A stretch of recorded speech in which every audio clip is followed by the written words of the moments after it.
잠시 후 컨퍼런스를 시작하겠습니다. 밖에 계신 분들 또 아직 참석하지 않으신 분들은 자리에 앉아주시기 바랍니다. We'll start the conference brief shortly.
시간이 되었으므로 KNUE 글로벌 에듀케이션 컨퍼런스 시작하도록 하겠습니다.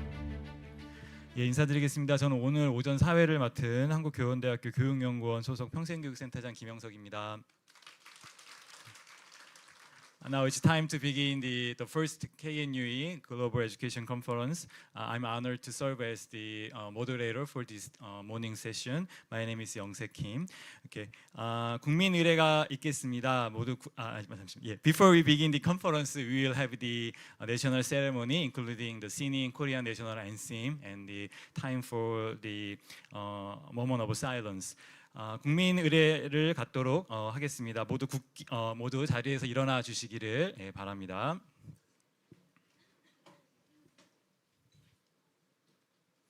이 행사는 이제 국기에 대한 경례와 애국가 제창 그리고 순국 선열 및 호국 영령에 대한 묵념으로 진행하도록 하겠습니다.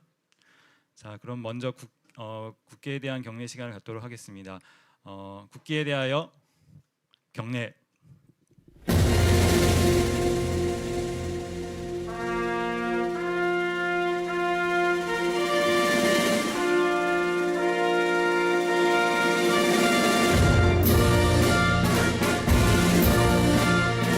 나는 자랑스러운 태극기 앞에 자유롭고 정의로운 대한민국의 무궁한 영광을 위하여 충성을 다할 것을 굳게 다짐합니다.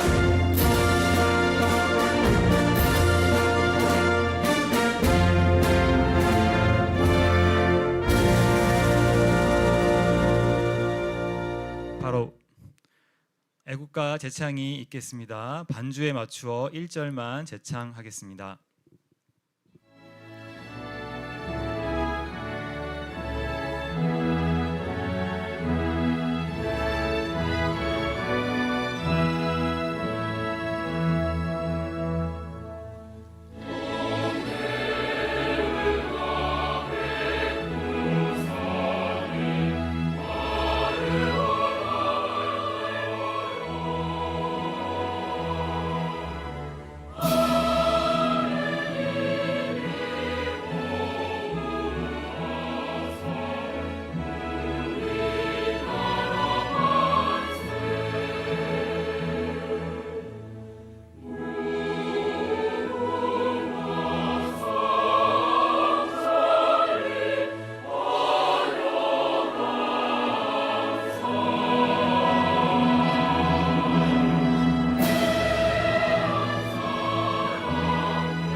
이어서 순국 선열 및 호국 영령에 대한 묵념을 진행하겠습니다.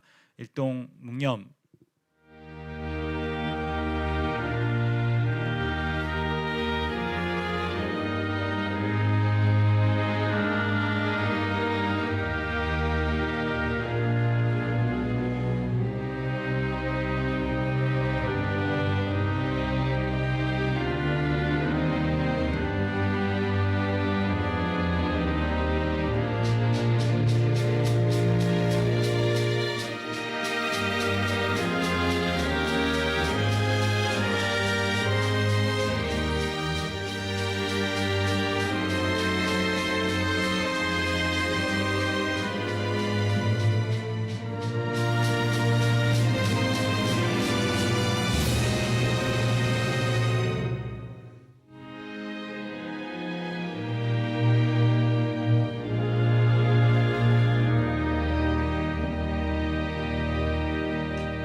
바로 모두 자리에 앉아 주시기 바랍니다.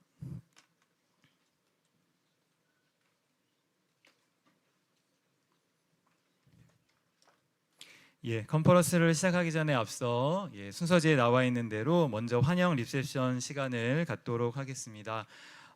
교원 필하모닉 오케스트라 공연이 있겠습니다. 교원 필하모닉 오케스트라는 우리 대학 음악교육과 재학생들로 구성되어 있는 교향 악단입니다.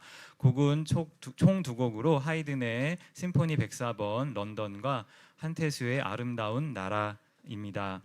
To celebrate today's conference, we will have a special performance by KNUE Philharmonic Orchestra consisting of undergraduate students majoring in music education. They will perform two pieces, Symphony Number 104, London by Joseph Haydn, A Beautiful Country by Tae-Soo Han.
좋은 공연 감사드립니다. 교원 필하모닉을 지도해 주신 음악교육과 고영진 교수님께도 감사 말씀 드립니다.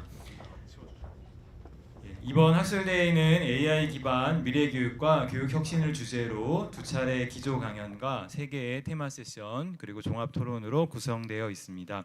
특히 오전에는 지속 가능한 교원 교육과 AI 기반 교육 혁신 생태계를 중심으로 전문가들의 발표가 있을 예정입니다. 오늘 행사는 온오프라인 하이브리드 형태로 진행되며 현장 참석자 여러분께는 동시 통역 서비스가 제공되고 또 온라인 참여자분들께는 AI 기반 실시간 자막 번역이 지원됩니다. 아울러 원활한 진행을 위해 참석하신 모든 분들께서는 휴대전화의 전환을 꺼주시거나 무음 모드로 설정해 주시면 감사하겠습니다.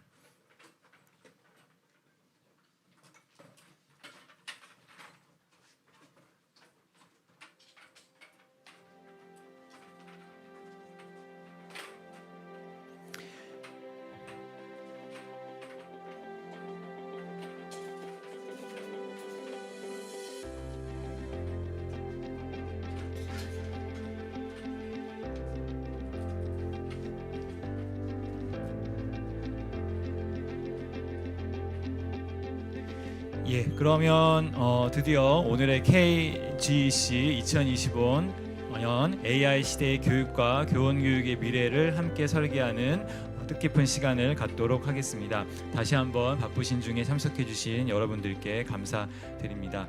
자, 그러면 첫 순서로 오늘의 컨퍼런스를 주관하고 있는 박미정 교육연구원님 교육원장님의 개사가 있겠습니다.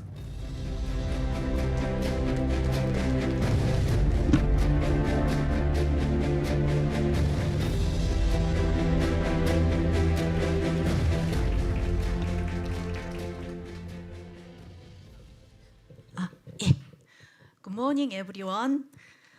It's my great pleasure to welcome you to the KNUE Global Education Conference.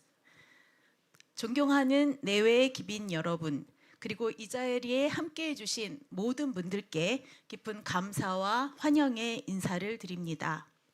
오늘 이 뜻깊은 자리에서 2025 KNUE 글로벌 에듀케이션 컨퍼런스의 개회사를 맡게 되어 큰 영광입니다. 이번 행사의 주제는 AI 기반 미래 교육과 교육 혁신입니다. 오늘날 인공지능은 교육의 모든 영역에서 빠르고도 깊은 변화를 이끌고 있습니다. 이제 우리는 AI가 어떻게 학습 생태계를 바꾸고 그리고 교실과 학교를 새롭게 설계하며 교원의 역량과 전문성을 강화할 수 있을지 함께 고민해야 합니다. 이번 컨퍼런스에는 한국을 비롯해 핀란드, 홍콩, 스웨덴, 독일 등 이 세계 여러 나라의 석학과 연구자들이 함께해 주셨습니다. 이들의 통찰과 경험이 포용적이고 지속 가능한 미래 교육의 길을 밝히는데 큰 힘이 되리라 믿습니다. 이 자리를 준비하며 보이는 곳에서나 보이지 않는 곳에서 정성을 다해 주신 한국교원대학교 교육공동체 여러분께 깊은 감사의 마음을 전합니다. 또한 현장과 온라인으로 함께해 주신 모든 참석자분들께도 다시 한번 감사드리며 이번 행사가 한국 교육은 물론 전 세계 교육의 협력과 혁신을 이끄는 뜻깊은 출발점이 되기를 기대합니다. 감사합니다.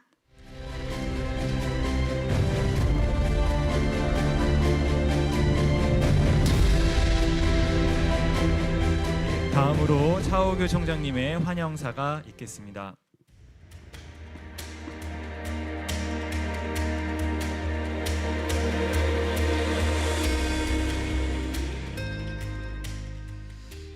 네, 우리가 이 굉장히 중요한 행사를 시작하는데 너무 경직돼 있는 것 같아요. 얼굴들이 딱 굳어 있어요. 좀 소프트하고 스마일한 얼굴 표정을 갖고 우리 시작했으면 좋겠습니다. 존경하는 국내외 기빈 여러분, 그리고 교육 혁신을 위해 함께 애써주시는 모든 분들을 진심으로 환영합니다. 한국교원대학교 총장 차우규입니다. 오늘 우리는 AI 기반 미래 교육과 교육 혁신이라는 매우 중요한 주제로 함께 모였습니다. 인공지능 기술의 발전은 이제 선택이 아니라 교육의 방향과 방법을 새롭게 정의하는 거대한 흐름이 되었습니다. 교육의 단순한 물리적 경계는 무너지고 있으며 배움은 시간과 공간을 넘어 확장되어 가고 있습니다. AI는 학생 한 사람 한 사람의 학습 데이터를 분석하여 맞춤형 학습을 가능하게 하고, 교사는 단순한 지식 전달자가 아니라 학습 설계자이자 성반의 동반자로 변화하고 있습니다. 하지만 AI 기반 미래 교육은 기술만으로 진정한 교육 혁신을 이룰 수는 없습니다. 교육의 중심에는 언제나 사람, 즉 교사와 학생이 있습니다. 우리가 교육을 AI에 접목하는 이유도 결국은 모든 학생이 자신의 잠재력을 온전히 발휘할 수 있도록 돕기 위해서입니다. 즉, AI는 교육 혁신을 위한 수단이지 그 자체가 교육의 목적이 될 수는 없습니다.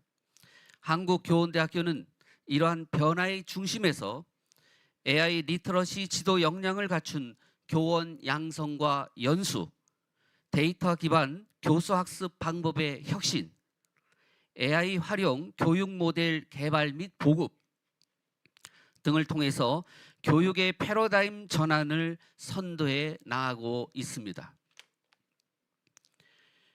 K-GEC, 즉 KNUE 글로벌 에듀케이션 컨퍼런스, 이것은 한국교원대학교가 교육 분야에서 글로벌 리더로서의 역할을 수행하겠다는 강한 의지를 담아 이번에 새롭게 만든 국제교육 컨퍼런스이며, 이례적인 행사가 아닌 지속적인 행사로서 글로벌 교육 리더들과의 협업과 네트워크를 통해 세계 교육 발전에 기여하려는 포부를 담은 야심찬 행사입니다.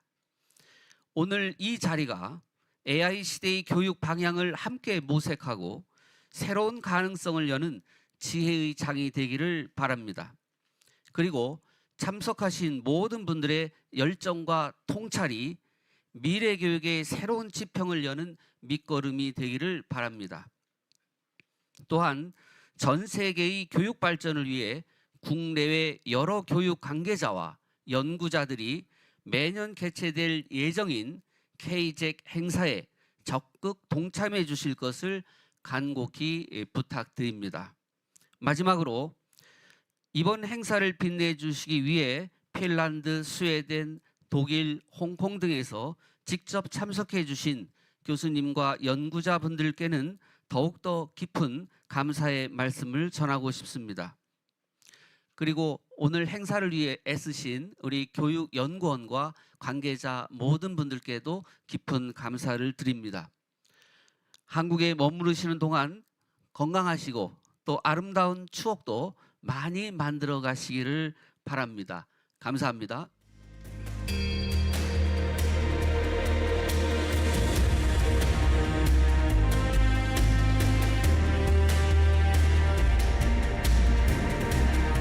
다음으로 국회의원님과 충북교육감님의 축사가 있겠습니다. 이 세 가지 축사는 영상으로 제하겠습니다. 먼저 이현희 국회의원님의 축사가 있겠습니다. 안녕하십니까. 청주시 흥덕구 국회의원 이현희입니다. 한국교원대학교 교원교육국제학술대회 K-GEC 개최를 진심으로 축하드립니다. 뜻깊은 자리를 마련해 주신 차우교 한국교원대 총장님, 박미정 교육연구원 원장님을 비롯한 모든 관계자 여러분들께 깊은 감사의 말씀드립니다. 아울러 먼 길을 마다하지 않고 참석해 주신 국내외 교육 전문가 여러분께도 진심으로 환영과 감사의 인사를 드립니다. AI 기술은 이제 교육 전반에 빠르게 확산되며 교사의 역할과 학습 공간의 개념까지 새롭게 바꾸고 있습니다. 이번 K-GEC은 지난 40년간 우리 흥덕구에서 대한민국 교원 양성의 중추적 역할을 해온 한국교원대학교가 AI 기반 미래 교육과 교육 혁신을 선도하며 세계 교육 무대로 도약하는 중요한 출발점입니다. 이재명 정부 또한 AI 디지털 시대 미래인재 양성을 핵심 국정 과제로 추진하고 있습니다. AI 융합 교육을 강화하고 디지털 기반 교육 혁신을 통해 대한민국이 AI 교육 강국 나아가 세계 AI 3강으로 도약하기 위해 힘쓰고 있습니다. 무엇보다 이런 변화와 도약을 위해서는 교사 교육의 혁신이 중요합니다. 교사의 변화가 교수를 바꾸고 그 변화가 곧 대한민국의 미래를 만듭니다. 저 역시 국회의원으로서 한국교원대학교가 K-GEC를 선도하는 세계적 교육기관으로 힘차게 도약할 수 있도록 최선을 다하겠습니다. 오늘 이 자리에 함께하신 여러분의 지혜와 경험이 대한민국 교육의 미래를 더욱 단단하게 세워주시길 바랍니다. 감사합니다. 다음으로 정성구 국회의원님의 축사가 있겠습니다. 반갑습니다. 국회 교육위원회 국민의힘 정성구 의원입니다. 한국교원대학교 교원교육 국제학술대회의 첫 개최를 진심으로 축하드립니다. 오늘 K-GEC은 AI 기반 미래교육과 교육혁신이라는 중요한 주제를 논의하기 위해 세계 각국의 저명한 교육 전문가들이 함께하는 뜻깊은 자리입니다. 한국교원대학교가 세계 교육의 중심 무대로 도약하는 중요한 출발점이기도 합니다. 행사를 준비해 주신 차우규 총장님, 박미정 교육연구원장님과 관계자 여러분께 깊이 감사드리며 참석해 주신 국내외 교육 전문가 여러분께도 따뜻한 환영의 말씀을 드립니다. 앞으로도 K-GEC이 지속적으로 발전하여 세계 각국의 교육 전문가들이 한자리에 모여 교육 현안을 논의하고 세계 교육 발전을 이끄는 K-EDU의 교도보가 되기를 기원합니다. 저 역시 국회 교육위원회 위원으로서 한국교원대와 K-EDU가 세계 교육의 중심이 될 수 있도록 지원과 노력을 아끼지 않겠습니다. 다시 한번 K-GEC의 성공적 개최를 축하드리며 세계 교육의 새로운 비전과 실천적 대안을 제시하는 시간이 되기를 기원합니다. 감사합니다. 다음으로 윤건영 충청북도 교육감님의 축사가 있겠습니다. 안녕하십니까. 충청북도 교육감 윤건영입니다. 교원교육의 지평을 넓히는 2025 한국교원대학교 교원교육 국제학술대회 개최를 충북교육가족과 함께 진심으로 축하드립니다. 이번 행사를 정성껏 준비해 주신 차우규 한국교원대학교 총장님을 비롯한 교직원 여러분께 깊이 감사드립니다. 인공지능 대전의 파고 속에서 우리 교육계는 미래를 향한 중대한 변화의 기로에 서 있습니다. 이러한 시점에서 인공지능 기반 교육 혁신과 교원의 새로운 역할 정립, 그리고 미래형 학습 공간 재구조화는 우리가 함께 풀어가야 할 중요한 과제들입니다. 오늘 이 자리는 미래 교육의 해법을 찾고 지속 가능한 교육 생태계를 만들어가는 중요한 출발점이 될 것이라고 생각합니다. 이번 논의가 국가별 정책과 지혜를 나누며 우리 교육 현장에 새로운 영감을 불어넣는 뜻깊은 시간이 되기를 기대합니다. 우리 충북교육청은 앞으로도 모든 학생이 인공지능 전환 시대를 주도하는 인재로 성장할 수 있도록 미래를 대비한 교육기반 조성을 위해 최선을 다하겠습니다. 다시 한번 2025 한국교원대학교 교원교육 국제학술대회 개최를 진심으로 축하드리며 참석하신 모든 분들의 앞날에 항상 건강과 기쁨이 함께 하시길 기원합니다. 감사합니다. 예. 자, 다음으로 참여해 주신 여러 귀빈분들의 기념 촬영 시간이 있겠습니다. 네, 그 본인이 귀빈이라고 네, 그래서 yeah, now we will have a photo session with our guests. Please come up to the stage for this photo session. Okay. 그리고 발표 위해서 와주신 외부 손님들, 교무위원 분들 앞에 와주시면 같이 사진 찍는 시간을 갖도록 하겠습니다.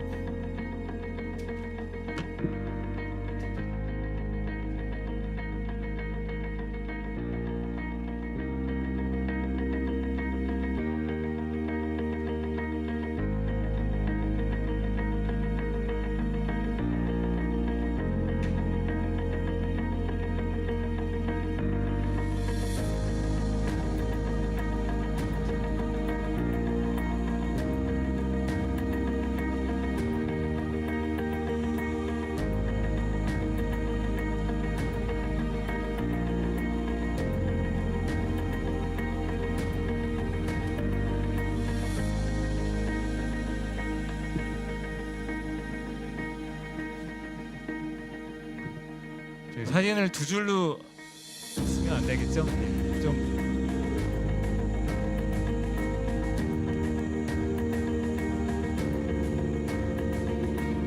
좀 왼쪽으로 예. 왼쪽으로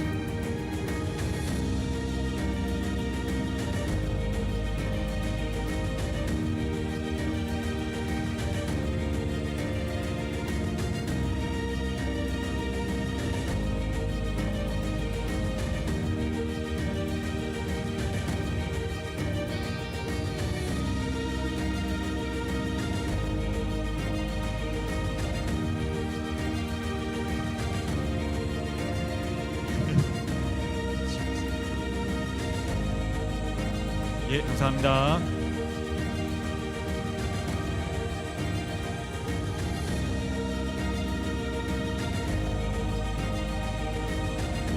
자, 약 5분 정도의 정리 시간이 필요합니다. 그래서 5분 정도 뒤에 저희 컨퍼런스를 본격적으로 시작하겠습니다. We will have a 5-minute short break. 네, 바로. 네, 알겠습니다. 바로 시작하겠습니다. 네, 준비가 됐을까요? 자, 그러면 음악을 꺼 주시고요. 바로 시작을 하도록 하겠습니다. 자, 그러면 첫 번째 주제 발표를 이제 진행하도록 하겠습니다. 먼저 발표를 들으시는 중에 궁금하신 사항이 있으시면 나눠드린 책자 안에 포스트잇이 포스트잇이 있습니다. 그 포스트잇을 적으셔서 뒤에 준비된 판넬에 이제 붙여주시면 오후에 종합 토론 시간에 답변을 드리겠습니다.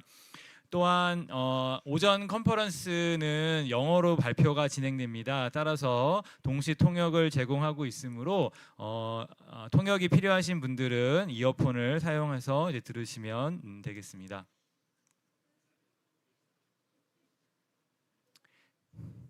오케이. Professor Rundle, are you ready? 오케이. 자, 그러면 기조 강연 시간을 갖도록 하겠습니다. 기조 강연의 주제는 Systemic Transform for Sustainable Teacher Education이고요. 유니버시티 헬싱키에서 잔 런델 교수님께서 발표를 맡아 주시겠습니다. 박수 부탁드립니다.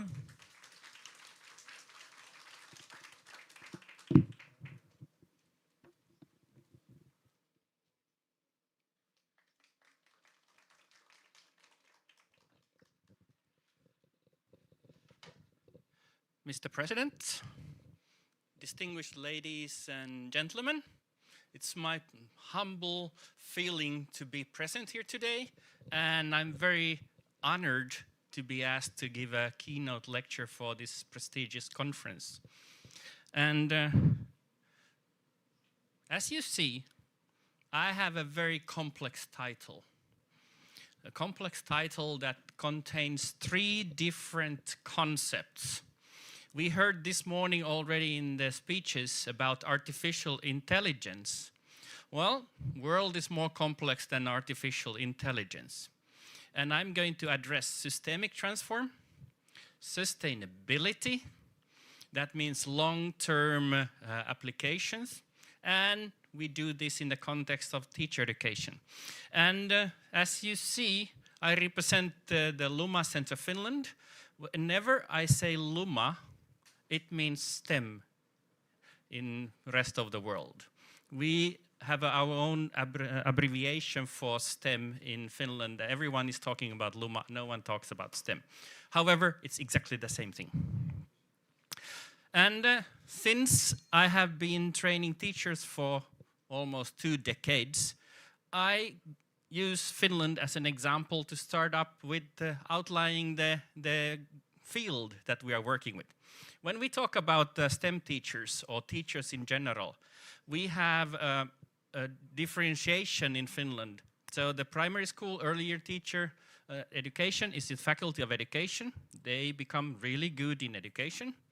We have the STEM teachers in different disciplines in the science departments, which means they become very good in science.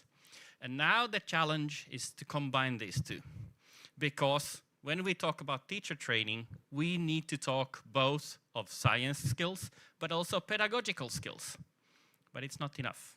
We need also pedagogical content knowledge, how to teach science. And this afternoon, you will see concrete examples how to do that in a pedagogical way. But we, in teacher education, we need to do this pedagogically as well. If we think about teacher education, the first thing is to find the teacher students. In Finland, the number of candidates falls steadily. That means in STEM teaching. In primary school teachers, we have a lot of teachers coming in. But when I focus on STEM, I need to talk about the science teachers. So we have a gender bias. Certain areas attract more girls than boys. Some areas attract more boys than girls. And we need all the talents. We need to start discussing about interest and motivation. What is the motivation to study STEM, and what is the motivation to find a teacher career? We need role models, we need career models, and these are usually missing in the society. And of course, attitudes and image are important in science. If you think about chemistry, what is the first thing you think about? Oh, terrible, they are messing up the nature. Instead of, you should be thinking, great, chemists are going to save the planet because they have the solution. This attitude difference needs to be corrected already from the early ages. That means in families, the attitudes of taking up science is really important. Then, once we get the students inside the university, we need to take care of the pedagogical content knowledge. We need to train them in all the possible ways. We need to make the education meaningful for the students, not only for the teachers at the higher education, but also the students who are learning. It needs to have student agency. There must be active participation, personal experience. We know this. If you do an experiment and you find a new solution for something, if you create something new, you have a personal experience. Then you remember it, then you apply it, and then you share it. Of course, we need peer and teacher support. You never learn in a vacuum. You learn in a social context. You need others to do the things with you. And of course, we need specialized curriculum. We need to change the curriculum so that we actually adopt things that we are talking about. And all of these things showed up in a recent evaluation of higher education assessment in Finland, going through all the STEM fields and comprising of over 150 different study programs. The need of a teacher education is essential on all levels of education. Well, once the students are graduating and they go into schools, teaching others about science, again, it's about meaningfulness and motivation.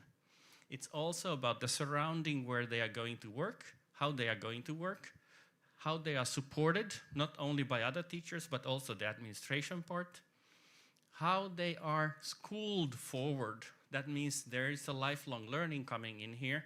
That means you need to refresh your skills all the time. Once you're studied, you're not finished. It goes on the rest of your life. You need to have networks. And this conference is a good start again for a global network of making the world better in education. Teachers need professional development possibilities, but they also need social respect. That means the people need to respect the teachers. And in Finland, this is at least the case. So, that's the stage where we're working with. Now we come to the surrounding global environment. And when we talk about STEM, everything is complex. Everything is multidisciplinary. It's not just about chemistry, physics, or pedagogy. It's about understanding the world. And here on the slide, on the left side, you see 15 global challenges. STEM is in most of them. It's related to most of these global challenges. And when there are global challenges, this means STEM has also the answers, the possibilities to solve things. If you want to change the world, if you want to save the world, you go into STEM and see the STEM around you. On the right side is a demonstration of this complexity. So there's system theory, there is cybernetics, there's computational theory. Artificial intelligence is just one part how the world is changing around us. Technology changes the way we behave, the way we communicate, the way we learn. Usually we don't use books anymore, but we actually use online material. We learn on a cloud, not in the classroom anymore. But learning needs social context. So, if we think about educational transforms, we really have to start rethinking how we teach, how we learn, and prepare talents. And when I say talents, it's not just the top 10% of students. I mean everyone, all the students possible. All the students in primary school have their own talents. We just have to find out what it is and to support that. AI is changing the way education happens. We have lots of possibilities. One is personalization. AI can help us to learn. And by the way, you notice I'm not talking about teaching, I'm talking about learning all the time, because that's the focus, that's the end customer that we want to nurture. AI can do many things, but we have to do more. We can use digital tools in a broader sense to immerse into something, to have flexible education. Now, when I say flexible, there are a lot of ways to do flexible, but it means that we need to adapt things to the learner's benefit. We have to focus on future skills, and we don't know really what the future skills and competencies are, but we have to set up the mindset for that. Critical thinking, media literacy. We need to have adaptability in the changing world. We need to have digital literacy. We need to know how the digital world works in general. And we have to learn how to learn. We need to teach the students from the beginning how they are learning. And that goes on for lifelong learning. We talk about micro-credentials, but actually this is a lifelong credential that we need to focus on. And everything needs to be equal and equity. That means you have to have access, you have to have possibilities to join in. In Finland, what we did, we created a national strategy to tackle this. And we're talking about STEM strategy here. So this is a strategy how to change the educational picture throughout the whole educational path that we have. That means from early years to higher education and beyond. And the idea behind the whole thing is systemic approach. Let's look at the system as a whole. Let's think about holistic approaches.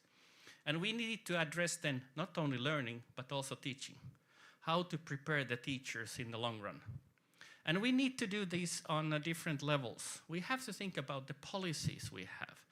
What kind of governance we have for the education, not only at the governmental level, but also on the school level or community level. We need to include research here. We need to do evidence-based solutions. That means we need to know what is working and what is not working. And the negative results, that is, those things that do not work, we need to know those as well, and we need to share them because we don't want everyone to make the same mistakes twice. We need to focus on the positive side, how things can be done better, and that's why we need research.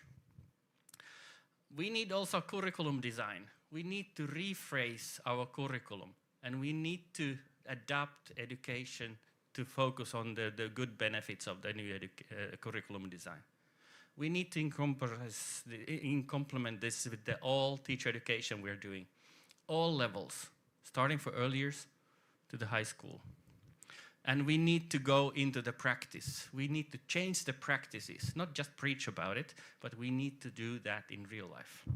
What the Finnish government did, we made the government strategy for 2030 in STEM. We have 31 implementation targets, and the evaluation of the strategy implementation has been given for external unit. And surprise, surprise, it's the Luma Center Finland that takes care of that. So we are not part of the governmental agency, but we are a university network. What the strategy focuses on is fluent everyday life, working society. Also, how the STEM knowledge is connected with all the social actions and activities. And you notice here, this is not about certain subjects or education itself. This is about good life and well-being for the future. Of course, we want to do all the education on a high level. So how do we actually support the high-level education? That means, how do we know we have high-level education? It's not just a number in PISA. It's about well-being and learning of the students in every school. Also, we want to make Luma, that means STEM subjects, interesting. So how to change the attitudes of people that there is a possibility to make a change in the world by learning science, technology, engineering, or mathematics.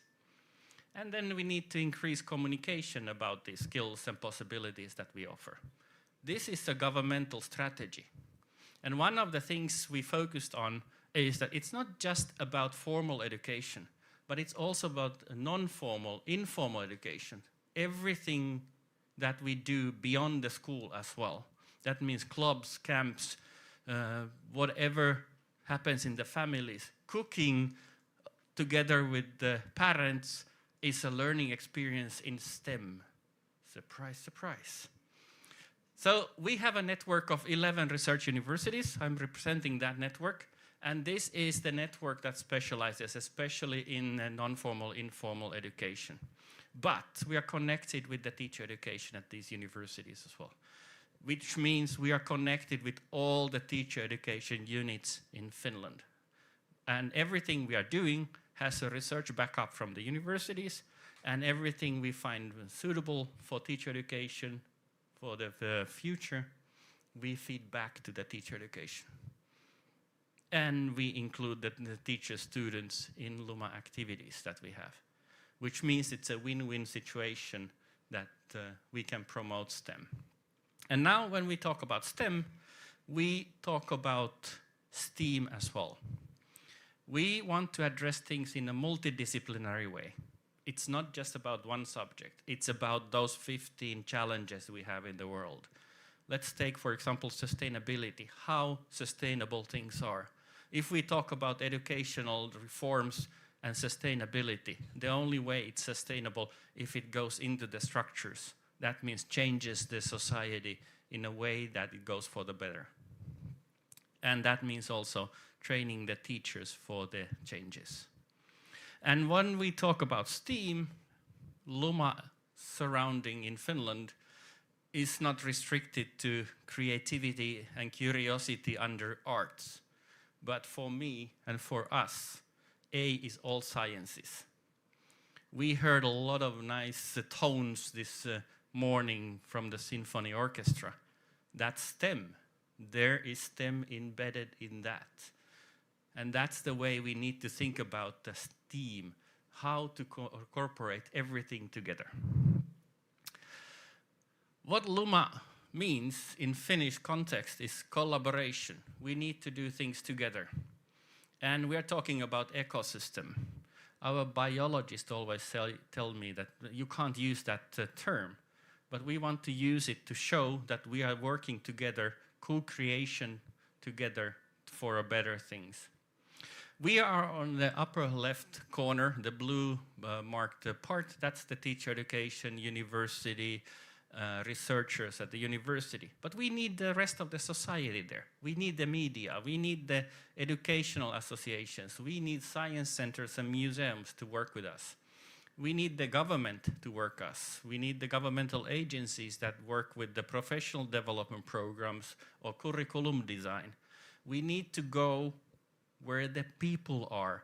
That means libraries, youth centers, malls in the holiday times. Yes, we've done that as well. And we need to work with the municipalities, schools, children at the school level. So we need to involve everyone. And why we do this? We need STEM literacy. We need literacy to understand the value of science, what science can do, how we can promote science, and how to interpret the results we get from science. And every one of you who made a breakfast this morning, you conducted a scientific experience, which means that is something that you remember. I'm pretty sure you remember what you had for breakfast this morning. So that's STEM literacy. You need to reflect, you need to understand, and then you apply. But it's not enough to do just the science. You need what we call meta-knowledge as well. You need other skills to do that. And you need to know the humanistic value of science. So science without humanistic understanding doesn't exist. It's just the written text in the books. Facts are not enough. You need to know how to apply the facts. And then, when we talk about the superforce for the future, this is STEM in combination with the society. We have the scientific disciplinary. We know our chemistry or physics. The teachers are going to know their chemistry and physics and mathematics. But they need to know how these things are connected. And they have to be able to deliver that in school, how to connect the chemistry with biology or connect the mathematics with art. That needs to be done. And that's the real value of STEM education.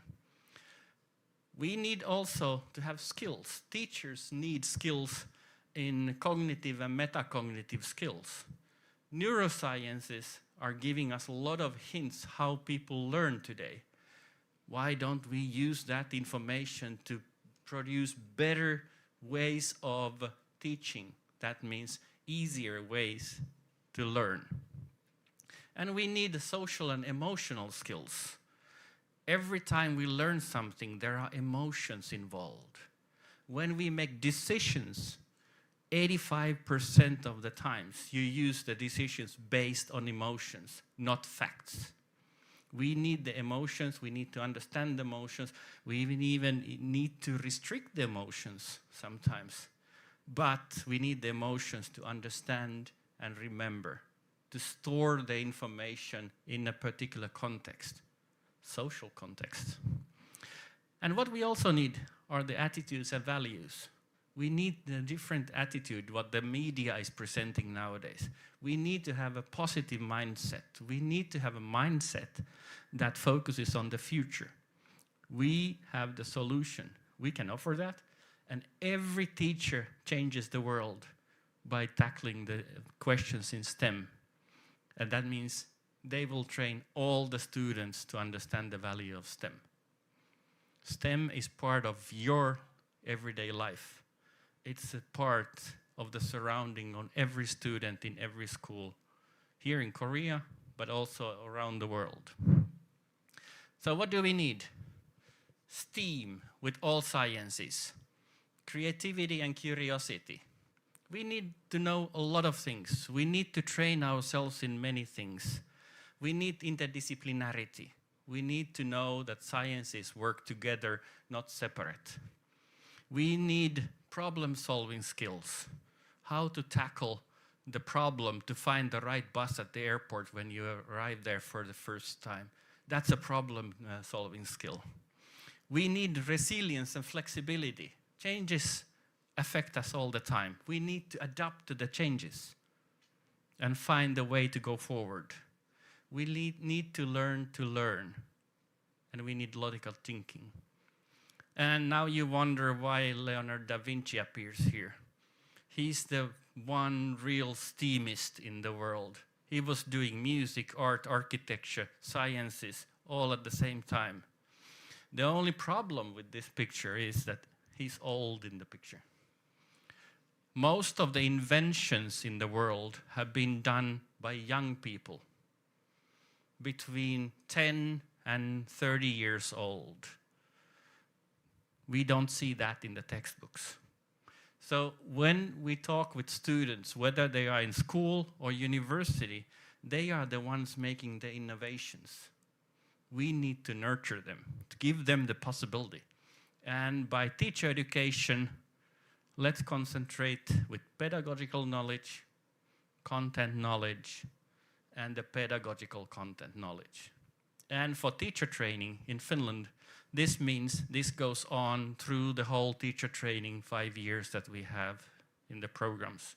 We need all three components. We need good scientists, yes, but they are not usually good pedagogists. We need good pedagogists. They take care of our children in the schools in the first years. They are doing a really good job. But in order to have meaningful STEM, we need pedagogical content knowledge. How to teach chemistry in a meaningful way, or how to teach mathematics in a way that it actually connects with the society. And with that, we need also the wow effect.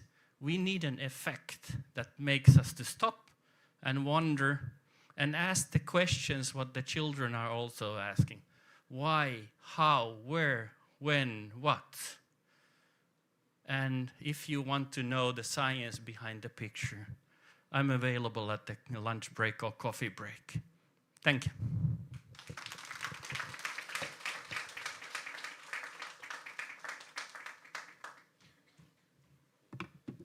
다시 한번 박수 부탁드립니다.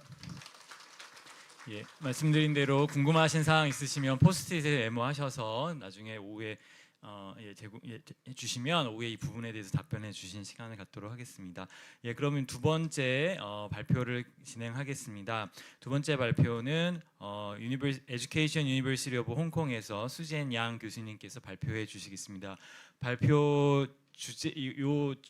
주제는 자료집 보시면 나와 있는데요. 스토리텔링 바이 더 소셜 로봇 조이라고 하는 주제가 있겠고요. 발표 이후에 또 곽영순 교수님께서 토론도 진행하실 예정이십니다. 네,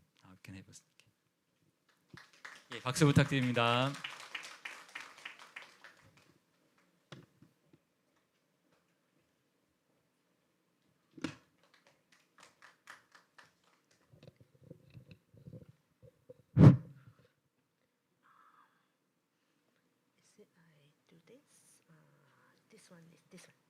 Next, okay. Good morning, everyone. Yeah, I'm very honored to be invited to K-GEC to this conference. And so today, my topic is very different from Professor Lundell. Yeah, it's more like a very specific innovation that I did in the past 3 years, so that I like to share with you as an example on AI in education, and also would like to also give me some feedback or like some opinions on my next step, because I have been still doing this project in the future. Okay, so I'm Susanna from the Education University in Hong Kong, and actually my university is very similar to KNUE. So we are also specialized in training teachers. In my university, we train all levels, teachers for all levels, and also we have other education-related disciplines. So if you have a chance, I welcome you to visit my university. Okay, so I just briefly introduce myself. I myself train as a psychologist. So I'm working in the Department of Psychology, and also we have a newly established Academy for Educational Development and Innovation. But I have very strong interest in education, particularly in language learning in my early years when I did my doctorate and in my early years as an academic. And then later on, in recent years, I have been developing a lot of research in technology-supported learning. So today I'd like to just to share with you my very recent project, which is funded actually, very interesting, because in the old days, I think my colleagues or myself got a lot of funding from education sector. Like in Hong Kong, we could get funding from, of course, Research Council, or we have a fund, something like, maybe you have similar funding like Quality Education Fund, that many teachers, many education researchers will obtain funding to conduct educational research. But this funding I got is actually from Information Technology Fund. It's actually under another government office, which normally funded very high-tech projects. But I'm very lucky that I got a funding on social robot. And social robot actually is not a new idea. It has been developed for many years. Even in the old days, without artificial intelligence, many people already interested in how robot can help or can be used in classroom or in some other setting, for example, in elderly population or in healthcare, in hospitals. And but with the emergence of AI, I think the use of social robot has been very receive more attention, because now social robots can become much more interactive.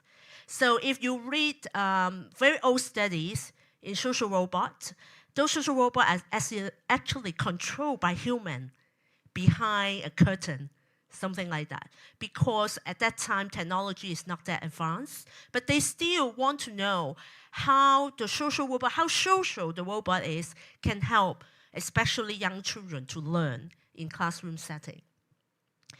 And so I'm interested that with AI, as I said, it become more interactive, and it can also mimic human appearance and action more than in the old days. And also they can express a range of social cues through gesture, facial expression, and tones and voice. And also, if you read, have any chance to just search studies on social robots, you will see that they use a lot of models available in commercial market that they can buy. You can buy from companies, that means, such as Now Robot, NAO, Now Robot, or Pepper Robot. So I think that my project is a bit interesting, is that I got the funding to develop my own. So this robot is developed by me, and then I use it, I tested it in classrooms. And so because why I wanted to develop my own is because I can apply pedagogies, apply evidence pedagogies in the design of the robot to do things that I want to do. So in the typical social robot study, they program the social behavior. But it's very hard for them to really carry out something really like what teachers do in a typical classroom when they want to teach something. Okay, so so when I write the proposal, actually I'm thinking what I want. If I have money, I got quite a big money actually to design my own robot. I did R&D. Then what I want to do. So it goes back to my own research. I did language and literacy research for long years. So I think about what would be the best way for robots to perform in a classroom. So at the end, I decided to make it as a storyteller, to tell stories. Because storytelling is a very powerful tool, medium, for young children's learning. We learn a lot from listening to stories, no matter it's about language or literacy, as well as values, as well as different types of different concepts. It could be science concept, it could be math concept, it could be a concept about the world, your worldviews. So at the end, I make a robot that specializes in storytelling because it's an already proven or somehow proven effective teaching method. So my idea is to use educational technologies, including multimodal cues, because for a social robot, how it's different. At the beginning, even when I need to do a presentation for getting the funding, so the question, of course, why you don't just use an iPad, or why you just put your software in a already commercialized robot.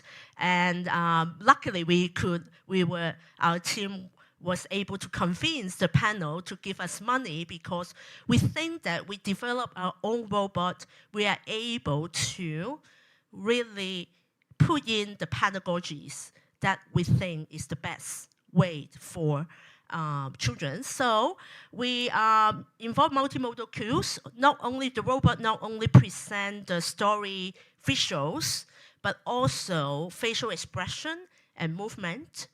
And the robot would also be adaptive. It would respond to children's verbal utterances, and also would have some physical interaction.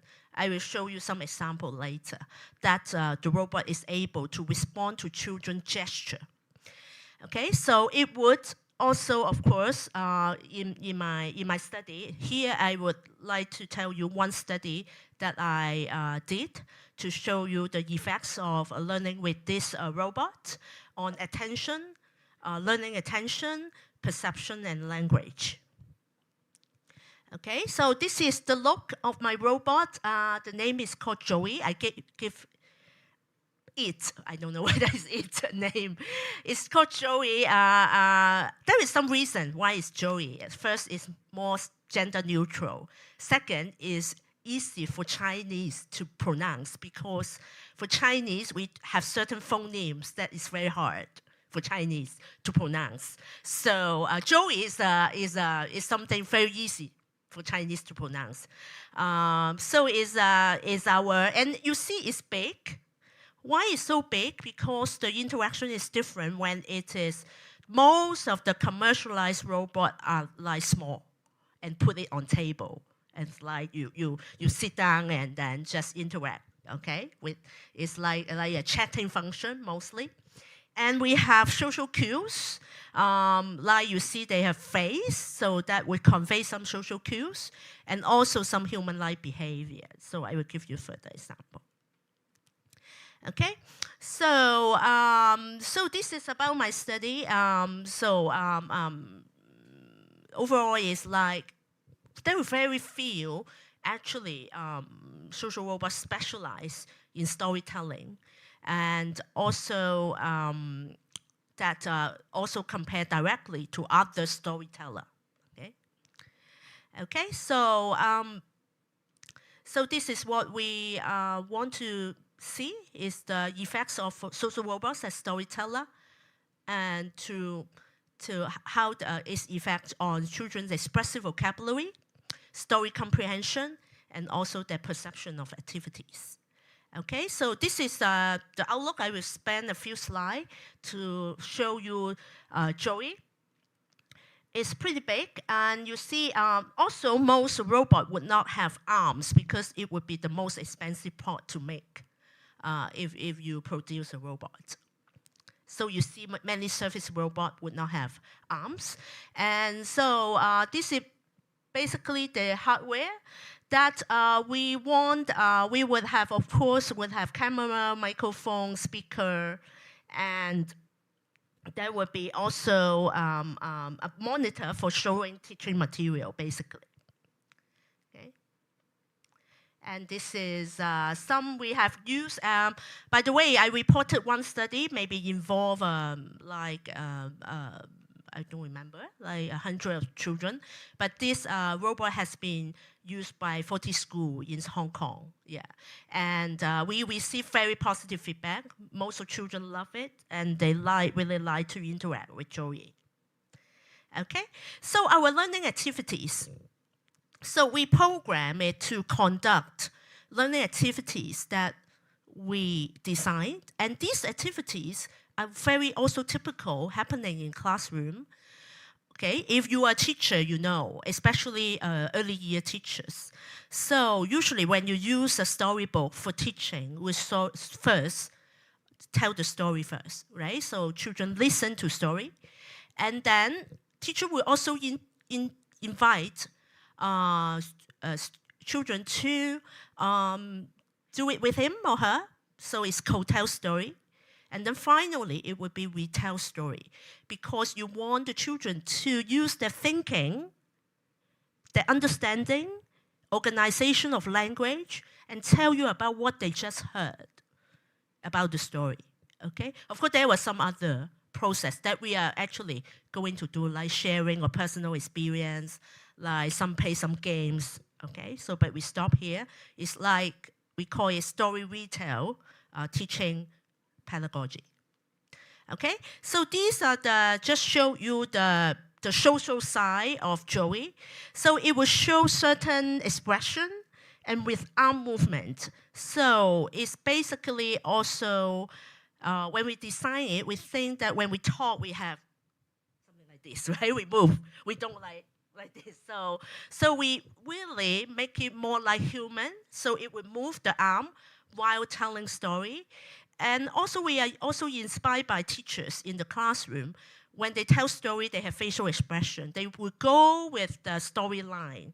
So when we design the robot, it's something like that. So I don't go through. It's the basic psychology of emotion, the basic emotion we have. Sometimes we don't like something in the story, because if you remember a famous movie called Inside Out, that major character dislikes broccoli. So whenever there is broccoli in front of her, Riley, right, in front of her, that her face is like disgust. Okay, surprise, a lot of surprise in the storytelling. Okay. Okay, so this is social side. So I'd like to briefly introduce for Joey.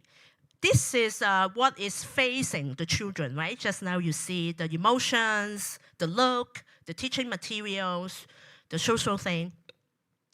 And this is facing teachers. We design a central management system. This is really the AI part, because the CMS is allowed teachers to generate any stories. So the story in Joey is actually not designed, only when we do research, but if it is used in school, it's not designed by the research team. We actually train a lot of teachers to design their own story, put it in Joey, design their own lessons or learning activities. So what we use AI is we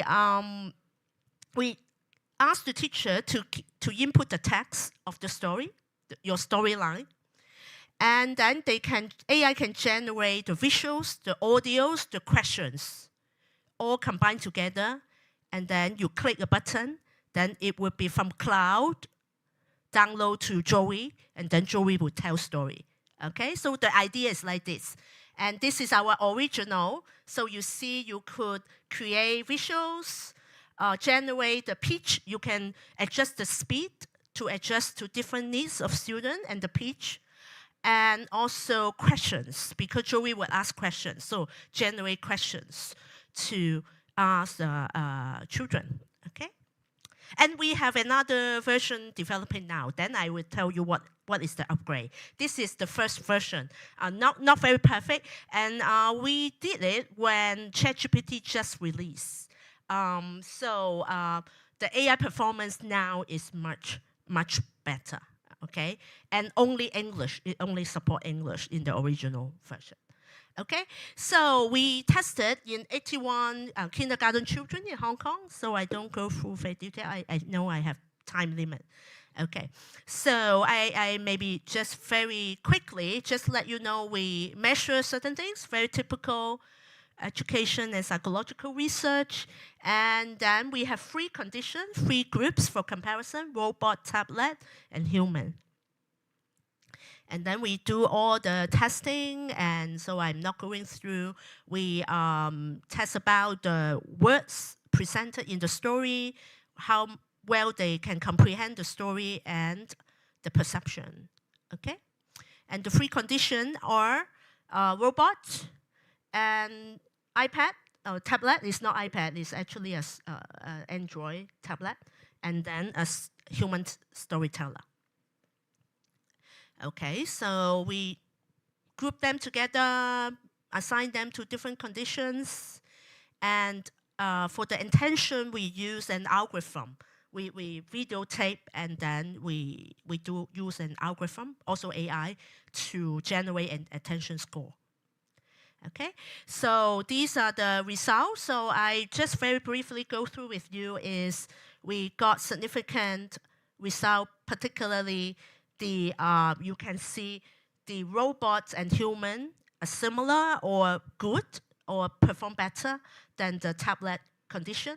But for perception, it's quite similar because in Hong Kong, I guess around the world, kids love tablet. When they see tablet, they're very excited. Okay, so it's pretty high too. And so we have reading perception. So they like to read with the robot. Yeah, overall perception similar, but particularly the speaking perception, robot is, because it's like human, I guess. And for vocabulary, pretty much the same. They can learn the vocabulary, but they can comprehend the story a bit better. Okay, so I just don't go through. You see just some more fine-grained comparison between groups. So I'm not going through the details. You see that a robot is similar to human, and then robot is better than tablet if talking about to read with that technology or human. Okay. Okay. So children in the robot group reported most positive experience in reading and speaking.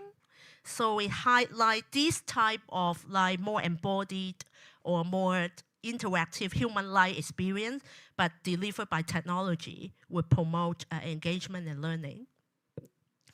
Also show better story comprehension. So we think that think of like the importance of multimodal engagement, and that also show you that the effects of social robot in learning, at least in telling stories. Okay, so I can, of course, this is a small study, it's not perfect, and there is some limitation. But we do see that when teachers are very busy and cannot, this storytelling is more, if in Hong Kong context, it happens more in kindergarten classroom. Once they enter the formal education in primary school years, teachers are already very busy. So they very hardly use any time in storytelling, which is very good. If we have technology to help, that would be very, very, of course, very good. And one of our direction, of course, is to see how human and robot can cooperate, can collaborate in classrooms. And so our future direction would be, of course, explore more long-term effects and the scope of learning outcomes, and also more diverse populations. Yeah. So finally, just share with you, I have a series study already published. They are all open access papers. So if you're interested, you can just search it. I highlight this journal. I always like to tell this journal is actually launched by my university, the Education University of Hong Kong. It's a new journal called AI Brain and Child, and it got 2 years free. You don't need to pay, but you could have an open access paper. So please submit the paper to this journal. It's a little bit advertisement, a little advertisement, okay? And also the study I just said is also very, very recently publish actually in December in the future, okay, because it's just accepted. Okay, so it's about just summarize the findings I just presented. Okay, the last one is about this one you see, we are in the process of developing a second robot, yeah, with certain enhancement in both, because we had a lot of feedback from children, from teacher, from principal, and from different people in the society in Hong Kong. And we have a lot of experience. So now we are developing a second version with some enhancement, particularly in the software. We also added the Outlook a bit because we also want to we make it not so like a toy in a way, more neutral, so that we could expand the age group that we could target for.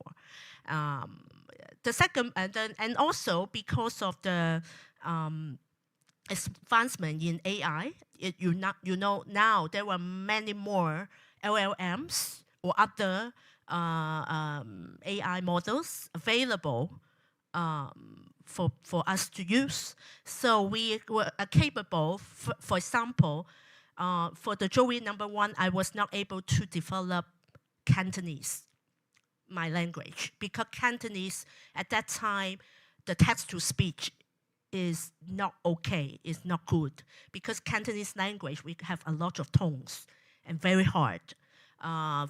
It's a very hard language, and also the population is not so big, so the text-to-speech algorithm is not that good. At the time I developed the first robot. But now this problem is solved. I just last week, I listened to the Cantonese spoken by the robot. It's very good. It's like my Cantonese now. Okay, so we already have Cantonese and Mandarin, supported Cantonese and Mandarin. In the future, maybe other languages, because now with the AI, languages seems to be not a barrier for innovation, for technology sharing. And also, of course, we are thinking of not only storytelling, we are in the process of developing other types of use case or other types of other domains of learning, okay? So I'd like to stop here. Thank you very much.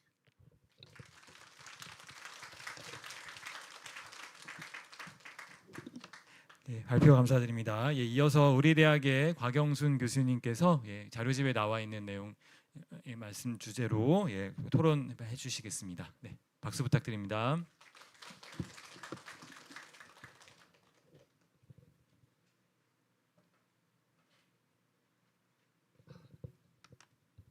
안녕하세요. 곽영순입니다.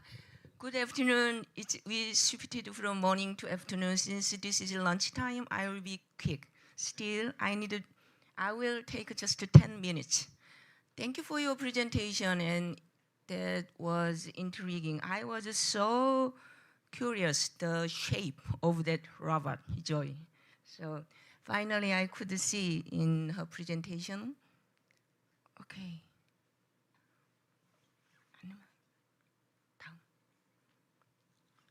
Okay. I will skip this part, and she presented all her result. And we are living so-called transformations. It's all about, according to OECD 2030, we are talking about all kinds of transformations. Form means whatever human beings have made. So it could be nation, it could be language, it could be subject area, and it could be anything. So we want to raise some next generation kids who can make some transformations, new nation, new religion, and everything. So it's called neo-materialism. Over all kinds of forms, we can invent from all those material bases, we can invent other forms. So it's called, in neo-materialism, they also using agency. everybody is familiar with the agency. It's well announced by OECD. And actually it compares with the co-agency could be the role of teachers, parents, and all kinds of peers when kids are learning. I didn't have any chance, but KNUE got the IBEC recognition, IB Educator Certificate. It's all about language learning. IB is featuring, some people are confused, the teaching English. It's not. It's teaching mother tongue so that they can be a global citizen who can be representative of their nation. And it's based on concept-based curriculum, etc. It's all about language learning. So this one is in Korean. We had new curriculum 2022. We also incorporated these needles of the compass, knowledge and understanding and skills. It's called competencies, and then values and attitude. And the most important thing is about values and attitude when learning something. And Jan is talking about, they talk about learning first because we are audience oriented. So this is the names and paradigms they are talking about, post-phenomenology and ANT and everything. And what I want to tell is we are living in an era with more than human agencies in teaching and learning, in pedagogy and PCK, teacher education, in every field. So we are talking about more than human teachers today, called humanoid robot named Joy. So it's I summoned. So what is it then? What makes a storytelling a human act? What's the difference? Joy teaching, doing storytelling, and compared with the human teacher doing storytelling. So this is all about that one. So what I wanna say is it's the shared active act of creating meaning together, learning language together. So what is the features of the storytelling? I summoned Vygotsky, or in English pronunciation, Vygotsky. He's talking about we are becoming ourselves through others. And the most critical component of becoming a human, becoming a learner, is culture, social interaction, and language. And he's focusing on language. It's all about becoming who you are. And he proposed 3 stages of learning language. It's not about learning. Learning becomes, he expressed that going underground. First, you are listening to others are talking when you are a baby. And that was social speech or private speech or external speech. And then they internalize that external speech into her or himself. It's called egocentric speech or self-talk. Do not stop your baby's self-talk. And he or she cannot develop thought. And then he expressed that, Vygotsky expressed that going underground. That goes underground and becomes inner speech or internal speech. In other words, thinking or thought. So stopping self-talk or external speech, segregated from other people, other interactions, other Korean language or other your mother tongue. He or she cannot develop their or her own thought or even identity, even thinking thought. So that is the focus. In light of his, according to Vygotsky's paradigm, I compared that one. Is it possible to teach English for kindergartners so that they can learn all those expressions? And I was so wondering what kind of humanoid, the shape. And then it's natural. And she developed English storytelling because it's so hard to make it realize it in Cantonian storytelling because the difficulties of Chinese Cantonian. So English is good, still it was a second language. And she could see the drastic difference between human storytelling and Joy's storytelling. And that was effective, and you can tell the difference. Then doing storytelling in Cantonese, the first mother tongue. So that was the case, and it was effective and very interesting design, experimental design. So what I want to say is the setting and everything is perfect. But what could come the next? I mean, what could we expect since he developed other versions, the upgraded versions of Joy? We need to talk about scaffolding and dialogic mediation. In addition to that, affectivism and the terminology well known by Vygotsky, GPD. And it's all about bridging the GPD.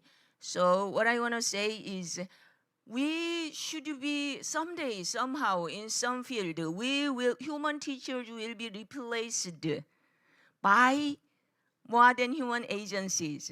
Agency is not just the only human being, it's all agencies. And this is, since some of you are, this is the first time in Korea, this is the most beautiful season in Korea. But with the climate crisis, we are having rain all the day this October.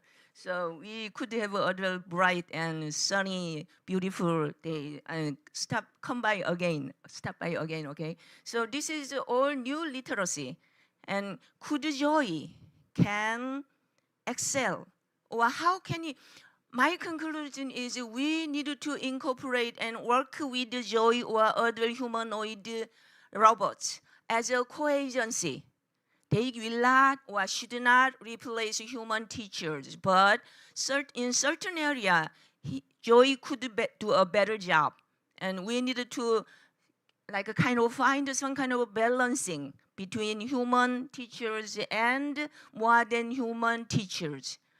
So this is about what Stinger and Bernard Stiegler, he talked about technological care, the boundary or what should we do.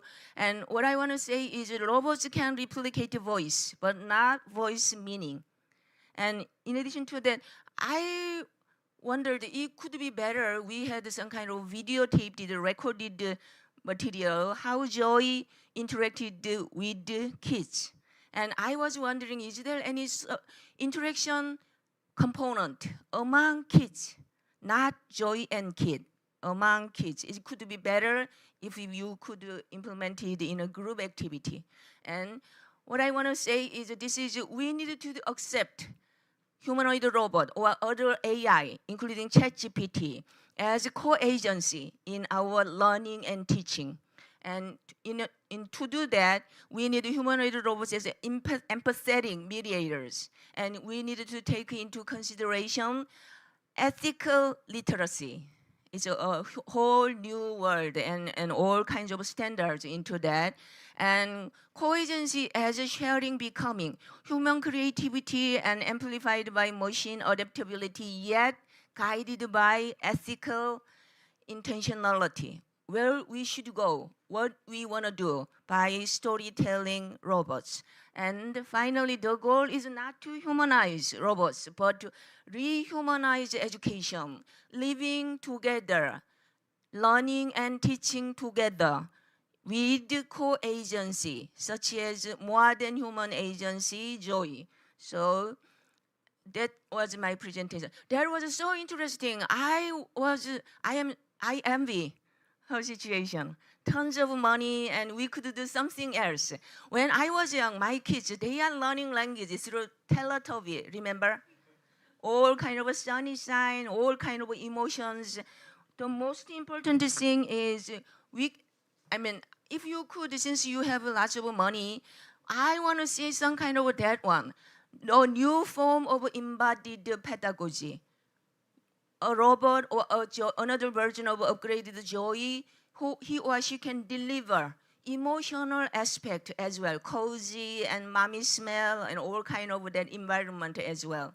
It's all about, according to OECD Education 2030, it's better to teach or develop value and attitude aspect first.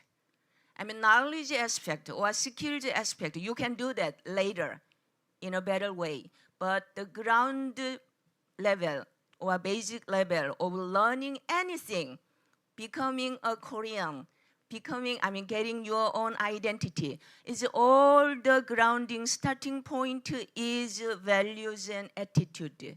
So that was so interesting. But someday later, or in a few years later, I want to see her research about new literacies. I mean, joy can have a tactile, sensory, and affective augmentation of humanoid who can do storytelling and enrich student engagement. And please do some research so that kids can have some kind of interaction among them while they are listening or retelling storylines again. Thank you for your research, and it was so good. Thank you very much. 예, 좋은 토론 감사드립니다. 네, 이렇게 해서 오전 세션을 마무리하겠습니다. 오후 세션은 2시에 시작될 예정입니다. 그리고 오늘 점심 식사가 마련됐습니다. 나가시면서 식권을 받으시고요. 식당 아시겠지만 왼쪽에 매하헌 식당에서 식사를 시작하시면 되겠습니다. Yeah, now we will have a 2 p.m. We will begin 2 p.m. afternoon session. Thank you for your participation. 감사합니다.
question and understand.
안녕하세요. 자, ladies and gentlemen, 안녕하세요. 식사 맛있게 하셨나요? 안녕하십니까? 시간이 다 된 것 같습니다. 2시부터 두 번째 세션이 시작되겠습니다. 애프터눈 세션이고요.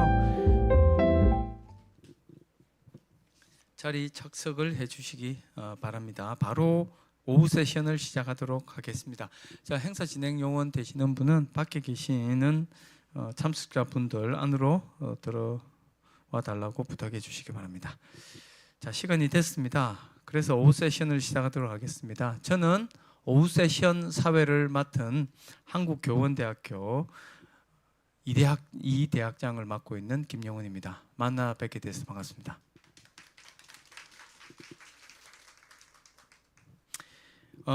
오전 세션 우리가 아주 뜻깊은 발표를 들었습니다. 오전 세션에는 AI 기반 미래 교육과 교육혁신 생태계 주제로 발표를 듣고 토론도 들었습니다. 오후 세션에서는 두 개의 큰 주제가 있습니다.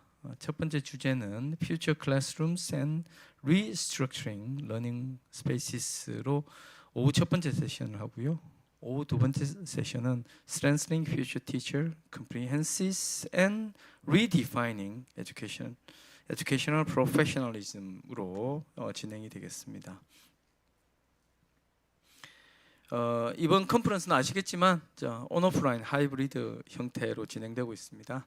현장 참석자분들은 동시 통역되고 있으니까요. 한국말 너무 부담 갖지 마시고 한국말로 질문을 하셔도 좋겠습니다. 그리고요, 온라인 참석자분이 계십니다. AI 실시간 자막 번역이 또 제공되고 있다 그러네요. 이용해 주시기 바랍니다. 그리고 원활한 진행을 위해서 참석하신 모든 분들에게 휴대폰 전화 다시 한번 전원 확인해 주시고요. 무음으로 또는 진동으로 그렇게 해 주시기를 바랍니다. 자, 그럼 오후 세션 첫 번째 세션입니다. 한국어로 하면 미래 교육과 학습 공간 재구조화, 영어로 보니까요, Future Classrooms and Restructuring Learning Spaces로 되겠습니다. 그런데 제가 잠시 어나운스먼트를 해드리겠습니다. 우리가 첫 번째 15분 동안 인천시 교육감님께서 발표를 해 주시기로 하셨는데요. 갑작스럽게 인천광역시 교육청에 또 일이 생기셔가지고 부득불 참석을 못 하시게 됐습니다. 죄송하다는 말씀을 꼭 전해달라고 하셨고요. 그래서 키노트 스피커 세션은 취소가 되고요. 그래서 두 번째 발표자분 김진호, 김현욱 교수님 발표를 이제 먼저 듣도록 하겠습니다. 그래서 약간 시간 지금 두 분이 발표를 하시거든요. 그래서 한 5분에서 한 7, 8분 정도 엑스트라 타임을 더 가지게 됐다. 그렇게 이해해 주시고 편하게 발표를 해 주시겠습니다. 자, 그러면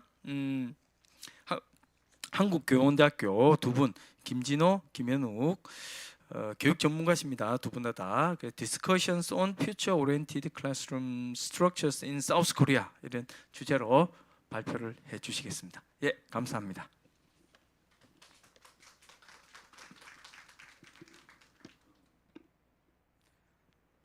Hello everyone. Did you have a good lunch? Yes, my name is Jino Kim, a teacher at elementary school in Sejong City. And I'm also a doctoral student in elementary education in KNUE. It's truly a pleasure for me to be here. I'm a little bit nervous. And let's start. The topic of my presentation is not directly related to the main topic of this conference, AI-based education. However, in a forum where we are exploring the future of education, I believe it's still highly meaningful to discuss what future classroom structures might look like.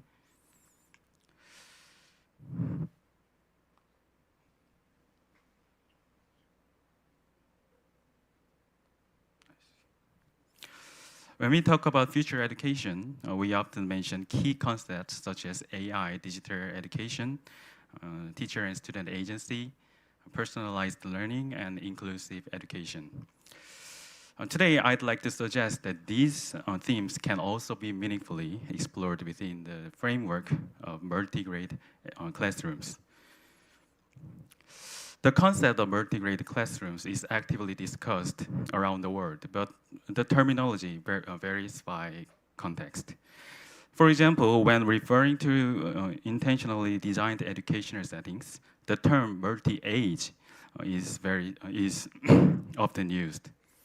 And in the UK and Australia, where discussions often focus on administrative classrooms, classroom structures, we can see the terms like multi-grade or composite class.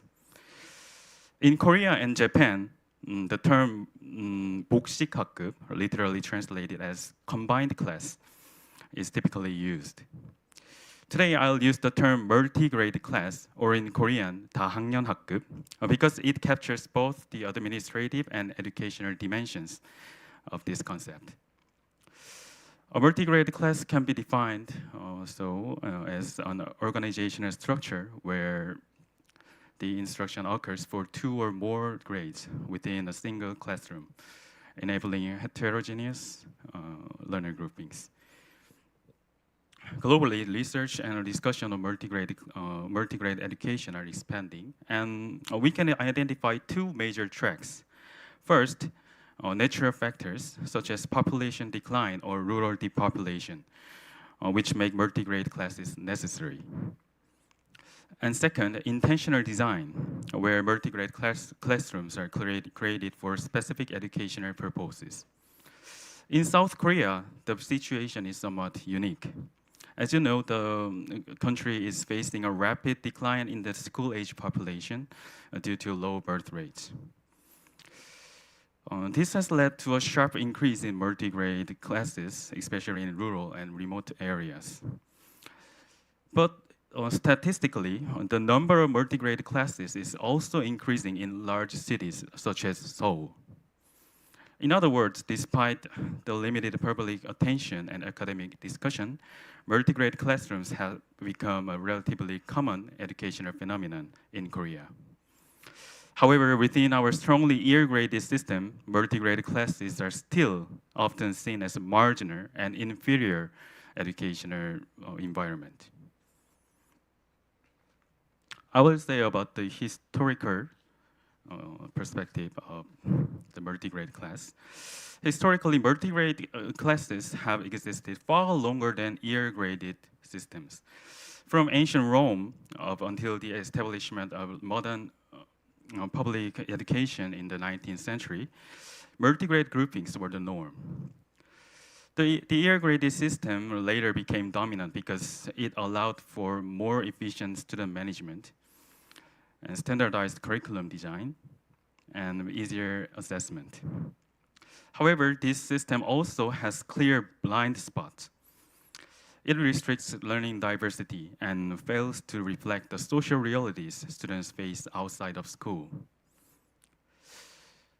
Think about it. In the real world, we usually work and interact with people of various ages. But it is only in schools that we see students learning exclusively with peers of the same age. Today, many global research are re-examining multi-grade classrooms as an alternative, future-oriented educational structure. Many recent international studies have also reported the academic and socio-emotional effects of multi-grade classes and the interaction among the different ages groups. Even in earlier times, ancient Rome, Renaissance, Industrial Revolution era, when child-centered pedagogy was less developed, students were often grouped by a learning level or ability rather than strictly by age. In other words, the multi-grade structure has the effect of highlighting each student's ability or level rather than their age. In this sense, multi-grade classrooms have carried important educational meaning.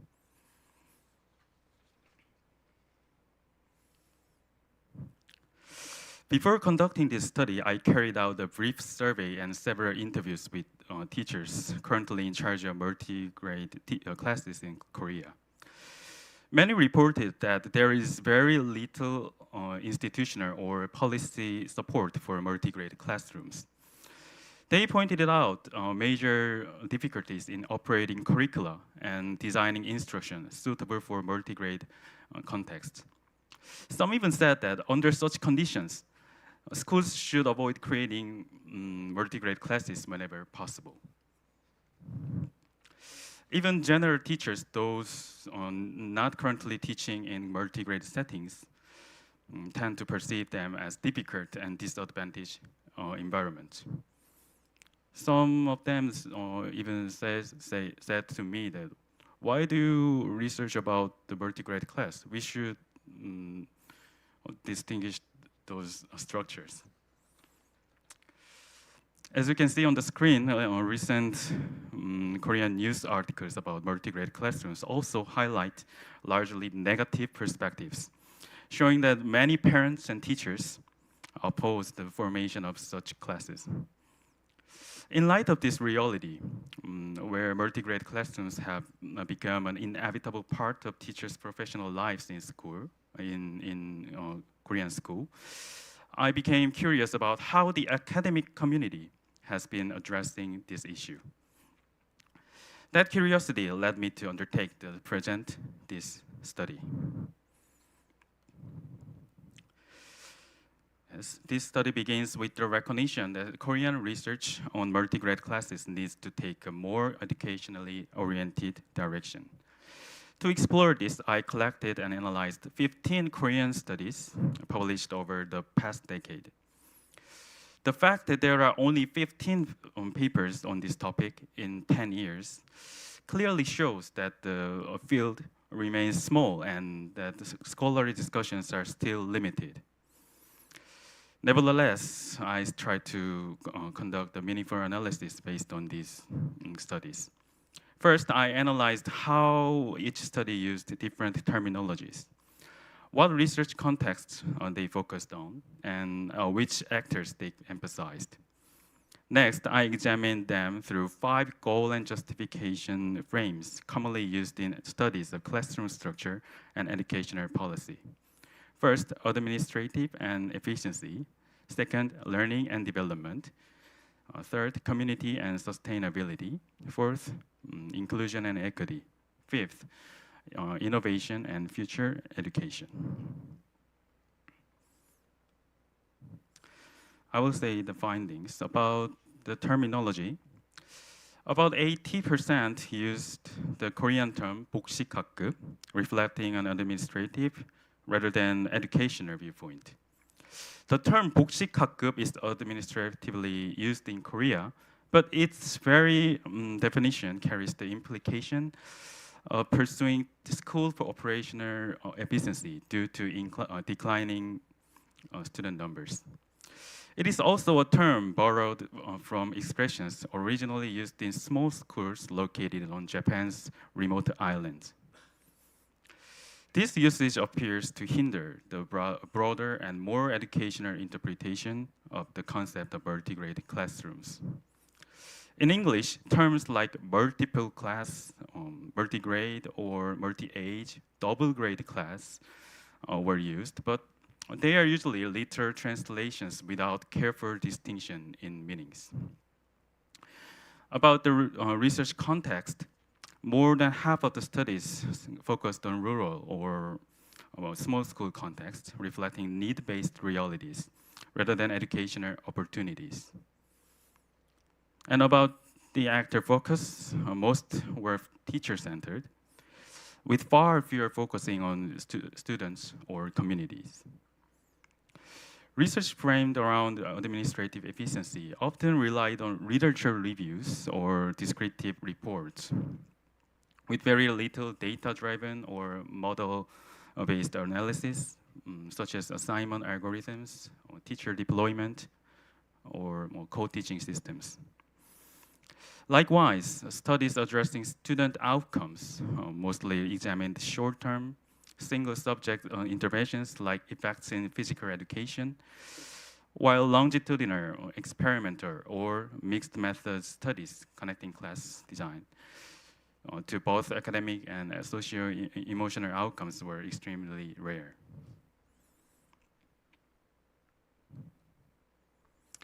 When analyzing the distribution of research frames, the learning and development frame was the most dominant, appearing in 7 of the 15 studies. These works mainly focused on instructional organization and classroom management,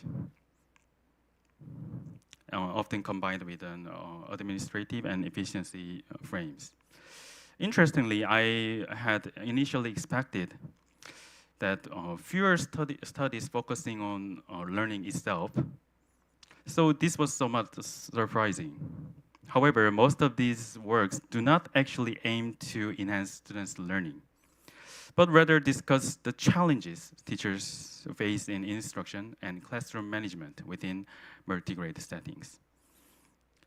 In contrast, only 2 studies adopted a future-oriented or innovation frame, showing that multi-grade classrooms are rarely treated as intentional educational designs. 5 studies used administrative and efficiency frame as their frame, but as I said before, even these remained descriptive rather than offering concrete systemic or financial proposals. Only 1 study used community and sustainability perspective, and none used inclusion and equity frame. In summary, most Korean research focuses on teaching improvement or local administrative issues, while community, inclusion, and innovation remain underexplored.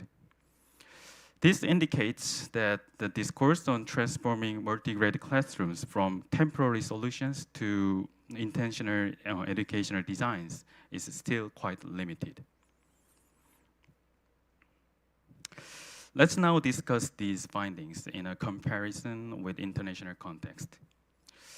Globally, research on multi-grade education can be grouped into 3 major contexts.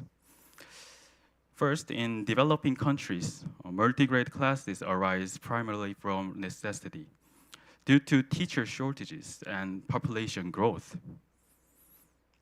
Research often emphasizes administrative efficiency, although some models, such as Escuela Nueva in Latin America and South Asia, focus on community-based innovation and sustainability.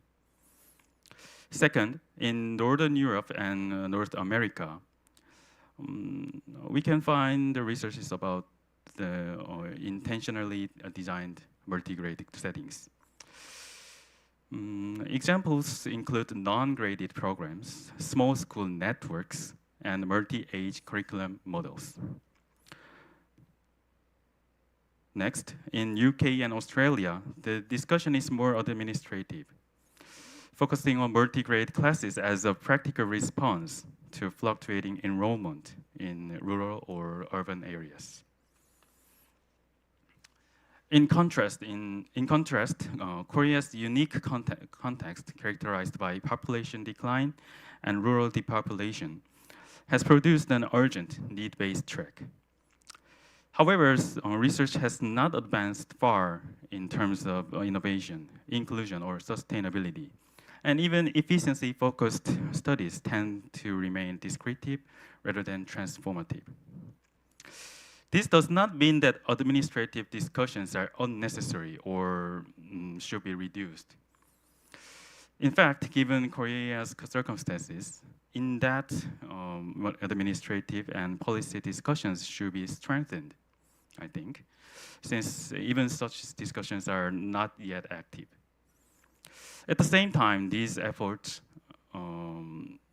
should be accompanied by parallel discussion on multi-grade classrooms as a future-oriented educational approach. Based on this analysis, I propose 3 strategic agendas for multi-grade education research in Korea. First, we should strengthen the need-based track. Given the reality of rural depopulation, we must continue addressing administrative and systemic challenges while developing practical strategies for improvement. Second, we should develop an intentional instructional design track. We should begin to explore multi-grade classrooms as deliberate educational strategies, not as temporary solutions. This shift will allow us to reframe multi-grade education as a meaningful, future-oriented approach. To achieve this, research is needed to identify exemplary cases and to develop instructional models. Finally, we should reframe terminology and discourse. Moving away from the administrative level, 복식학급, toward 다학년학급 or multi-grade, multi-age. It will help reposition these classrooms as structural alternatives, better aligned with future-oriented educational paradigms. To conclude, although multi-grade classrooms in Korea currently exist mostly out of necessity, they hold tremendous potential as intentional, future-oriented classroom structures. By reframing the discussion and broadening the research agenda, multi-grade classrooms can move beyond being stopgap measures and become meaningful educational alternatives that embody the vision of future education. Yes, thank you very much for your attention. I look forward to further discussions on multi-grade classes and the future of classroom structures. Thank you very much.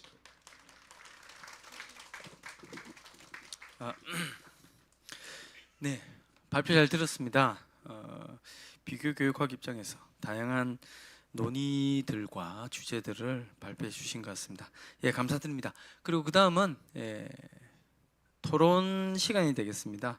예, 한국교원대학교 교육학과에 계시는 김갑선 교수님께서 토론을 해주시겠습니다. 토론 조금 시간 더 가지셔도 되고요.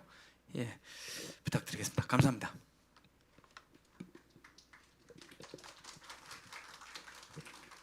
큰일 났습니다. 발표하고 토론하고 이렇게 할당된 시간이 45분인데 발표자께서 25분을 쓰셨습니다. 그래서 25분이 남았습니다. 그러다 보니까 이제 제가 토론자가 발표자만큼의 시간을 사용해야 되는 그런 조금 웃지 못할 일이 발생한 것 같습니다. 하지만 뭐 시간이 뭐 충분하다고 해서 제가 마음껏 사용할 수 있는 건 아닌 것 같고요. 제가 준비한 내용을 말씀을 드리도록 하겠습니다. 영어로 준비하기는 했었는데 한국말이 저는 편합니다. 왜냐하면 저는 한국 사람이기 때문에 그렇습니다. 발표자께서 오늘 발표하신 다학년 학급 죄송합니다. 다학년 학급에 대해서 생각을 안 해본 건 아니고요. 이전에도 이것에 대해서 많은 생각을 했었습니다. 여러 그러니까 여러 학년의 학생들이 한 학급에서 공부할 수 있는 상황은 왜 안 만들어졌을까? 한 학급에서 모든 학생들, 그러니까 꼭 그렇게 그러니까 same age에 있는 학생들이 한 학급에서 공부를 해야 되는 것이 과연 의미가 있는 것인가? 누가 그렇게 학년을 나눴을까? 하는 것에 대해서 고민을 해본 적이 있습니다. 그리고 여러분들도 그런 고민을 하지 않았을까 싶습니다. 사실 이러한 생각은 저 혼자만의 생각은 아니었고요. 제가 어디서 이렇게 우연히 책을 보다 보니까 일본의 어떤 수필 작가이긴 하셨는데 성함이 일본 작가이고 마키코 오자와라는 분이 쓴 책을 보면서 그 책에서 학생들이 학교를 가기 싫어하는 이유에 대해서 이렇게 설명을 하면서 학년에 대한 고민을 그분은 하셨습니다. 그래서 저도 같이 하게 됐고 이 고민을 저 혼자만 한 게 아니라 이제 박사과정에 있는 학생들과 같이 이 내용을 같이 얘기하면서 학년에 대한 고민을 했습니다.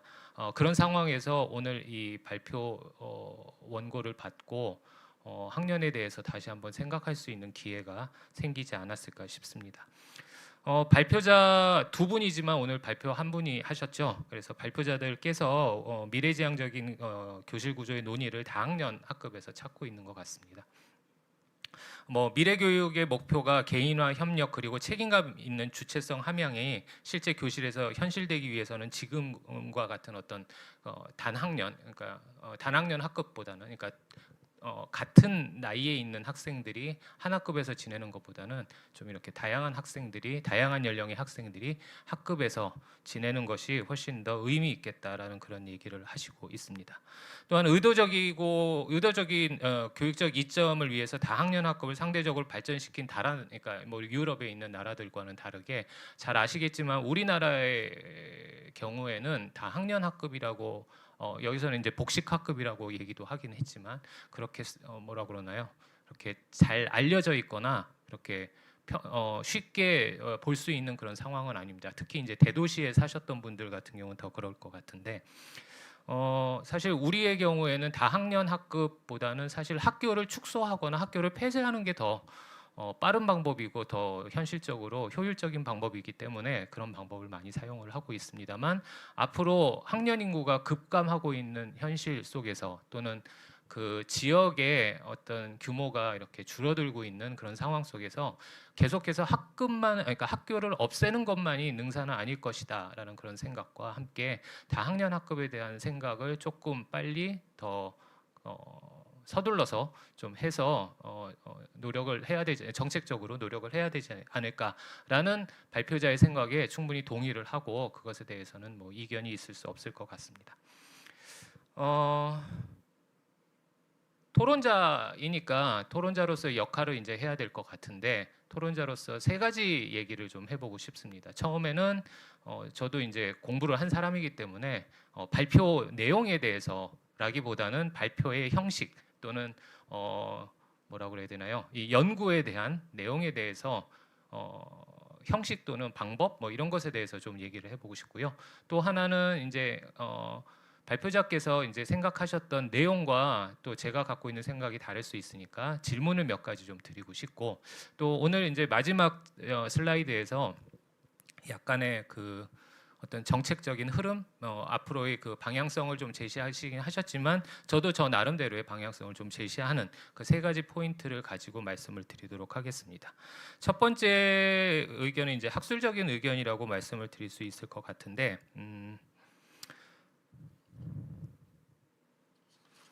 제가 써놓고도 지금 어디 있는지 찾기가 좀 힘드네요.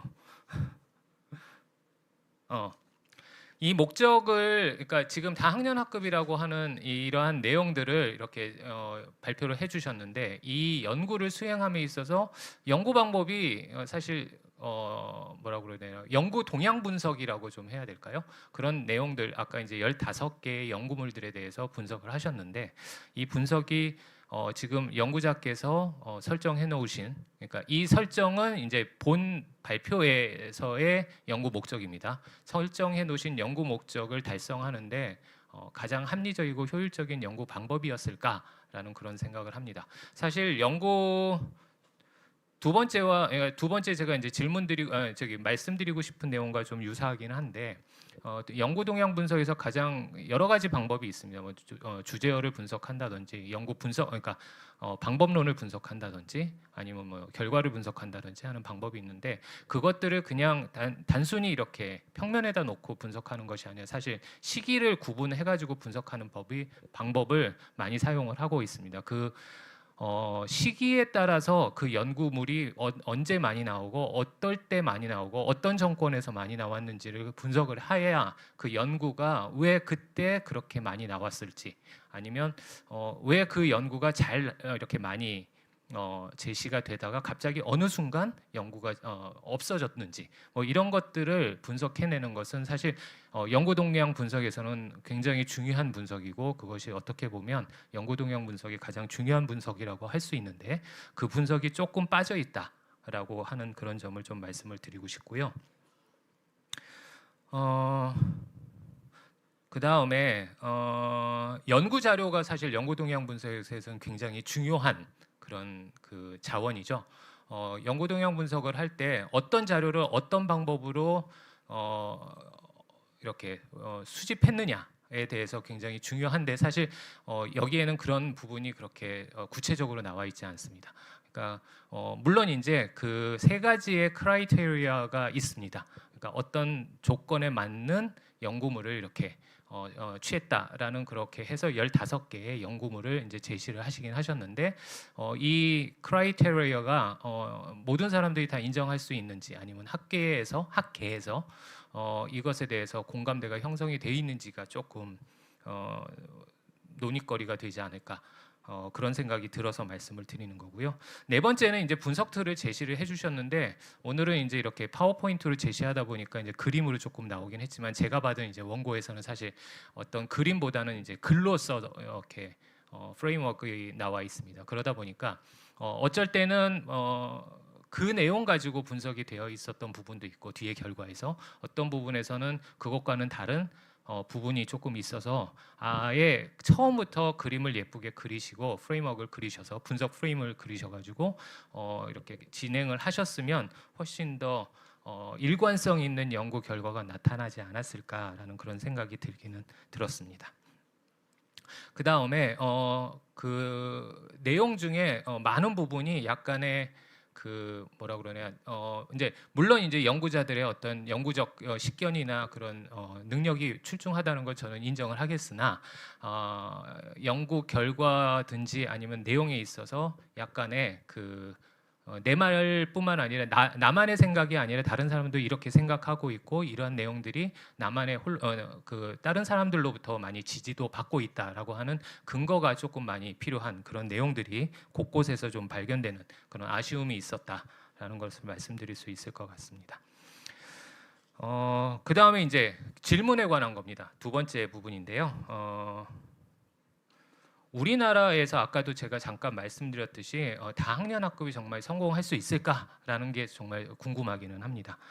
교육적 목적이든 행정적 목적이든 다학년 학급을 구성하기 위해서 제일 먼저 해야 할 일은 다학년 학급에 대한 학부모 내지는 국민들의 동의가 선행돼야 되지 않을까 그런 생각을 합니다. 특히 우리나라와 같이 학생들 그러니까 자기 자녀의 어떤 교육적 결과가 굉장히 그걸 가지고 학교의 질이라든지 교육의 질을 판정하고 있는 학부모의 입장을 생각해 본다면 특히 여러 나이의 학생들이 한 학급에서 공부했을 때 과연 그게 교육적으로 내 아이에게 정말 좋은 교육 질 높은 교육이 갈 수 있을까라는 의구심을 분명히 학부모 내지는 국민들이 할 수밖에 없는 상황이라고 생각을 합니다. 그런 공감대가 먼저 형성되지 않은 상황에서 정말 이런 정책이 성공할 수 있을지에 대해서 조금 고민이 되지 않을까라는 그런 생각이 들어서 발표자는 이 점에 대해서 어떻게 생각하시는지 듣고 싶고요. 두 번째는 다학년 학급 구성의 실체가 어떨까라는 생각을 할 수밖에 없습니다. 뭐 저도 이제 뭐 학교에서 가르친 경험이 없기 때문에 다학년 학급이라는 경험은 없지만 이제 학생들을 통해서 이제 들어봤을 때 다학년 학급이라고 했을 때는 사실 어떤 교육적 목적으로 인해서 학생들을 같은 학급에 모아서 가르치기보다는 학생의 수가 적기 때문에 할 수 없이 그러니까 행정적인 목적으로 한 학급에 예를 들어서 뭐 1학년 학생과 3학년 학생을 묶는다든지 2학년 학생과 6학년 학생들을 할 수 없이 묶어가지고 그냥 한 학급에서 반을 나눠가지고 아이들을 앉힌 다음에 이쪽에서 수업하고 이쪽에서 수업하는 그러한 모습으로 이루어지고 있다라고 알고 있습니다. 그럴 경우 사실 이게 의미가 있는 그런 어떤 교육적 행위일까 이런 것들이 생각이 들고 어떻게 보면 정말 그냥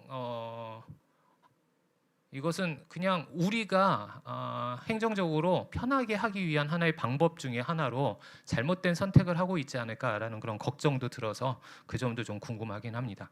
그래서 실제적으로 만약에 이제 이상적인 학급의 어떤 다학년 학급이 구성된다면 사실 인접 학년 또는 뭐 나이가 비슷한 학생들이 모여가지고 한 학급을 이루는 것이 가장 좋긴 하겠는데 그것에 대한 생각은 어떠실지도 좀 궁금합니다. 그 다음에 다학년 학급이 사실은 지역의 쇠퇴와 학력 인구 감소로 나타날 수밖에 없다고 아까도 말씀드렸었고 그것에 대한 자료는 제가 원고에다가 좀 집어넣긴 했는데 사실 이것이 훨씬 좋은 대안일까? 아니면 학교를 폐쇄하거나 아니면 통합하는 이러한 방법이 행정적으로 더 효율적인 방법인지에 대해서도 좀 궁금하긴 합니다. 지금까지 이제 제가 질문을 드리는 것과 그 다음에 이제 아까 그 연구에 대한 어떤 커멘트를 드린 것이 있었는데 이거 말고 이제 마지막으로 제가 그냥 읽다 보니까 이러한 방법으로 조금 흐름이 갔으면 좋겠다. 만약에 다학년 학급이 정말 그렇게 행정적인 목적이 아닌 교육적 목적에서 의미 있는 행정 수단이라면 정책 수단이라면 이런 방법이 조금 필요하지 않을까 그렇게 생각해서 말씀드리고 싶은 거는 첫째는 아까도 잠깐 말씀드렸듯이 다학년 학급에 대한 국민적 공감대가 반드시 필요하지 않을까 싶습니다. 뭐 전체적 국민에 대해서 의견을 묻는다기보다는 어떤 학부모들이라도 그것에 대해서 동의를 하고 이것이 시대의 흐름이고 앞으로 이러한 모습이 나타날 수밖에 없는 그런 교육적 현상이다라고 하는 것을 인식할 수 있도록 만드는 것이 가장 중요할 것 같고요. 두 번째는 아까 이제 그 발표자께서도 잠깐 말씀하셨지만 15개밖에 못 찾으셨다고 하셨어요. 이게 어떻게 보면 정말 연구가 안 되고 있구나, 관심이 아직 부족하구나라는 것을 반증하는 증거가 아닐까 생각을 합니다. 그러다 보니까 가능하면 많은 학자들이 이 다학년 학급 앞으로 우리가 마주칠 수밖에 없는 이런 현상을 조금이라도 먼저 관심을 갖고 다양한 접근 방법을 통해서 다학년 학급에 대한 연구가 더 많이 더 자주 일어났으면 좋겠다. 그런 것들을 통해서 근거가 만들어지고 자료가 만들어질 때 정책으로 변환시키는데 굉장히 큰 무기가 되지 않을까 그렇게 생각을 합니다. 세 번째는 행정적 제도적 문제 해결이 필요하다고 생각을 합니다. 아까도 잠깐 말씀드렸다시피 학교의 통폐합이 선행돼야 될 것인지 아니면 다학년 학급으로 그것을 해결할 수 있을지에 대한 논의가 빨리 좀 필요하지 않을까 그런 생각이 들고요. 마지막으로는 뭐니 해도 다학년 학급이든 아니면 뭐 이런 정책의 문제를 해결하기 위해서 가장 중요한 것 중에 하나가 교사의 참여, 교사의 관심이 아닐까 싶습니다. 현직 교사들 여기도 계실 거고 이런 분들께서 이 다학년 학급에 조금이라도 관심을 가지시고 이 그 관심이 조금 더 퍼져 나가서 교사들이 모든 교사들이 이것에 대해서 조금 더 관심을 더 많이 가질 수 있는 그런 기회가 빨리 왔으면 좋겠다라는 생각이 듭니다. 그 다음에 이 다학년 학급에 참여하고 있는 교사들에게는 반드시 그것에 해당하는 그 노력에 해당하는 어떤 뭐 반대급부 뭐 이런 거 인센티브 같은 것들이 좀 반드시 부여돼야 되지 않을까 그렇게 생각을 합니다. 좋은 내용으로 발표를 해주신 김진호 선생님, 그다음에 김현욱 교수님께 감사드리고요. 제가 말씀드린 내용이 사실 저도 다학년 학급에 대해서 그렇게 잘 알지 못하는 입장에서 그냥 발표 자료를 보고 원고를 보고 얘기를 하다 보니까 발표자의 의도를 잘못 곡해할 수도 있고 잘못 이해할 수도 있고 좀 오해할 수도 있어서 이런 얘기를 할 수도 있겠다라는 생각을 할 수 있으니까 발표자께서는 너그러 이해해 주시고 그것에 대해서 또 다른 의견이 있으시면 언제든지 말씀해 주시면 저도 배우는 시간을 갖도록 하겠습니다. 경청해 주셔서 감사합니다.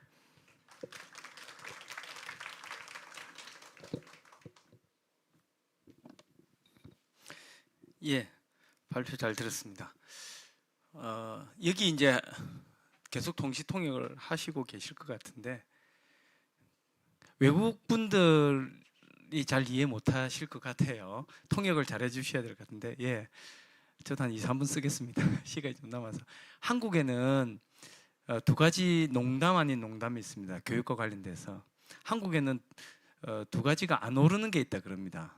오르지 않는 거.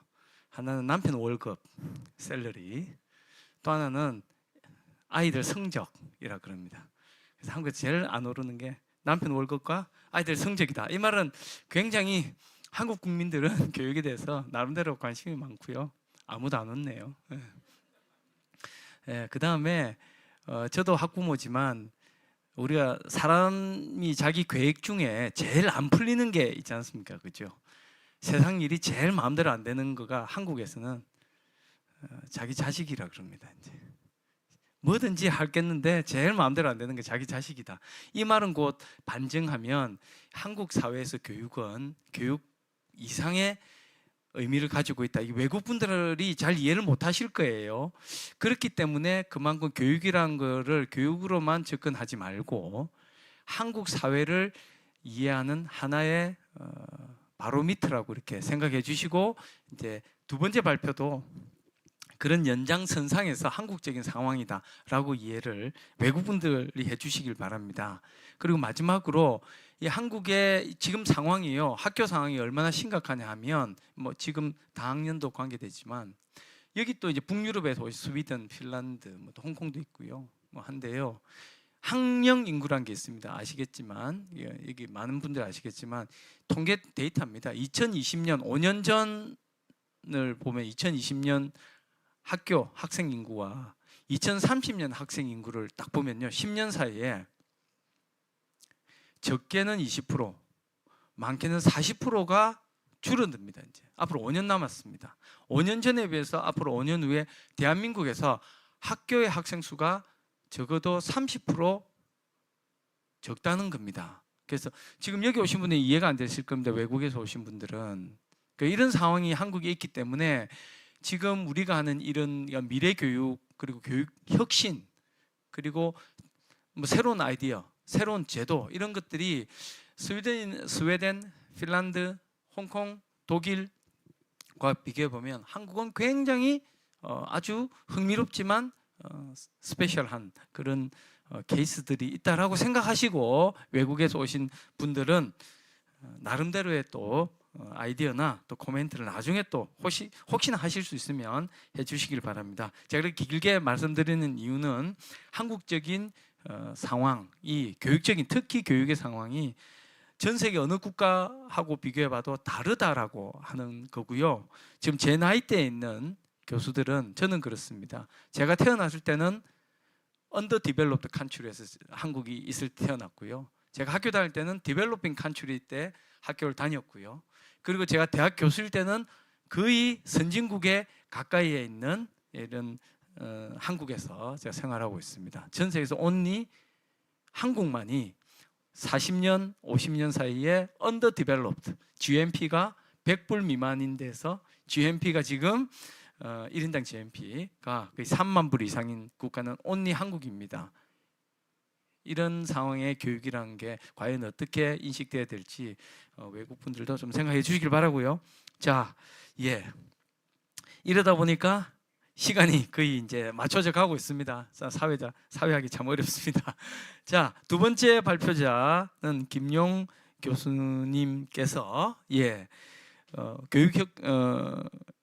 교육정책대학원에 계시는 김용 교수님께서 Digital as a Policy Tool and Social Material Future Education이라는 내용으로 발표해 주시겠습니다. 감사합니다. 네, 안녕하세요.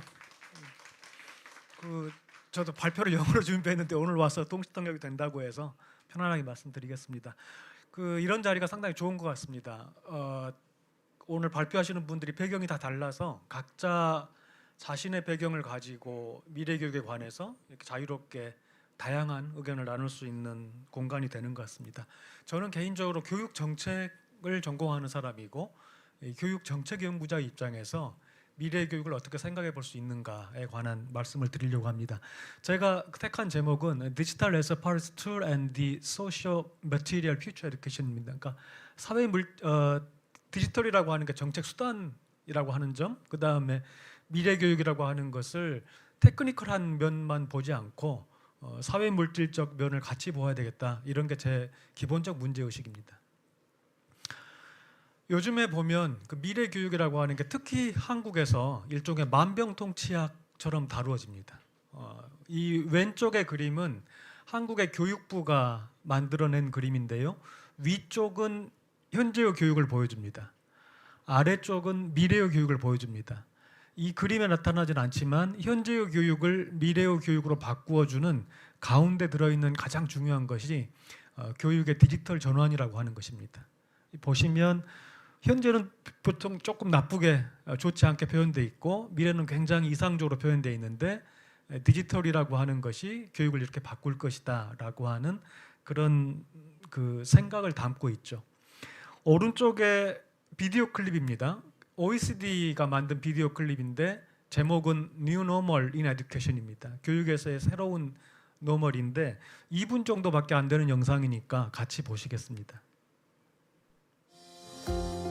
As our societies evolve, so do our education systems. But what does the future of education look like? To answer this question and understand how traditional models are evolving, we looked at emerging features that may become the new normal in education systems around the world. What did we see? Traditionally, in education systems, decisions are made by a select group of people, and everyone has a distinct role. Students learn by listening to their teachers, teachers teach, and principals manage the schools. The curriculum is linear and standardized. Academic performance is prioritized, and students are assessed through standardized tests. How is this changing?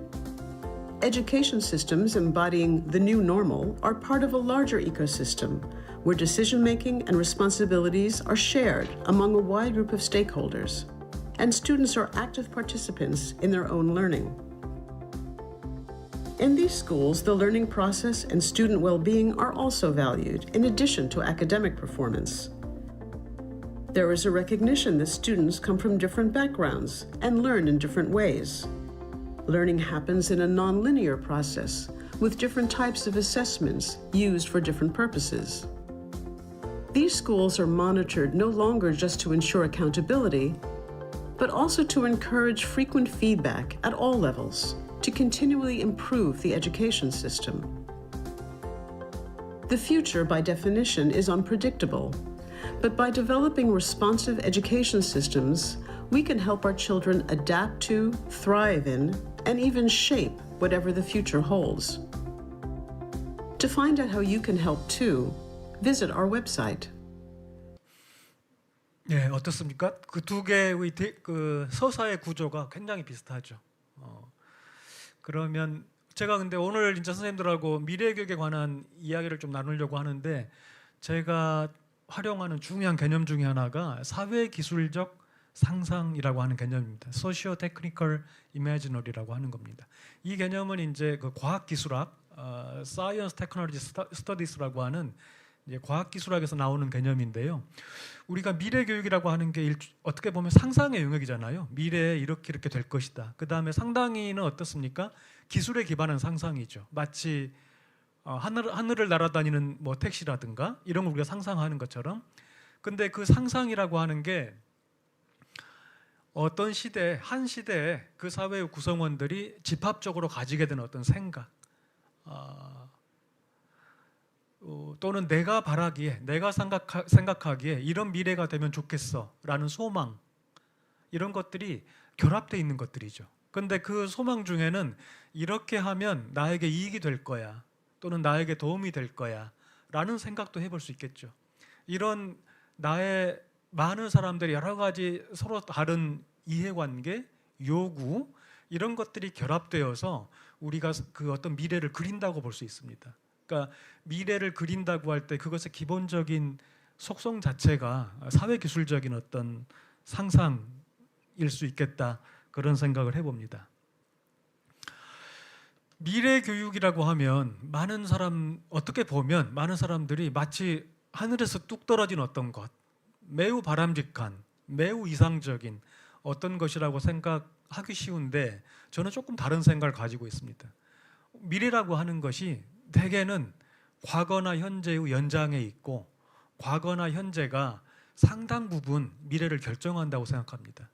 우리가 지금 이야기하고 있는 또는 우리가 앞으로 만들어 나가야 될 미래 교육이라고 하는 것도 사실은 지금까지 우리가 걸어온 어떤 길의 연장에 있다고 볼 수 있습니다. 따라서 지난 한 3, 40년간 우리가 어떤 일을 경험해 왔나, 그리고 그 시점에서 우리가 어떤 시점에서 지금 미래를 이야기하는가에 관해서 같이 잠깐 생각할 필요가 있습니다.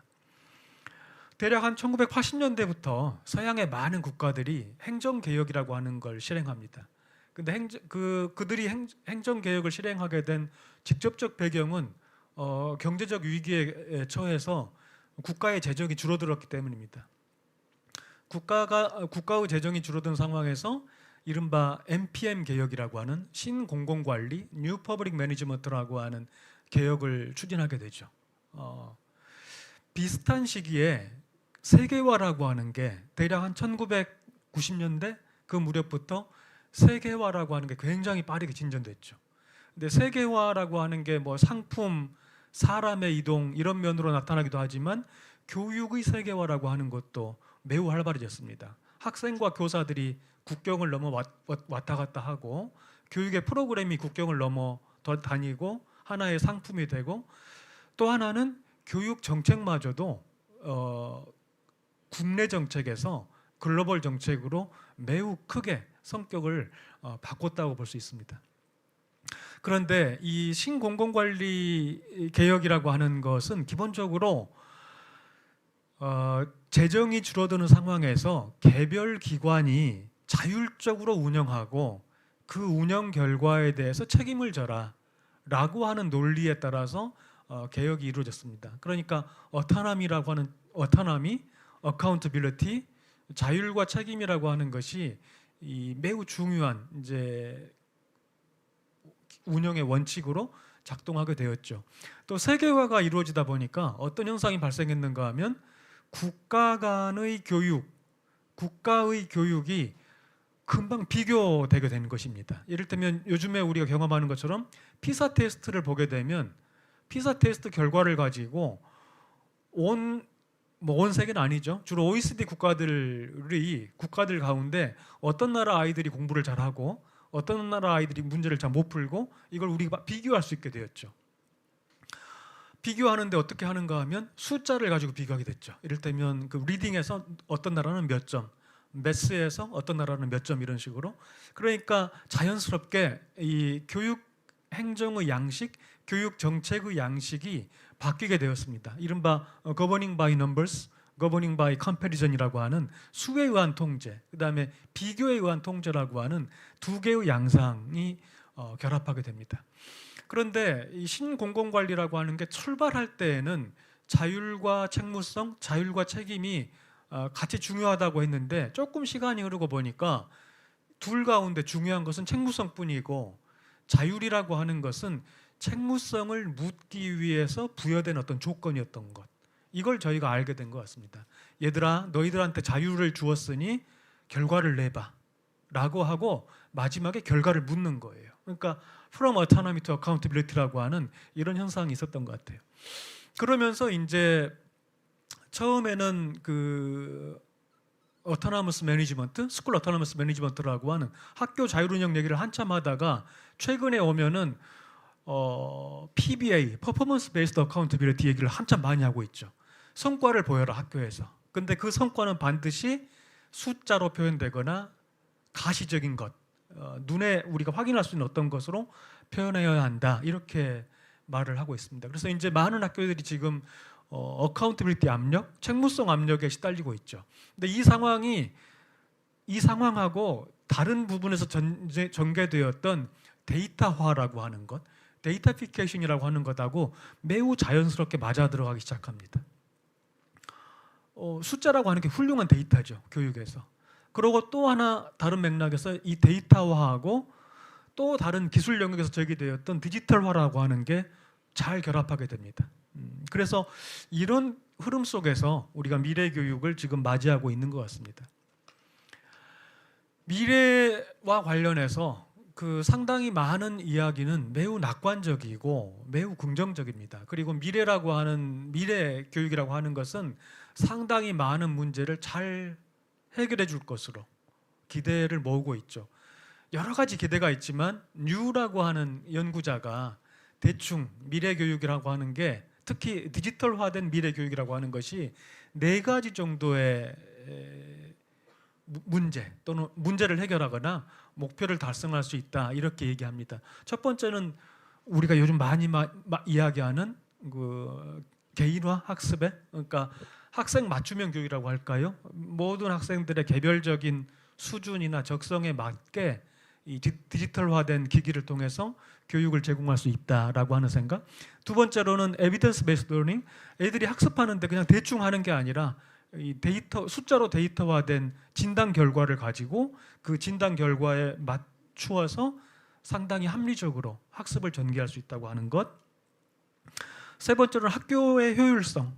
학교 운영도 교장 선생님들이 대충 하시는 게 아니라 학교 운영에 관한 매우 다양한 데이터를 가지고 합리적인 선택을 해서 학교를 운영할 수 있다. 이것도 하나 기대할 수 있는 것이고요. 마지막으로 이제 지속적인 혁신이라고 하는 것도 이 디지털화된 미래 교육을 통해서 우리가 달성할 수 있는 목표로 이야기되고 있습니다. 자, 그런데 디지털이라고 하는 것, 그러니까 현 미래의 교육을 만드는 핵심적인 자원이 디지털이라고 하는 것인데, 저는 이 문제를 생각할 때 매우 유용한 개념 하나가 파레스 툴이라고 하는 개념이라고 생각합니다. 그러니까 디지털이라고 하는 것은 미래 교육을 만드는 하나의 툴이죠, 수단이죠. 근데 이 수단과 관련해서 우리가 일반적으로는 수단이라고 하는 것을 목적을 달성하기 위한 어떤 것이라고 정의하고, 따라서 목적은 굉장히 중요하지만 수단은 그 목적 달성에 부합하는 어떤 것이기 때문에 부차적 중요성만 가진다고 생각하기도 합니다. 또는 어떤 목적을 달성할 수 있는 다양한 수단들이 있고 그 다양한 수단들 가운데 우리가 최적의 것 하나만 선택하면 된다, 이렇게 생각하기도 합니다. 그런데 이제 그 프랑스 학자 라스큐마고 르겔이라고 하는 사람이 그렇지 않다, 수단을 그렇게 보면 안 된다고 이야기합니다. 수단은 목적 달성을 위한 어떤 무엇이지만 수단 그 자체가 고유한 효과를 발휘할 수 있다, 목적 달성과는 별개로. 그리고 경우에 따라서는 수단이 발휘하는 고유한 효과라고 하는 게 목적 달성보다 훨씬 중요할 수도 있다, 이런 이야기를 합니다. 이런 점에서 보게 되면 우리가 미래 교육의 자원들에 관해서 조금 다시 검토할 필요가 있다고 생각합니다. 이를테면 데이터라고 하는 것은 이 데이터와 디지털화로 가는 길목에서 매우 중요한 개념이죠. 그리고 우리가 많은 경우에 데이터를 생각할 때 우리가 가지는 기본적 관념은 데이터는 객관적인 것이다, 따라서 공정할 수도 있겠다, 이렇게 생각합니다. 그런데 과연 데이터라고 하는 게, 데이터라든가 디지털 알고리즘, 플랫폼 다 미래 교육의 매우 중요한 자원들인데 이것들이 과연 가치 중립적인 수단인가? 라는 질문을 저는 던져야 된다고 생각합니다. 결론적으로 데이터는 정치적입니다. 왜냐하면 무엇이 데이터인가? 무엇은 데이터가 아닌가? 어떤 데이터에 어떤 가치를 부여할 것인가?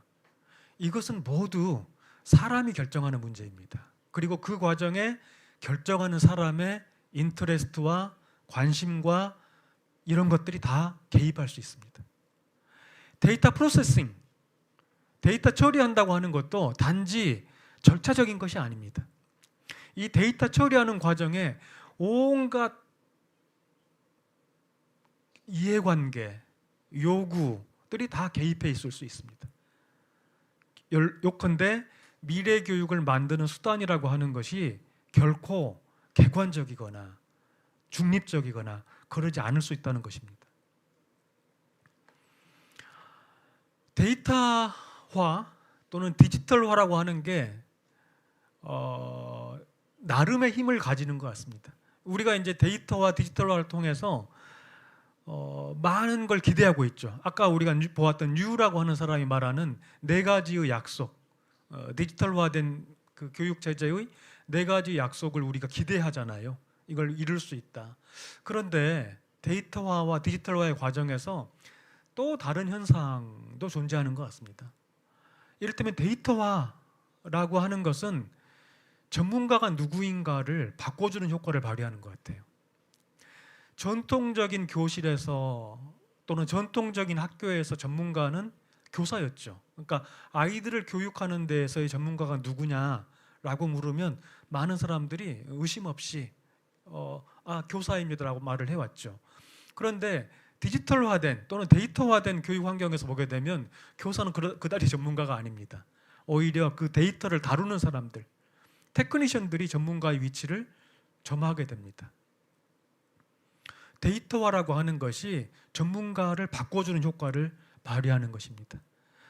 파워 릴레이션, 그들 간의 권력, 힘의 관계를 바꾸어 주기도 하고 비가시적으로 만들어 버리기도 하죠. 데이터화라고 하는 게 매니저리즘, 관리주의라고 하는 것을 훨씬 강화시키는 것 같습니다. 서베일런스, 감시를 더 강화하는 것 같습니다. 그런데 드러나지 않게 많은, 이를테면 요즘에 그 아이들의 활동 기록이라고 하는 게 다 데이터화되고 디지털화되잖아요. 예전에는 어머니, 아버지가 자신들의 자녀가 밖에 나가서 뭘 하는지를 전혀 알 수 없었지만 디지털화된 환경에서는 휴대폰만 가지고 있으면 모두 체크할 수 있습니다. 매우 편안하게 감시할 수 있다고 볼 수도 있겠죠. 마지막으로 디지털화된 데이터라고 하는 것, 교육에 관한 디지털 데이터라고 하는 것은 교육 그 자체의 범위를 좁히는 효과도 발휘하고 있는 것 같습니다. 디지털화된 환경에서는 숫자로 표현할 수 있는 것만 의미가 있습니다. 숫자로 표현되어야 그 다음 과정에 진행할 수 있습니다. 뒤집어 말하면 숫자로 표현될 수 없는 어떤 활동들은 교육이 아닌 것으로 여겨지게 됩니다. 일종의 따라서 어때요? 디지털 데이터라고 하는 것이 이 교육의 영역 자체를 상당히 좁혀버릴 수 있는 가능성이 있는 것 같습니다. 그 하나의 사례로 이 클래스 도조라고 하는 어플리케이션 말씀을 좀 드리려고 합니다. 지금 이렇게 왼편에 보시는 화면이 클래스 도조라는 프로그램의 그 첫 화면인데 전 세계적으로 가장 인기 있는 학생 생활지도 프로그램 앱입니다. 우리나라 대한민국을 포함해서 대략 한 60개 국가의 수십만 명의 교사들이 이 프로그램을 사용하고 있습니다. 미국의 스타트업 기업이 만든 프로그램인데요. 이를테면 아이들의 교실 안에서 하는 아이들의 여러 가지 활동이 이 프로그램을 쓰면 다 이렇게 숫자로 표현돼 가지고 이렇게 입력됩니다. 그리고 이를테면 교사가 이제 좋은 행동을, 바람직한 행동을 하면 뭐 플러스 1점을 주고 바람직하지 않은 행동을 하면 마이너스 1점을 주고 이런 식으로 해서 학생들은 내 점수가 몇 점인지를 바로바로 확인할 수 있습니다. 더 나아가서 나의 점수가 나의 부모에게 전달이 됩니다. 그러니까 이 클래스 도조를 통해서 학생과 부모와 교사가 다 연결이 됩니다. 많은 교사들이 이렇게 얘기합니다. 매우 좋은 프로그램이라는 거예요. 아이들이 이 프로그램만 쓰면 교사인 나의 말에 굉장히 잘 따르고 또 학급의 질서를 잘 유지할 수 있다고 얘기합니다. 그런데 조금 뒤집어 말하면 클래스 도조라고 하는 게 아이들에 대한 매우 효과적인 감시 기제가 될 수도 있습니다. 저는 양면이 모두 있다고 생각합니다. 오늘 제가 말씀 시작하면서 그 소시오 테크니컬 이미지너리라고 하는 개념에 대해서 먼저 말씀을 드렸습니다. 미래 교육에 대한 사회 기술적 상상을 같이 해보려고 합니다. 데이터화, 디지털화 교육에서 이 문제를 생각할 때 제가 가지고 있는 조금 하나의 아쉬움은 상당히 많은 사람들이 이것을 굉장히 테크니컬한 문제 또는 교수 학습 과정에 좁게 적용되는 어떤 문제라고 생각한다는 것입니다. 그런데 저는 그렇게 보면 안 될 것 같습니다. 이 교육의 데이터화라든가 디지털 전환 과정에는 다양한 정치적인 목적 또는 다양한 상업적인 이해관계 또는 정책 기업가들의 어떤 야망 이런 것들이 모두 결합되어 있는 것 같습니다. 그러니까 이런 점에서 굉장히 사회 물질적입니다. 테크니컬한 문제만은 아닙니다. 이 현재의 교육의 데이터와 디지털화라고 하는 게 지금 시점에서 상당히는 우연적으로 여러 정치인들이 가진 요구와 기업들의 이해관계와 미래교육 연구자들의 야망과 이런 것들이 컨틴전트하게 일순간 어떤 상황에서 결합된 그런 것들이라고 저는 생각합니다. 그런 면에 대해서 우리가 충분하게 온당하게 주의를 기울일 필요가 있겠다 이런 생각합니다. 왼편의 그림은 제가 발표 첫 번째 보여드린 그림이죠.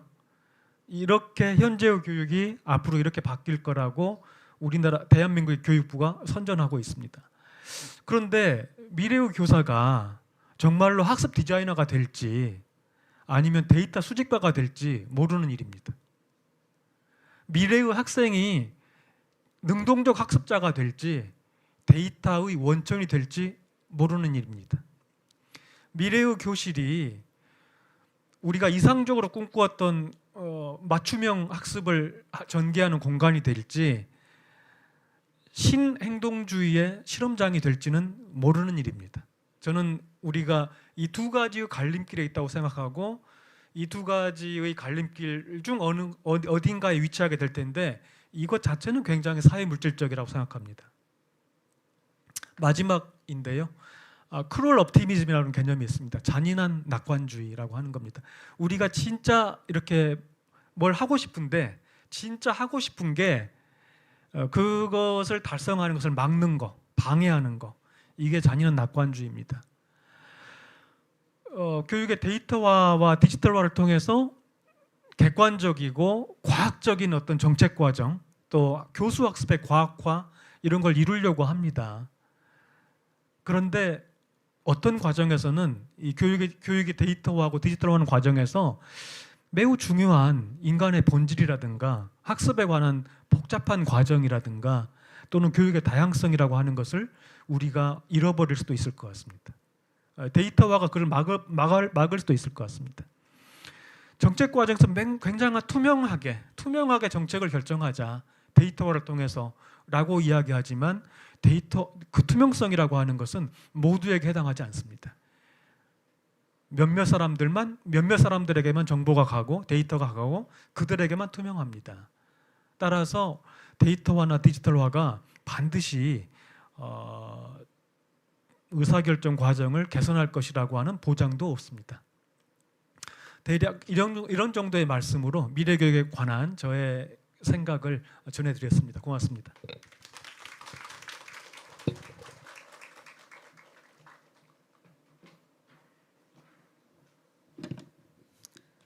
예, 발표 잘 들었습니다. 뭐 플로어에서 많은 분들이 또 다양한 생각을 하실 것 같습니다. 그죠? 이 주제 자체가 또 요즘 또 한국에서 많이 언급되고 있는 주제이기도 합니다. 자, 그래서 토론자를 모시겠습니다. 예, 토론자는 한국교육과정평가원 맞습니까? 한국교육개발원. 네, 예, 민윤경 박사님께서 토론을 해주시겠습니다. 예, 감사합니다. 네, 안녕하세요. 소개받은 한국교육개발원 민윤경이라고 합니다. 반갑습니다. 네, 먼저 이렇게 의미 있는 컨퍼런스에 초대해 주셔서 진심으로 감사드립니다. 개인적으로 현재 그 AI의 발전에 굉장히 관심 있게 지켜보고 있고 되게 잘 활용하면서 살고 있는데요. 사실 이제 오전에 왔는데 저는 이제 토론 그 PPT를 안 만들었거든요. 근데 이제 오전 좀 분위기를 보니까 PPT를 만드는 분위기인가 싶어가지고 이제 점심 먹고 와서 이제 10분 동안 이제 AI를 활용해서 저 토론문 전문을 넣어서 이거를 요약하고 제가 조금 수정해서 이렇게 만들었고요. 그리고 이제 오전에는 외국 분들이 영어로 발표하시고 또 이제 영어로 토론을 하셨는데 또 오후에 보니까 또 한국어로 약간 토론하는 분위기인 거예요. 그래서 재빨리 제가 작성한 영어 이제 토론문을 AI 넣어서 한국어로 번역을 했습니다. 그래서 이렇게 굉장히 이제 AI로 뭔가 완성형 인간이 되어가고 있는 것 같은 생각이 드는데 또 다른 한편으로는 뭔가 굉장히 불안한 거예요. 우리가 뭔가를 잃어가고 있는 게 아닌가라는 어떤 그런 불편함이 굉장히 있는데 이런 상황에서 이렇게 단순히 뭐 AI를 어떻게 활용하고 교수학습에서 뭘 만들고 이런 게 아니라 굉장히 다양한 주제로 이렇게 좀 오전에 키노트 스피커분이 스템하고 스팀 뭐 이런 내용도 하셨고 또 챗봇 발표도 하셨고 해서 굉장히 다양한 주제로 이렇게 구성된 학회에 이제 토론자로 초대해 주셔서 진심으로 감사를 드립니다. 제가 이제 거의 이제 현대 고전의 반열에 오른 그 노르웨이 문화인류학자의 헬레나 호지라는 분이 쓴 오래된 미래라는 책을 보면 이제 서구의 어떤 기술 발전주의와 현대화가 그 사회의 그 라다크라는 국가의 어떤 고유성 그리고 문화를 어떻게 이제 잃어가게 하는지 그런 책을 읽으면서 아까 사회자분께서도 말씀하셨지만 우리나라는 이제 전 세계에 없는 단기간에 압축적 성장을 거둔 유일한 나라이지만 그 과정에서 혹시 우리가 잃어버린 것은 없는가라는 고민을 굉장히 많이 하게 되는 요즘인데요. 그런 의미에서 오늘 김용 교수님의 발표도 굉장히 의미 있게 들었고요. 사실 저는 김용 교수님의 토론을 제가 맡을 줄 몰랐거든요. 근데 교수님께서 주신 원고를 정말 재미있고 의미 있게 읽었고 여러분도 혹시 기회가 되신다면 꼭 한번 읽어보셨으면 좋겠다라는 말씀을 드리고 그런 좋은 논문의 토론으로 이렇게 기회를 주셔서 감사드립니다. 먼저 이 논문은 한국의 미래교육의 담론을 비판적으로 성찰할 수 있는 중요한 기회를 제공하고 있다고 생각합니다. 미래교육이 단순히 기술 발전의 자연스러운 결과가 아니라 특정한 역사적 그리고 정치적 맥락 속에서 형성된 사회기술적 상상이라는 점을 굉장히 설득력 있게 보여주고 있습니다. 교수님께서는 이제 1980년대 신자유주의 교육개혁으로부터 이어진 흐름 속에서 미래교육 담론이 어떻게 만들어졌는지를 이 논문에서 짚어내고 계시고요. 또 이제 이러한 디지털 기술이 자율성, 그리고 책무성, 그리고 데이터화의 연속선 위에서 교육을 재구성하는 과정을 탁월하게 분석하고 있습니다. 무엇보다도 개인화, 효율성, 혁신이라는 긍정적인 미래 교육의 비전 속에 가려진 어떤 감시 강화 그리고 교사 전문성의 약화, 수행성의 심화 같은 문제를 정확히 드러낸 점이 굉장히 저에겐 인상적이었습니다. 그리고 교수님도 사실 저랑 좀 비슷하게 개념을 굉장히 좋아하시는 것 같아요. 그래서 아까 발표에서도 여러 가지 개념들을 소개하셨는데 특히 이제 잔혹한 낙관주의라는 어떤 개념을 예리하게 포착을 하시고 이것에 대해서 이제 좋은 설명을 해주셨습니다. 저는 이렇게 이제 이 논문이 굉장히 탁월한 그런 논문이라고 생각하고 이 자리에서 이런 저희의 논의가 좀 더 확장될 수 있도록 몇 가지 좀 질문을 던지고자 하는데요. 먼저 앞서서 이 논문의 3가지 중요한 기여를 좀 말씀드리고 싶습니다. 먼저 미래교육 담론이라는 것이 그냥 어디에서 툭 튀어나온 것이 아니라 그것이 역사적인 맥락 속에서 이루어졌다라는 것을 짚고 계십니다. 1980년대 영미권에서 시작된 신자유주의 교육개혁의 연장선상에 미래교육이 있고 그때 학교 자율화 정책이 국가 책임을 교사에게 떠넘기는 수단이 되었듯이 지금의 데이터 기반 책무성 강화라는 것도 비슷한 논리로 작동한다는 분석이 매우 설득력이 있었습니다. 두 번째로 디지털 근데 제가 10분 동안 만든 거를 보여주지 않고 있었네요.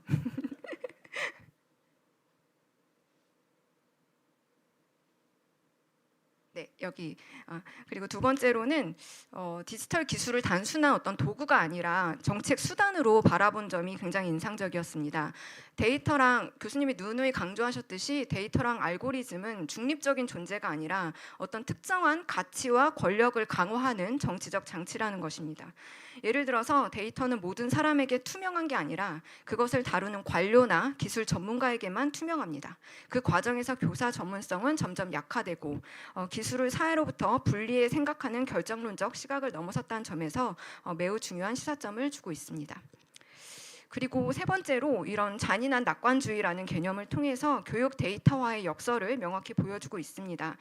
교육을 더 객관적이고 투명하게 만들기 위해서 저희는 데이터를 수집한다고 생각하지만 오히려 이러한 것이 인간성과 다양성을 훼손하고 새로운 불평등과 감시체제를 만들어낸다는 현실을 날카롭게 짚어내고 있습니다. 이런 분석은 최근에 어떤 셀윈이나 맥길 크리스트가 제기한 기술적 해결주의에 대한 비판과도 맞닿아 있다고 생각합니다. 이러한 분석을 바탕으로 저는 좀 이제 그러면 역으로 질문을 좀 드리고 싶은데요. 첫 번째로 그러면 이러한 구조적인 압력 속에서 우리 교육 주체들이 좀 주체성을 발휘할 수 있는 여지가 정말 없을까라는 점을 한번 생각해 보고 싶었습니다. 논문에서는 교사가 데이터 수집자로 학생이 신행동주의의 실험실의 피험자로 전락하는 위험을 지적하고 있습니다. 하지만 그 속에서도 교사나 학생, 학부모가 디지털 기술을 자기 방식으로 재해석하고 저항하는 어떤 미시적인 실천이 가능하지 않을까요? 혹시 지금 불가능하다면 앞으로 우리 교육은 그런 주체성을 가진 실천자를 가능하게 하는 방향으로 나아가야 되지 않을까라는 어떤 방향성을 제시해주고 있다고 생각합니다. 또 그 데이터라는 게 물론 굉장히 정치적이고 어떤 권력적인 것이기도 하지만 교사가 데이터를 단순히 평가를 위해서 활용하는 것이 아니라 정말 진정성을 가지고 학생을 성장시키고자 하는 의지를 가지고 성장 피드백으로 활용할 수도 있고, 또 학생이 역으로 데이터를 비판적으로 읽고 해석하는 역량을 기를 수 있다면 앞으로 어떤 이런 데이터 중심의 교육이 무조건 비관적이지는 않겠다라는 생각을 했었고요.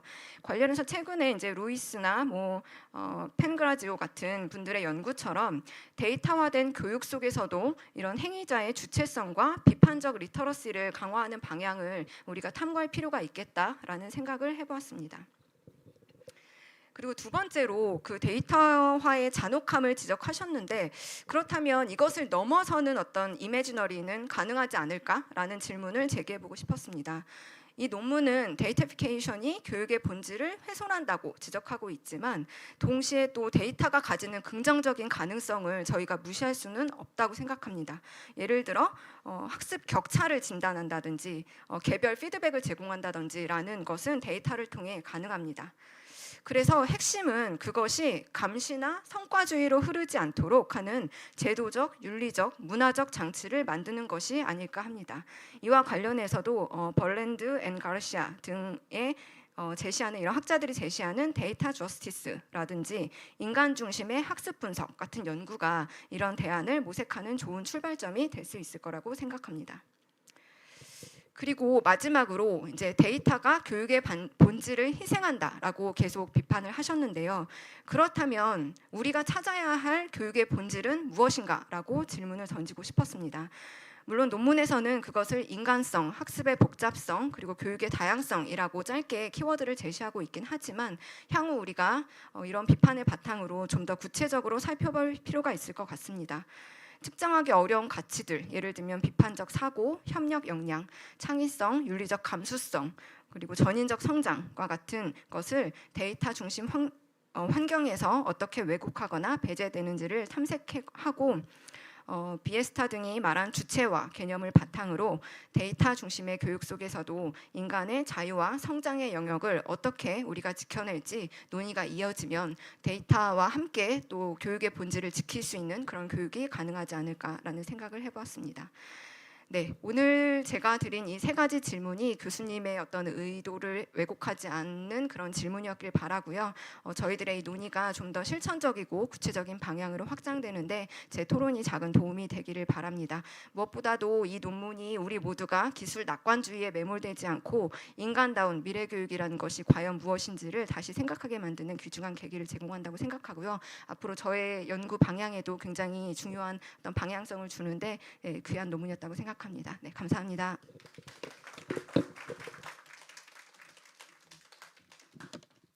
예, 발표 잘 들었습니다. 아마도 지금 프로그램 보시면요, 지금 프로그램 시간상에 5시부터 6시까지 comprehensive discussion and question and answer입니다. 일종의 이제 패널 디스커션하고 질의응답 시간이 있거든요. 그때 많은 분들이 좀 질문도 해주시고요. 또 포스트잇에다가 남겨주시기 바랍니다. 이번 세션에 대한 내용 잘 기억하시다가 저도 물론 그러겠습니다만은 여러 의견들이 아마 활발하게 이루어질 것 같습니다.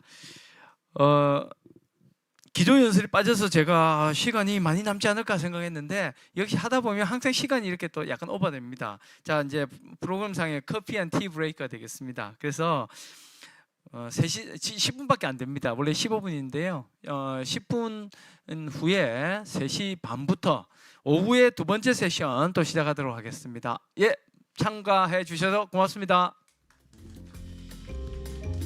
예, 커피 앤 티 브레이크 시간입니다.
It's time to start. It's time to start. It's time to begin. I don't know which word is correct. It's time to start the second session of the afternoon session. 자, 오후 세션의 두 번째 부분이 되겠습니다. 그지요? 예, 그 발표를 시작하도록 하겠습니다. 저기 바깥에 계시는 분, 또 여기 행사 진행하시는 바깥에 있는 참가자들 좀 안으로 안내 부탁드리겠습니다. 10분이 눈 깜짝할 새 지나간 것 같습니다.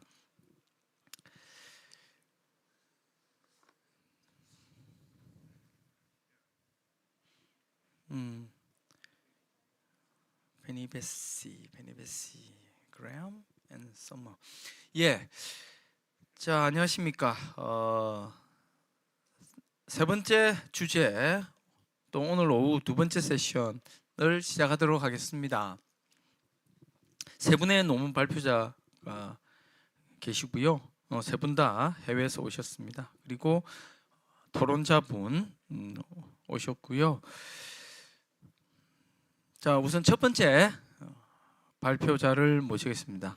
그 전에 지금 주제가요. Strengthening Future Teacher Competencies and Redefining Educational Professionalism입니다. 예, 한국어로는 이렇게 되어 있는 것 같고요. 자, 첫 번째 발표자. 예, 첫 번째 발표자는 핀란드에서 오셨습니다. 베니베시 박사님이고요. 토론자는 박태준 박사님께서 오시겠습니다. 자, 첫 번째 발표자 보니까 시니어 리서처고요.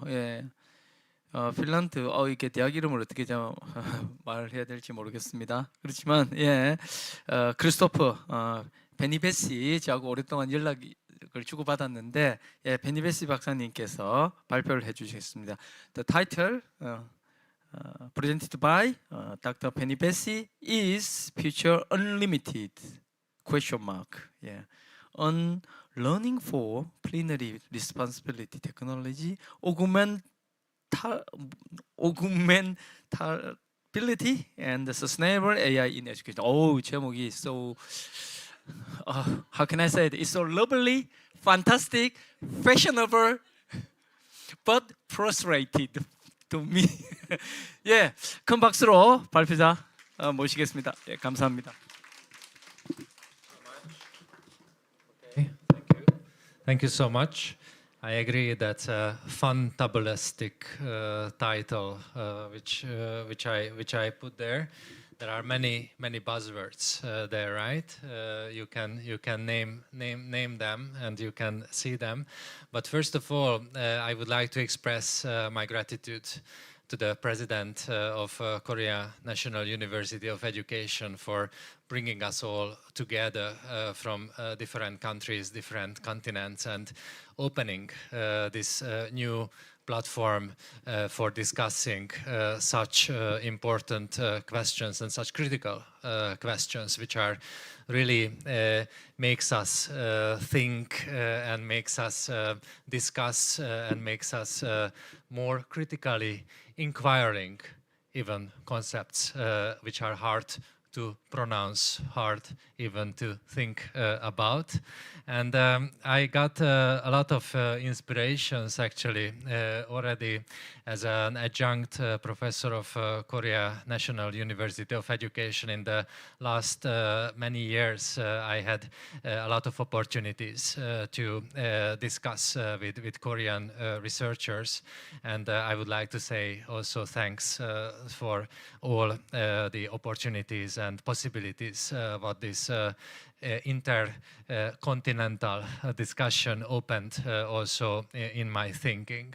So in the last few months, there were very important events were taking place also in bringing together our universities and even more universities. As you have heard from Professor Jan Lunda's talk, he's connecting all the teacher training universities and all research universities in Finland.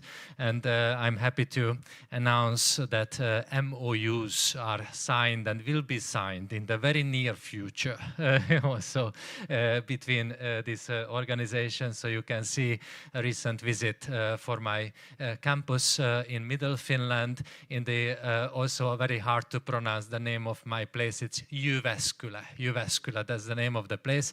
Helsinki is much easier pronounce. So also visit to Helsinki Luma Center.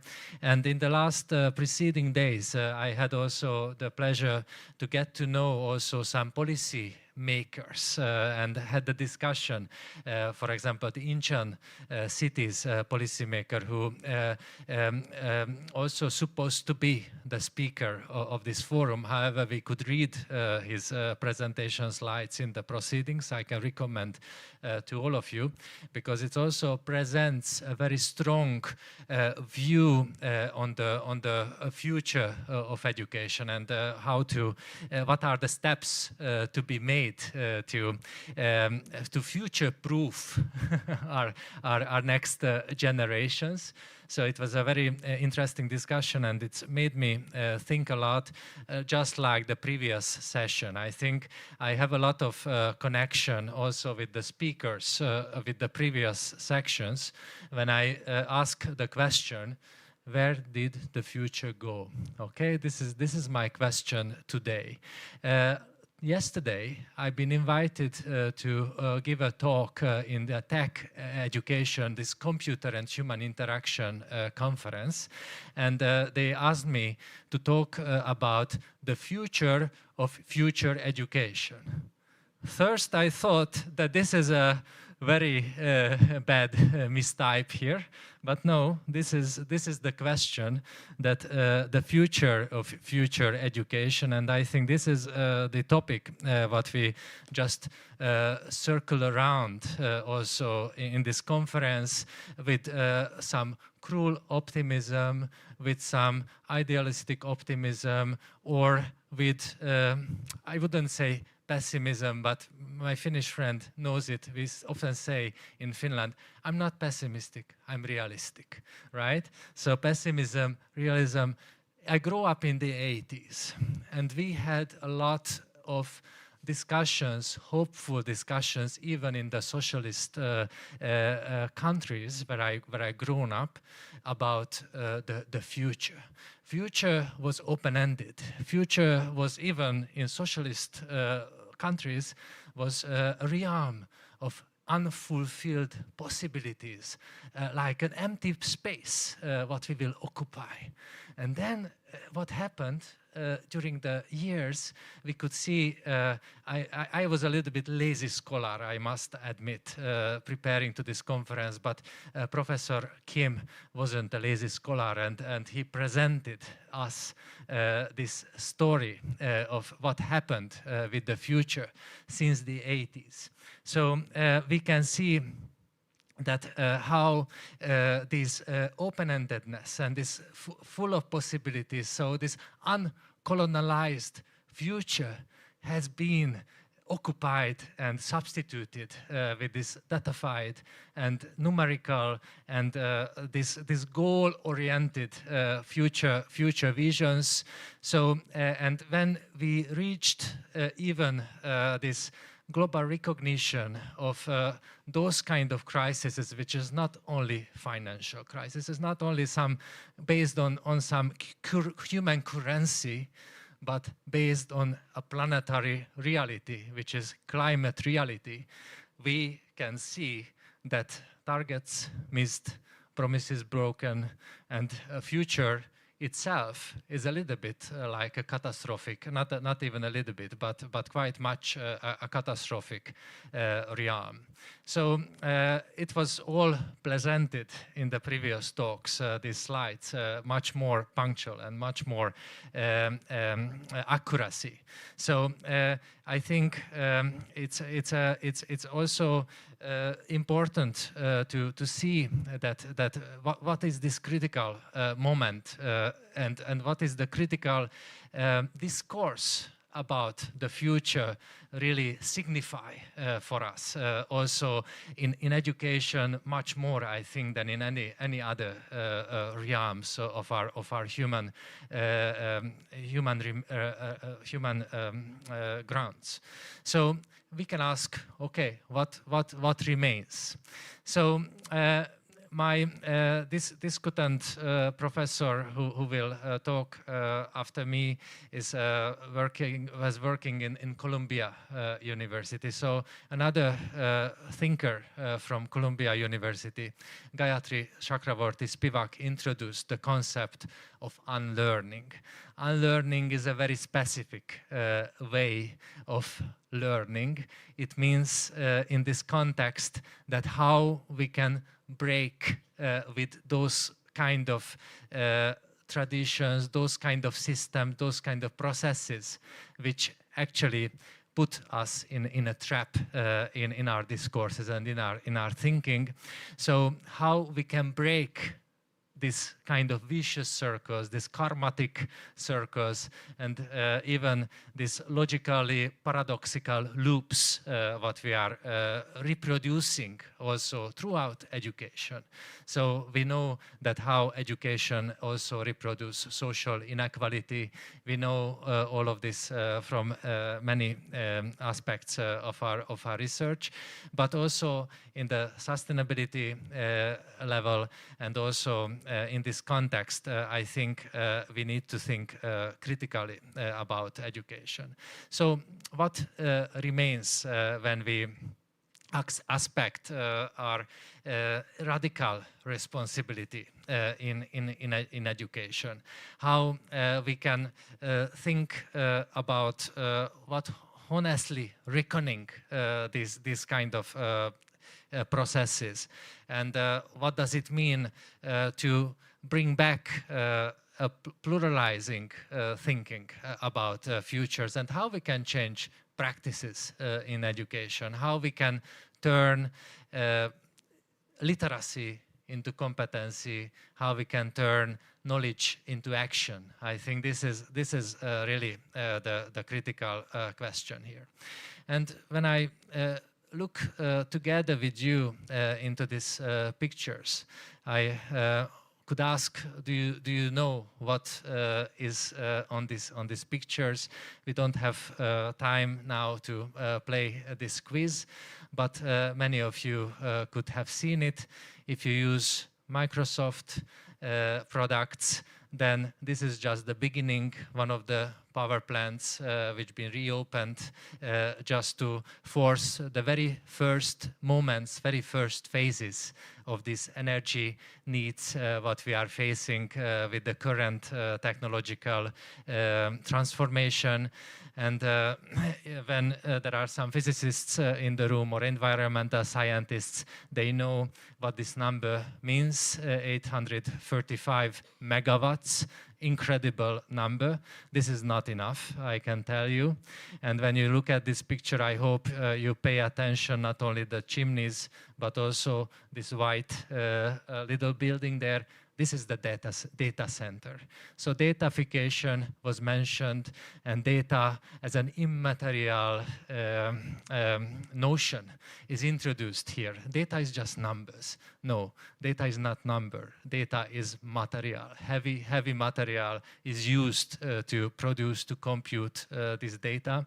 And also when we talk about wireless, we talk about cloud, we don't forget that Amazon is not only shopping, but also the world's largest cloud service provider, and they need incredible energy. You can see this is more than twice just now than the previous number, or almost twice of it. So you can now calculate that this 1.9 gigawatts is the power consumption of whole country, Iceland, in 2019. This is not enough. What is needed. And also, this is modular nuclear plant. So UK already made the deal that these modular power plants can be deployed by Google everywhere. So this is needed to support this, even the first phase of this technological transition, what we are facing with. This is not the moment, of course, to criticize nuclear power, because this is still the sort of cleanest solution, what we know.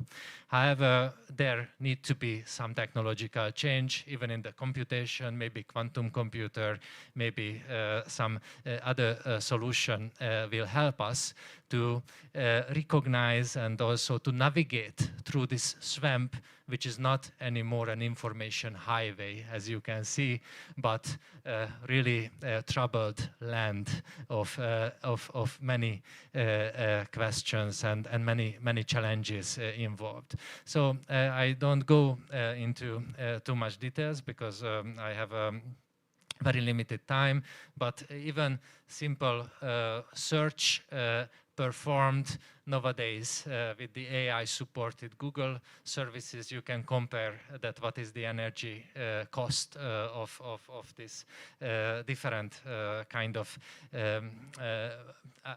approaches what we use actually infinite times a day. And then let me ask another question in this room. So when we talk about educational excellence, when we talk about like what is like a good education, let's make another comparison. You can do a lot of things with data. You can also compare the carbon dioxide emission and also this educational excellence in the table. And if you heard about this very interesting concept, country overshoot day. Country overshoot day means that if the whole planet would live like a single country's average citizen, how fast the planet would run out of all resources available for that single year. So you can see you are invited, us from Finland, as an excellent country with excellent education, excellent warrior of sustainability all around the world. However, I have to tell you that we are not performing too well, for example, when it comes to the country overshoot day table.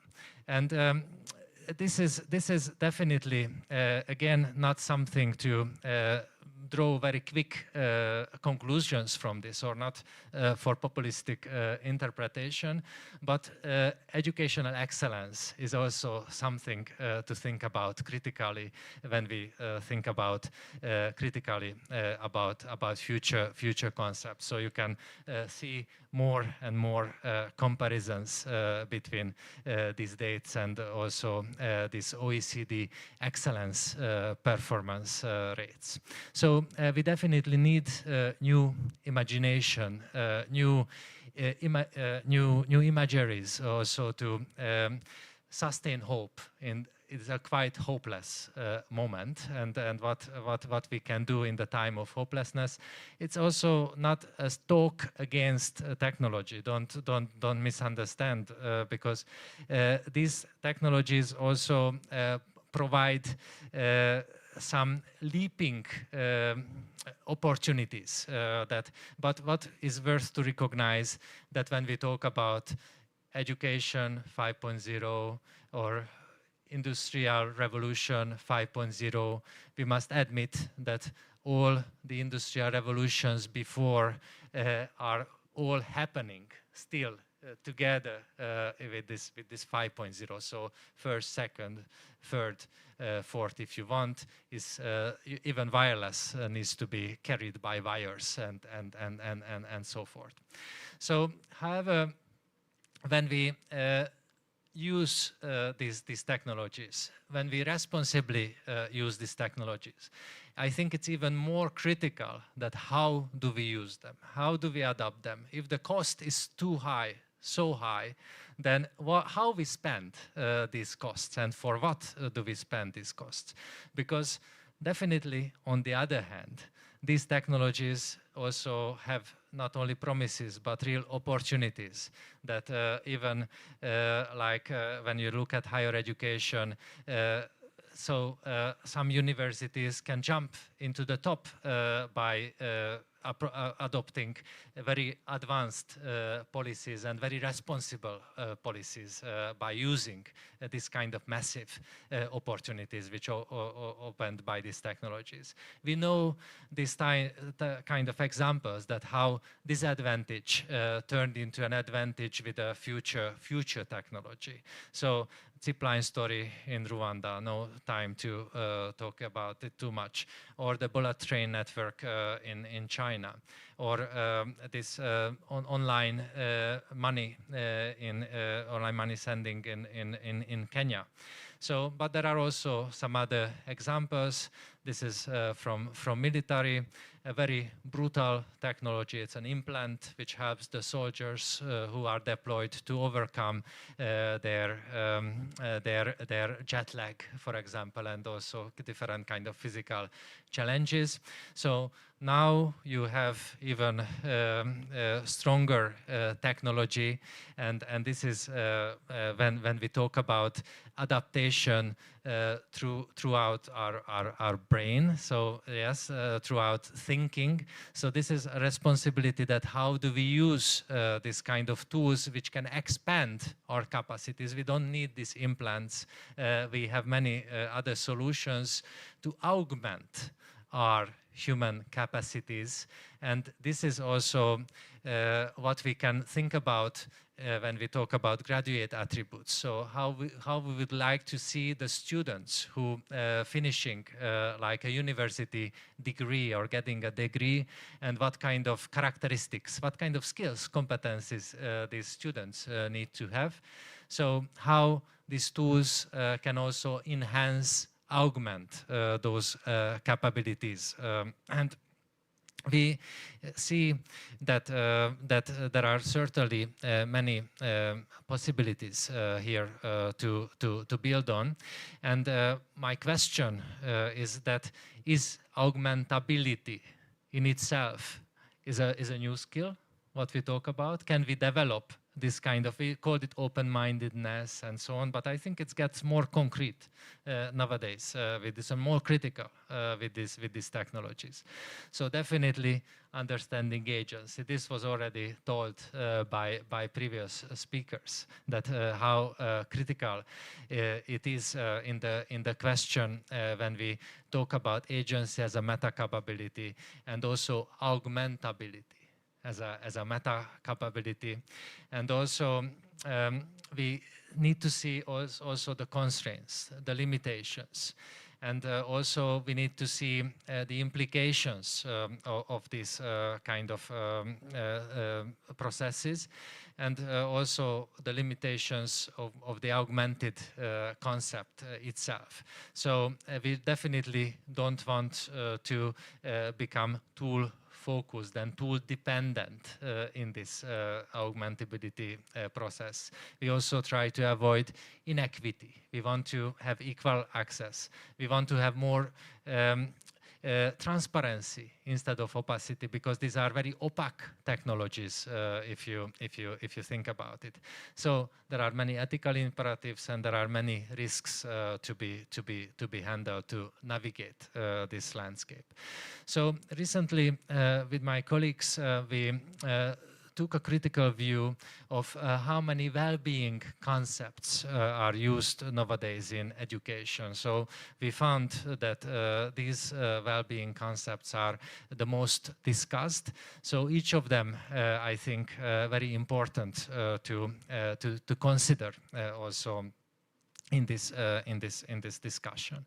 And I would like to close my talk by calling attention to one single well-being dimension from those which I presented in the previous slide. This is planetary well-being. So what does it mean?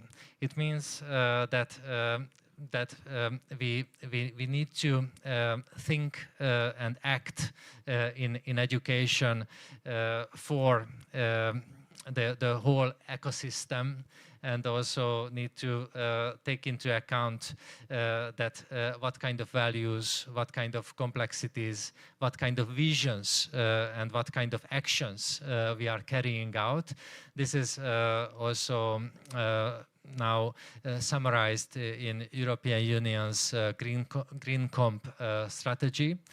So there is also very important work to be done with the teachers to change this kind of future concepts. I don't have time to present this, but this is my course in Hong Kong, for example, working with future policymakers and teachers about these ideas, and how we can move towards a whole school approach in terms of sustainability. This is our book, which is a teacher written and teacher cooperative handbook. You can see also some practices from Finnish schools, or when I just present this slide, this was a fantastic project with students. We mapped that how a single school meal gets into your table in the school canteen.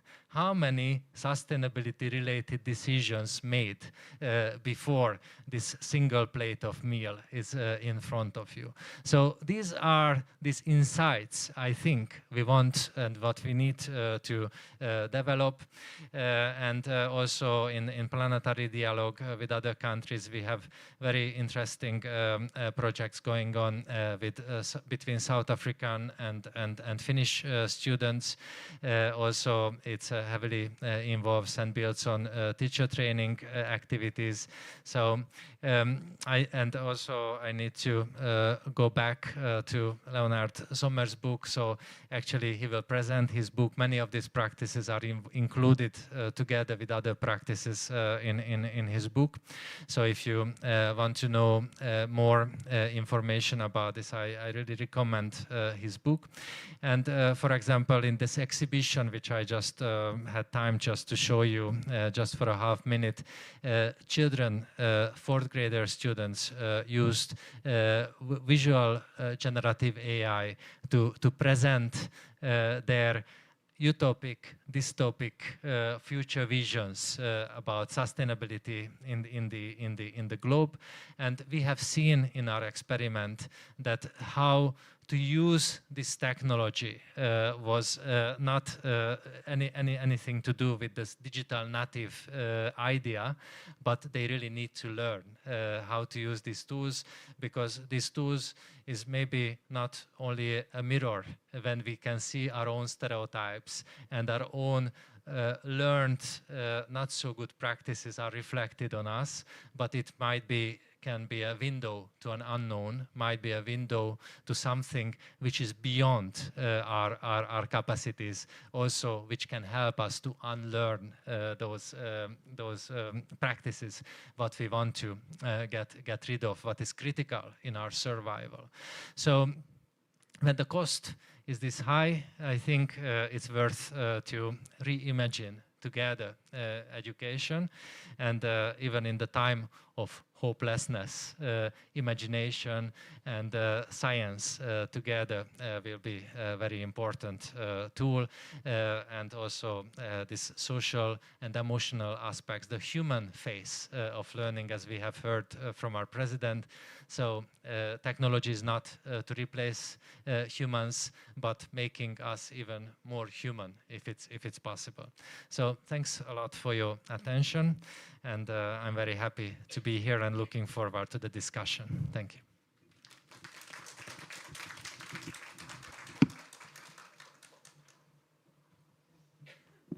예, 발표 잘 들었습니다. 여러 가지 좋은 또 이슈를 제기해 주셨네요. 생각할 거리도 있고요. 예, 좋은 발표 감사드립니다. 다음으로 한국교육과정평가원 박태준 실장님께서 또 이어서 토론을 진행하시겠습니다. 예, 감사합니다.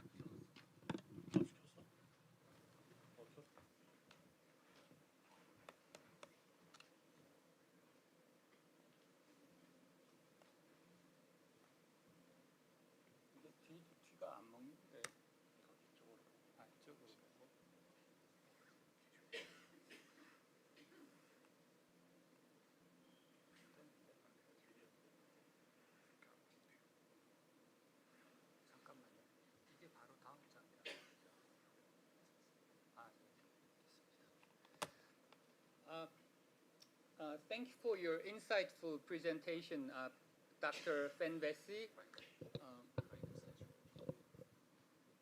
Although you emphasized the importance of unlearning, I think I learned a lot from your presentation. Yeah. Okay, today I will briefly discuss your presentation within 10 minutes, focusing on the implication of your framework for Korean education.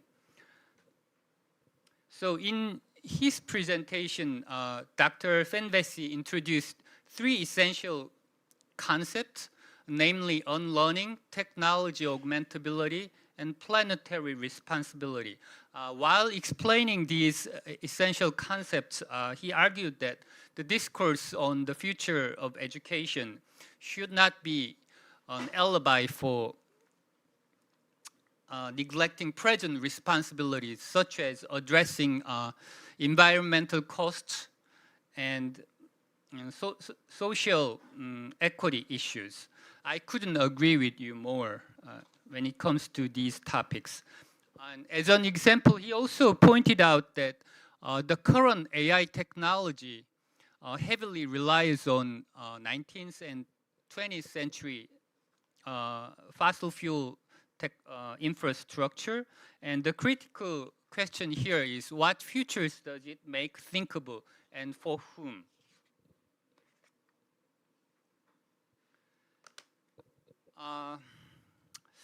Given the rapidly developing AI technology and its profound impact on society, I think we can say that the Korean education stands at a critical crossroads. For example, government initiatives such as AI Basic Law and AI Ethics Principles for Education was recently announced. They are indicative of Korean government's strong commitment to leading AI-driven transformation, digital transformation. However, I personally believe that there remains a critical gap between government aspirations for digital transformation and practical concerns of stakeholders such as teachers and parents.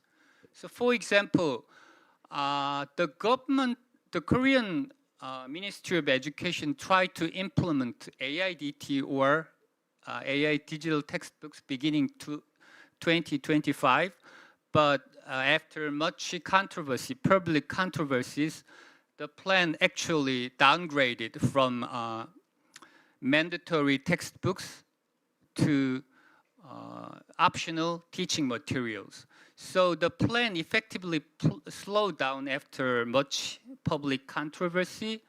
It demonstrates limits of top-down or standardized one-size-fits-all technology-centric approach.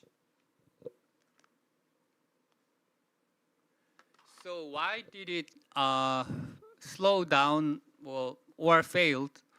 Because many stakeholders expressed their concerns when it comes to AIDT.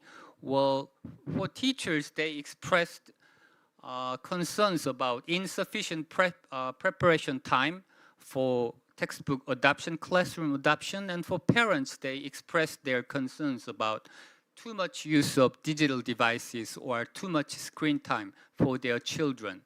And also privacy issues relating to the ownership of data, student-generated data, also emerged. So when it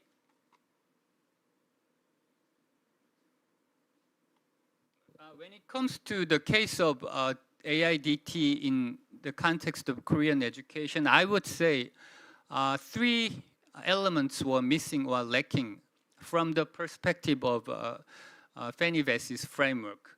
First, on-learning process was not adequately considered, and also material reality was overlooked, and also ethical constraints for data privacy was not adequately taken into account when considering the adoption of AIDT.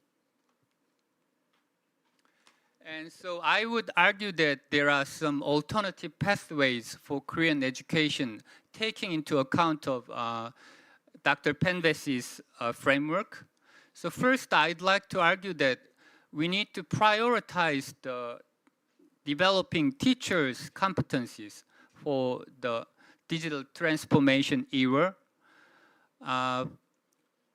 So to that end, we need to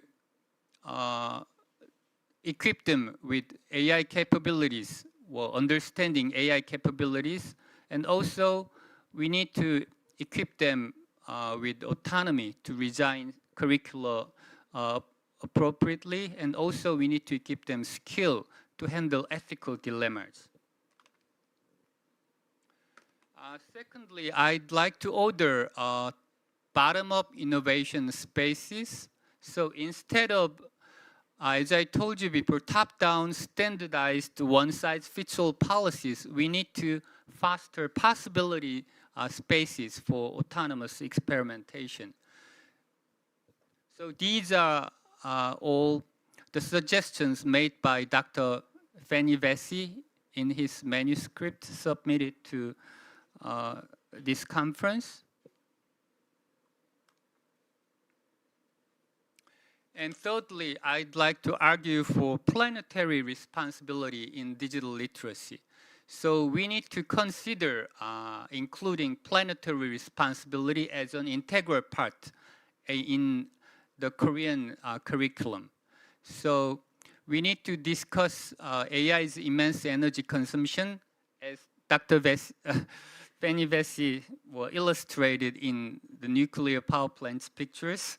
And also we need to address social equity issues. And also we need to teach truly meaningful sustainability for future generations.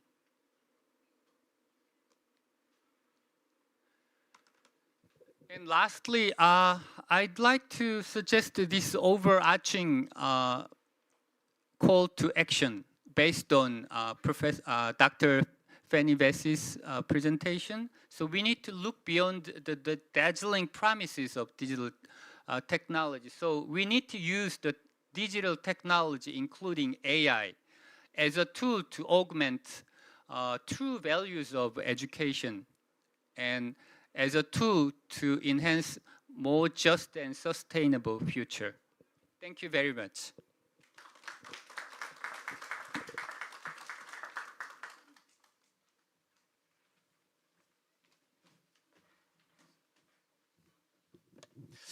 네, 발표 감사드립니다. 이 오전 세션도 또 오후로 갈수록 점점 더 많은 이슈들이 제기되고 또 뜨거워지는 것 같습니다. 자, 그래서 두 번째 발표자를 모시겠습니다. 그 타이틀이 Strengthening Future Teacher Competencies,다 그죠? Competencies and Redefining Educational Professionalism. 그리고 발표자는 샤롯 그레암 교장 선생님이네요. 스쿨 프린시팔이고요. 탕발라 스쿨 앤 프리스쿨 in Sweden. 네, 맞습니까? 자, 그레암 교장 선생님이 발표를 해 주시겠습니다. 샤롯, floor is yours. 박수 부탁드리겠습니다.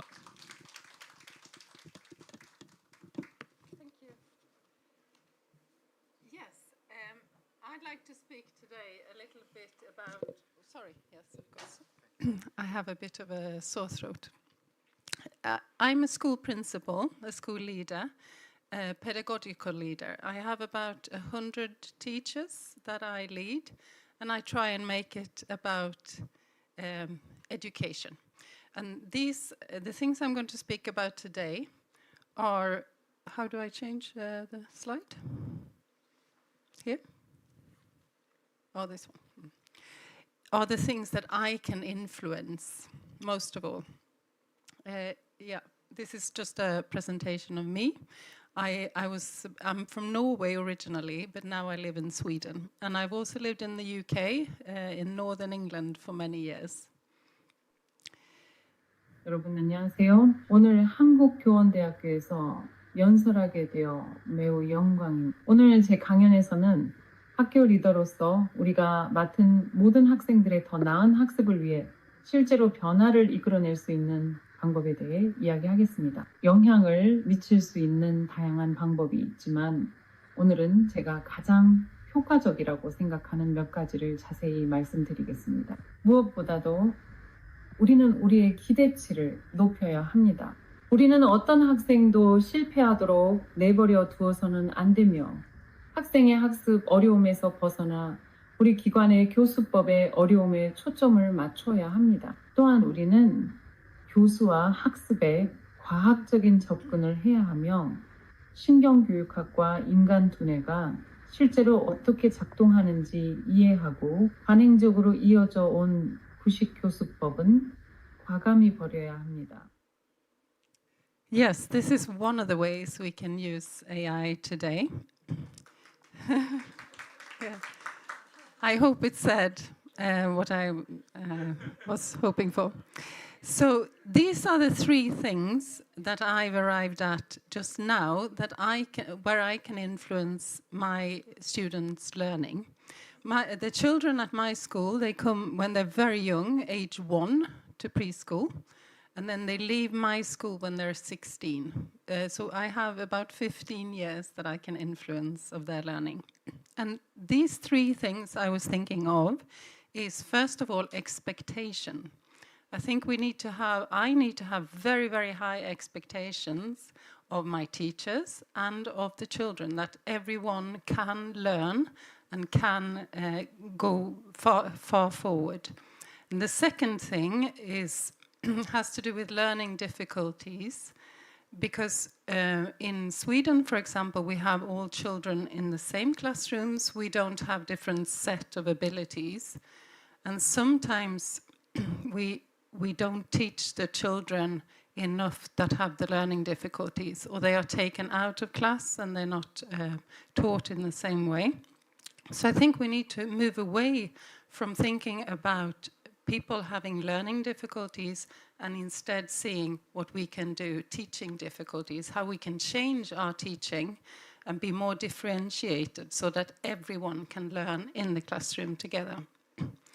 And the third thing I can influence is to use a scientific approach. And nowadays they do a lot of research on cognitive science. They have done for a while, but there's some new research now, quite recent, that applies how we can apply this in the classroom and how we can use cognitive science. And I try and influence the teachers at my school to use the cognitive science, neurodidactica, we call it. So high expectations, first of all, is a self-fulfilling prophecy. if we expect a lot from our students, they will perform better. You probably heard about this research that was done in the 70s in the States, I think, where they, the researchers went into a very big school and they did intelligence tests really on all the children there, but the results they showed were false. They told the teachers and the school leadership that these children here have very high IQ, and then they came back year after year and followed those children, and when they left school, they had much higher grades than everyone else. And it wasn't true. They didn't have higher IQs. It was the expectations of the teachers and the school leadership that made us teach them differently.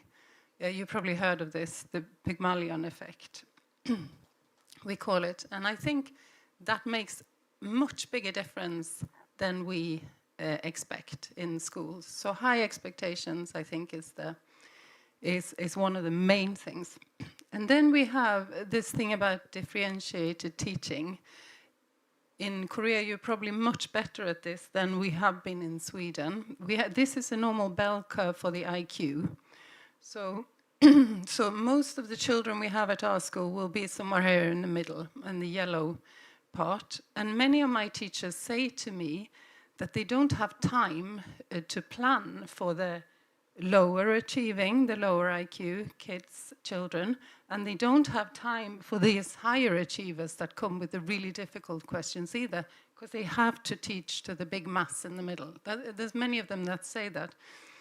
But I would suggest, nowadays especially, when we have AI tutors, we have a lot of things you can learn online, that most of the students that we get here in the middle, they can almost manage to learn without teachers. They almost don't need school.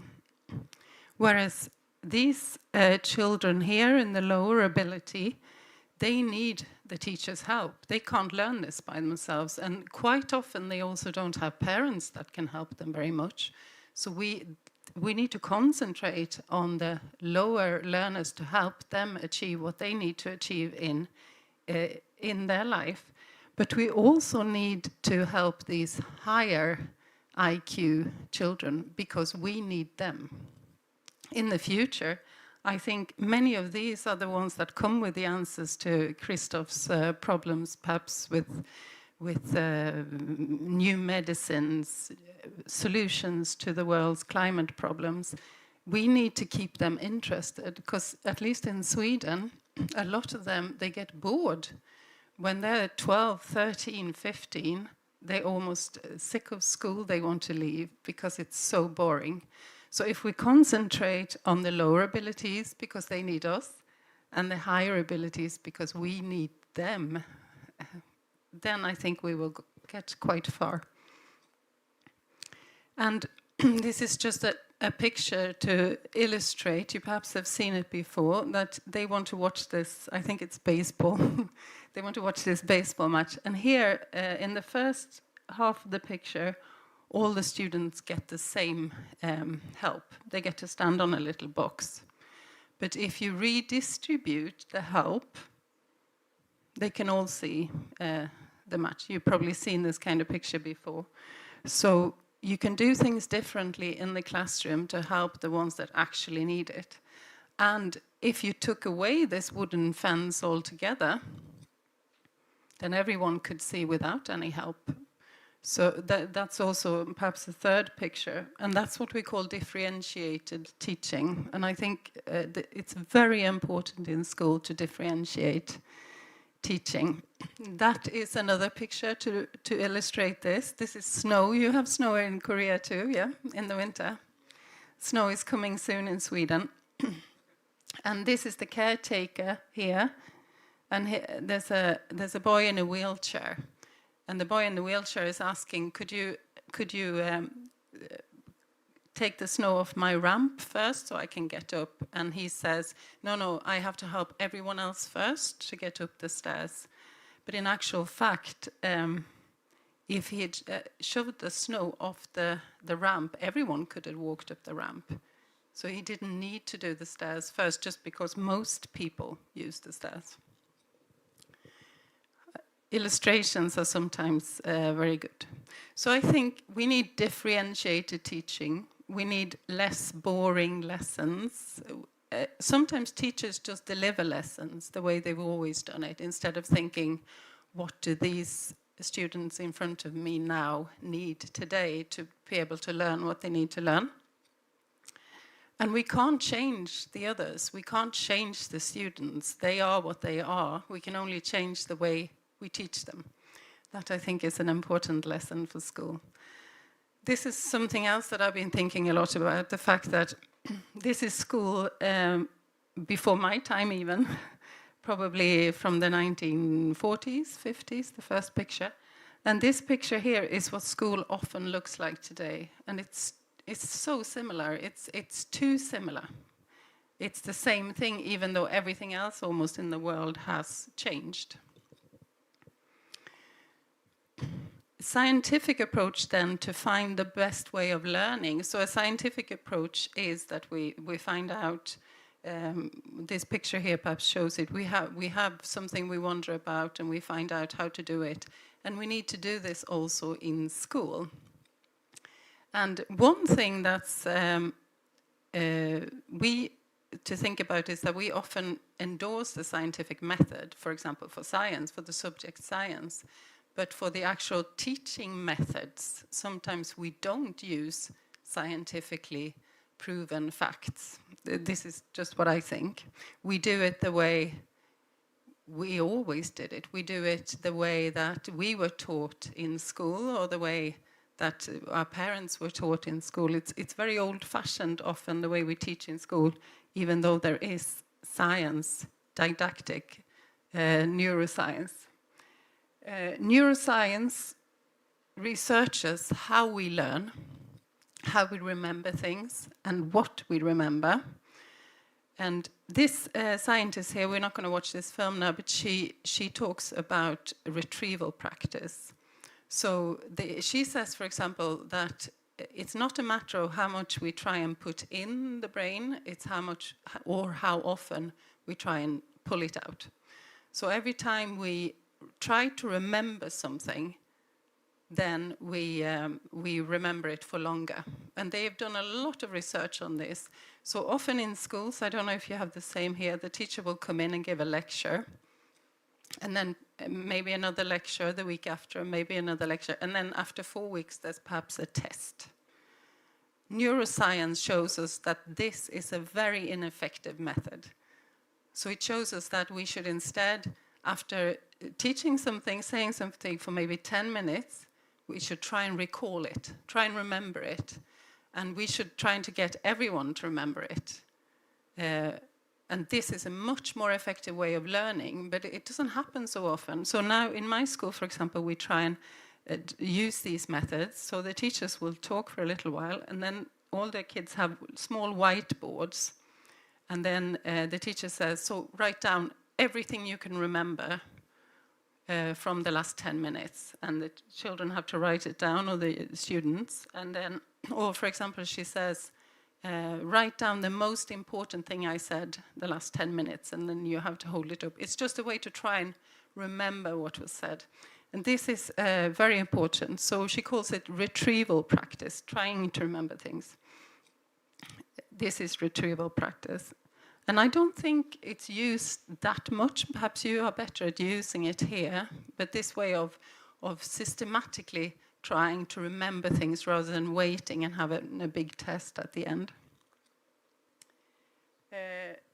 So it's a much more effective way of remembering. The second thing that she's from Berkeley College in the States. The second thing they arrived at was spaced practice.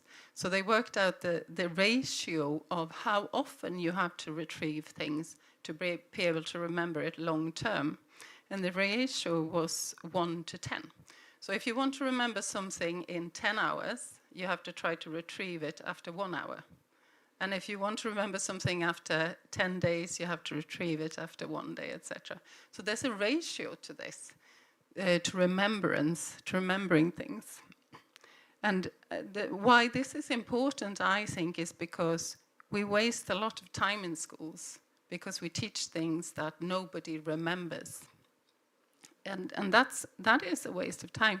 So if we can try and teach in a different way so that everyone remembers it, then it's less wasting of time. So this is spacing. It boosts learning by spreading out the retrieval opportunities. And the third thing that they have arrived at in this neurodidactic research is interleaving. So if you, they worked out that if you mix up closely related topics, you will remember them better.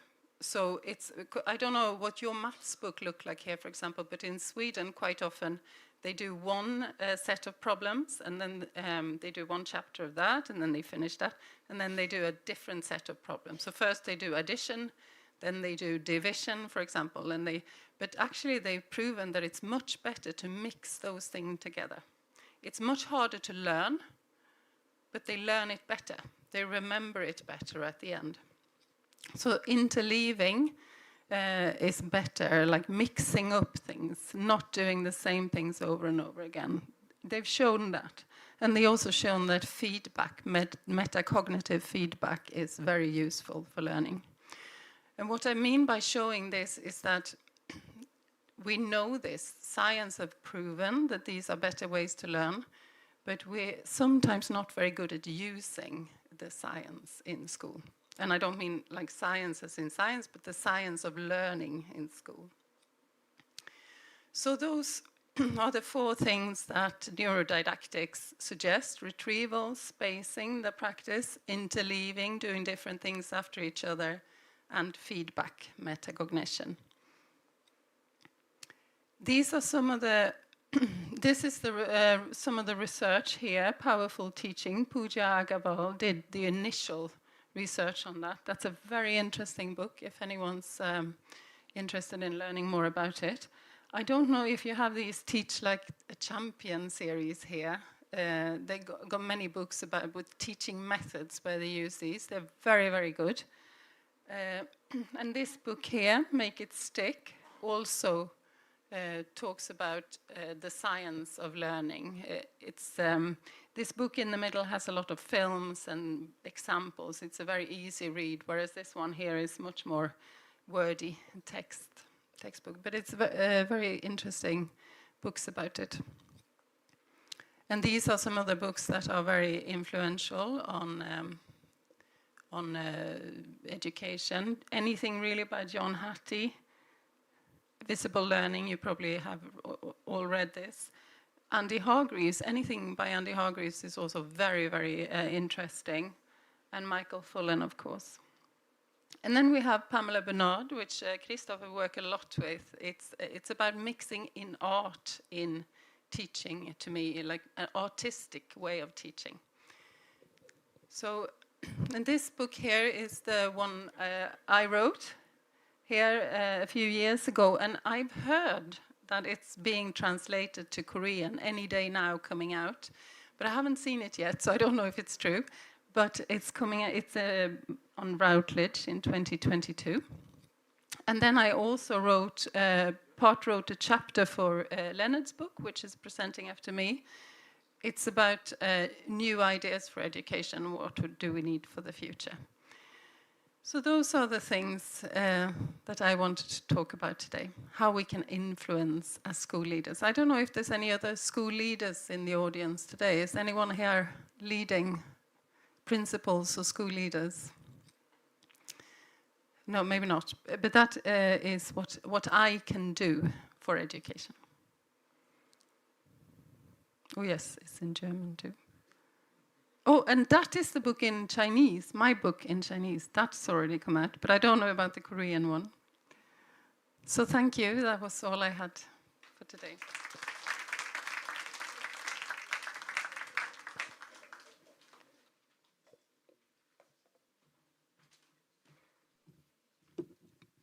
예, 제가 영국에 석사 박사를 했는데요.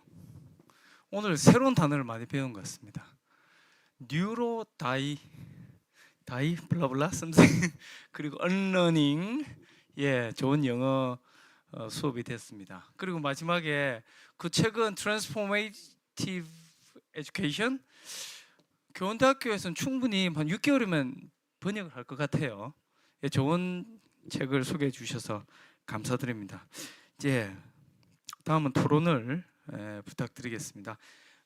최고원 선생님, 예, 교원대학교 교수님을 계시고요. 최고원 교수님께서 토론을 해 주시겠습니다. 예, 감사합니다.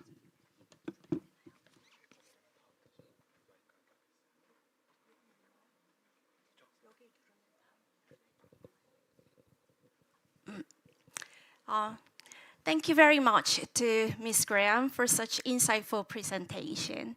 And I'm very honored to provide comments on Ms. Graham's wonderful presentation. And my name is Kwon Choi, and I'm currently serving as Associate Professor of English Language Education at the Department of Elementary Education here at KNUE. So I'd like to discuss three main key insights from Ms. Graham's presentation. The first is the importance of teacher beliefs and growth mindset, especially about the student. And the second one is teacher as reflective practitioner and also researcher. And the last point I'd like to discuss is the importance of translating neuroscience, which is like a more evidence-based approach to our pedagogical practice. Oops. Yeah, here is the first insight. So when we consider differentiated learning, which is key topic in Ms. Graham's presentation, the students who often come to our mind is those who are underachievers. Maybe we can call them like slow learners. And Ms. Graham's presentation actually warned us about having a deficit approach that blames students' innate ability. Me, as a previously elementary school teacher, I know it's very easy for a teacher to think underachieving student, attributing the reason for underachieving student to their innate academic ability. Oh, I can't do anything. Even if I do more, there is, I'm sorry to say this, but no hope. Usually, a lot of teachers, I think, feel it that way. However, Ms. Graham's presentation tells us we need to have high expectation for every student, and it is teachers' job that we have to account a single student in our classroom. Actually, a wealth of research actually say that teachers' expectations about student learning outcome strongly influence student learning outcome. And in this regard, the concept that came to my mind is growth mindset, which is coined by Carol Dweck. So growth mindset refers to the belief that intelligence and ability can be developed through effort and strategies. But this growth mindset is important to be held by not only a student, but also teacher. So we need to must believe, growth through learning, and teachers should have knowledge and skills to provide scaffold encouragement and help students see themselves as capable learners rather than slow or incompetent learners. So we have to remind ourselves that it is teachers' moral and professional duty that we should never give up on a single student. And the second insight that I'd like to discuss is the scientific approach to teaching, which means that all teachers need to be reflective practitioner and also researcher. So in this regard, the one concept that came to my mind is action research. So how do teachers adopt a scientific method in the classroom? How do we know this method works, the other doesn't work? It is through action research. So we are all familiar with these 4 steps in the action research cycle, right?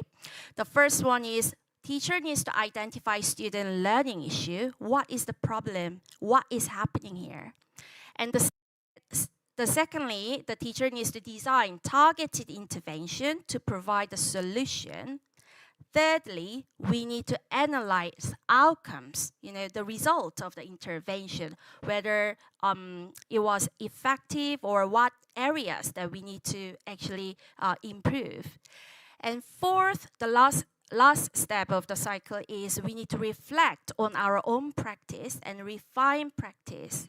However, we should also remember that this step is cyclical. Like, it's not just from first to fourth step and that is the end. We have to keep doing it as a part of our practice. So one thing that came to my mind is that how do we make a sustainable action research practice for our graduate students who are often in-service teachers at KNUE? So we provide in-service teacher professional development, and also a lot of this development come as a master's degree, like the form of master's degree. However, a lot of teachers who come to our university, I'm not sure whether they would go back to their school and keep doing the action research as their part of the practice. So we have to think about how do we encourage the sustainable action research cycle, even as a part of just everyday practice of the teacher. And the third insight that I'd like to discuss from Ms. Graham's presentation is neuroscience-informed teaching strategies. She suggested 3 evidence-based methods from neuroscience, and I think these methods are very powerful because they are all based on how our brain works. So the first one is retrieval practice. The second one is spaced learning, and third one is interleaving. I think it's very good and practical takeaway for any teachers to remember this and implement in the classroom. So what? So I'd like to summarize my comment. So first of all, teacher needs to move beyond deficit perspectives on our students. We have to remember every single student count. Second of all, teacher needs to foster a growth mindset. So originally, a growth mindset is usually research for the student, right? However, it is also imperative for a teacher to have growth mindset. And also, the teacher needs to engage in reflective and research-informed practice, keep developing their own praxis, which is interconnection between theory and practice. And lastly, it is important for us to apply neuroscience and evidence-driven strategies. So this is the end of my presentation. I'd like to say thank you again to Ms. Graham for a wonderful presentation, and thank you for listening. Thank you.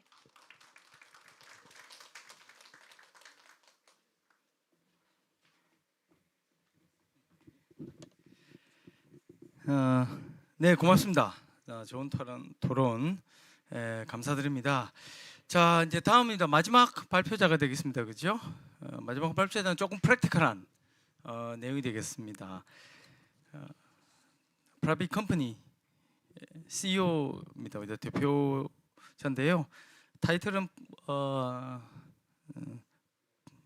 Preparing Students for the AI Era로 퓨처로 오늘은 참 저를 영어 공부하게 하네요. 퓨처 how can I say, Mr. Summer, how can I pronounce your company name? 퓨터문더. 오케이. 예. 쪽 창업자 레오나르도 썸머 창업자께서 발표를 진행해 주시겠습니다. 이번 발표는요. 특별히 썸머 사장님께서 세레머니를 준비하시다 그러네요. 기대됩니다. 그래서 조금 발표 시간이 조금 더 길어질 것 같습니다. 이 점 양해 부탁드리겠습니다. Mr. Summer, floor is yours. Thank you. I'm sorry, it's my poor pronunciation to your company's name. Thank you very much. You have floor.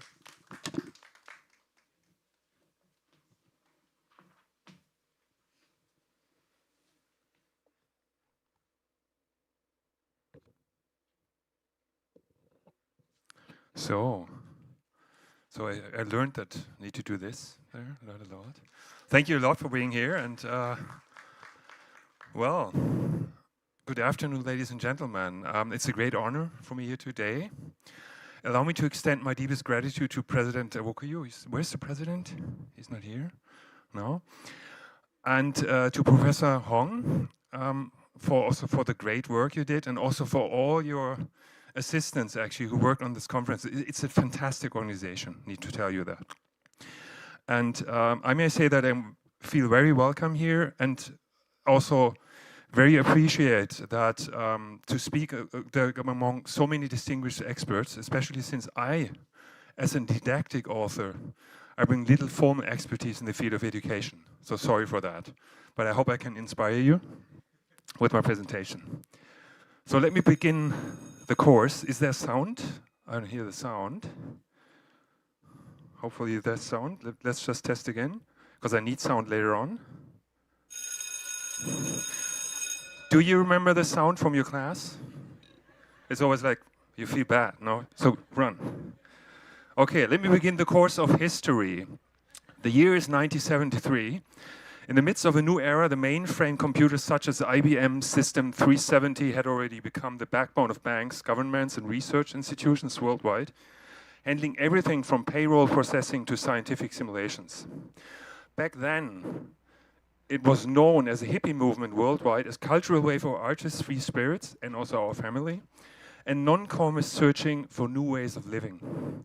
It was a time when young families experimented with more freedom, less authority, and life centered around art, music, and community rather than technology or material possessions. For me, actually, as a kid, it was really a privilege to not have technology. It was a privilege. Back in those years, my brother Gordon and me had the first encounter with creativity. And as children, we spent countless days in the magical international artists' village of Busana Vecchia in the northern of Italy, a place that profoundly shaped the way we both saw the world. The idea was to take something that nobody wanted in abandon and bring it to life again exclusively for creative people. So, with plenty of freedom and the inspiring atmosphere of this hippie rule endurance, actually, we grew up in a small bubble of creativity surrounded by the community of international artists. In the early years, we lived there even without electricity or running water, but with endless space for imagination. Like many children with a strong creative brain, I sometimes struggled at school with one rule or another. For my brother Gordon, being more a left-brainer, it was easier. We were very fortunate, though, that our parents gave us plenty of room to explore and develop our creativity at home in Germany. And right after graduation, without any experience, we jumped straight into the creative industry and started our own business. So we didn't know really what we were going to do, but it worked pretty well. With no fear of failure, and that's the reason also. We had no fear of failure. We started to build our own advertising agency, and after 12 months, it was like size 50 stuff, so it worked pretty well, even if we didn't know what we do. But since the launch of this agency, we've had to reinvent ourselves 4 times. With desktop publishing, though the computers came up, then with the rise of the internet, mobile, social media, and lastly with the disruptive power of generative AI. Advertising agencies today, they have a hard job. I'm so happy that I sold it 2 years ago. Let's take a small time travel to the skills of work. Might be really interesting, as we heard that the school didn't change a lot. So in the industrial age, where we actually invented our school system, success depended on discipline, scale, and efficiency. Workers were managed almost like machines. Creativity had little economic value. In the information age, technology, coordination, and knowledge became central. Analytical thinking mattered, but creativity was still only of moderate value. Today, in the conceptual age, the age of AI, the picture has shifted entirely. So what counts are analytical thinking, complex problem solving, emotional intelligence, and leadership skills. And for the first time in history, I assume creativity is not anymore nice to have. It's already today one of the most important future skills. Influential technologies are spreading faster and faster, and change is no longer in our hands. It sweeps across the world. While the telephone needed 27 years to reach 1 million users, ChatGPT spread to 1 million users in just 5 days. And pretty soon, not a lot of mites from here, K-GEC from China, 20, even 10 million users in 20 days. So today's innovations are growing and developing at a rapid pace in every minute. Many of these technologies pose ever new challenges to all of humanity that none of us had previously encountered in this form. And I'm happy to say our children, not mine, because my wife's here. So our children, Marlon and Mila, grew up in the most dynamic age of change humanity has ever known. So unlike generations before them, they've lived with digital technology from the start and take it for granted. They know a world that shifts from moment to moment, innovation to innovation. And I think, Birgit, I can say that very often we feel that time is running, even with our kids, because they are now studying. And that's the feeling you have every second, because our world is running. So why is radical school transformation so essential today? Because we are once again living in a revolutionary era where education is losing the race against technological growth. And this can be wonderfully illustrated with a graph. You might know that from Golden and Katz, which you may be familiar with, where it comes from a time where steam power, the automotive industry, the aviation industry, and many other technologies all emerged at once in the 19th century. And the number of people needed for these new jobs was not available. So education had to be rapidly adapted to the new challenges. We are there again. We are there. Artificial intelligence, quantum computing, robotic, I could count so much technologies. And according to Golden and Katz, an incremental change in the education system would be far too slow. Far too slow. So we don't need a change. We really need a rapid transformation. We need a true transformation of schooling so that education can keep pace with the exponential changes of the world. This is a film about the future, but not mine.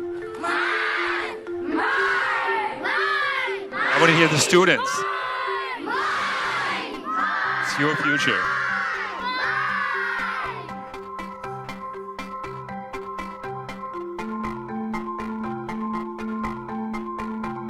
No one knows what the future is really going to be like. The rise of information and communication technologies is dramatically altering how society works and how global cultures interact. Today's children will become adults who engage in a world vastly different from what we know today.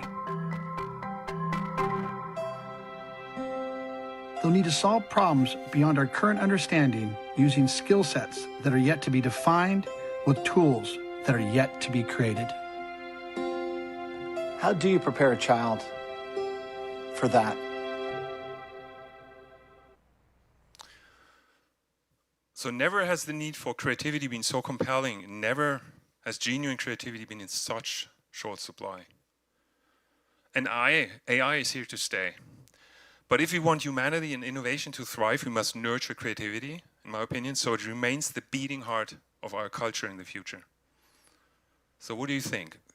How are we doing in school? Are we doing good? Please raise your hand if you think we are doing good so far in school.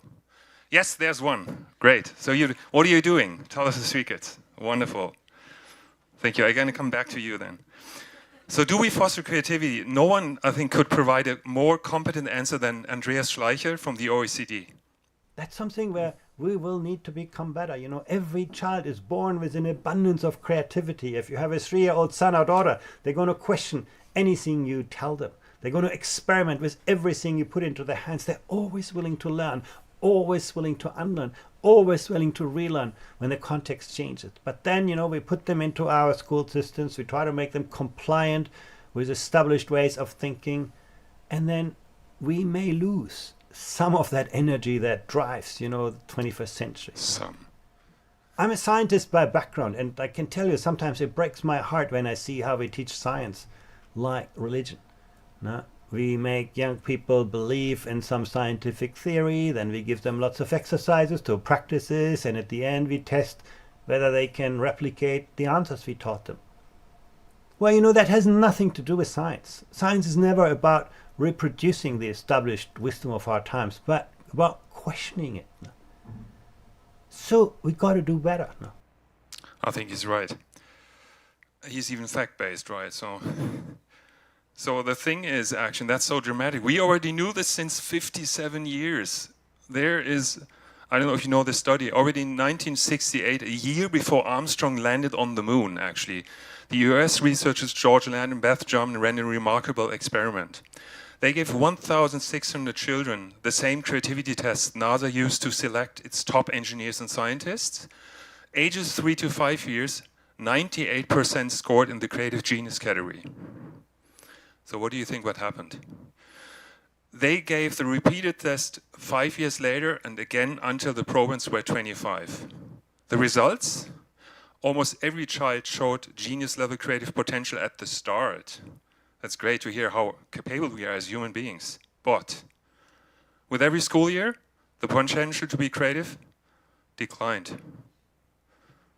And their hypothesis, non-creative behavior is not innate, it's learned in school.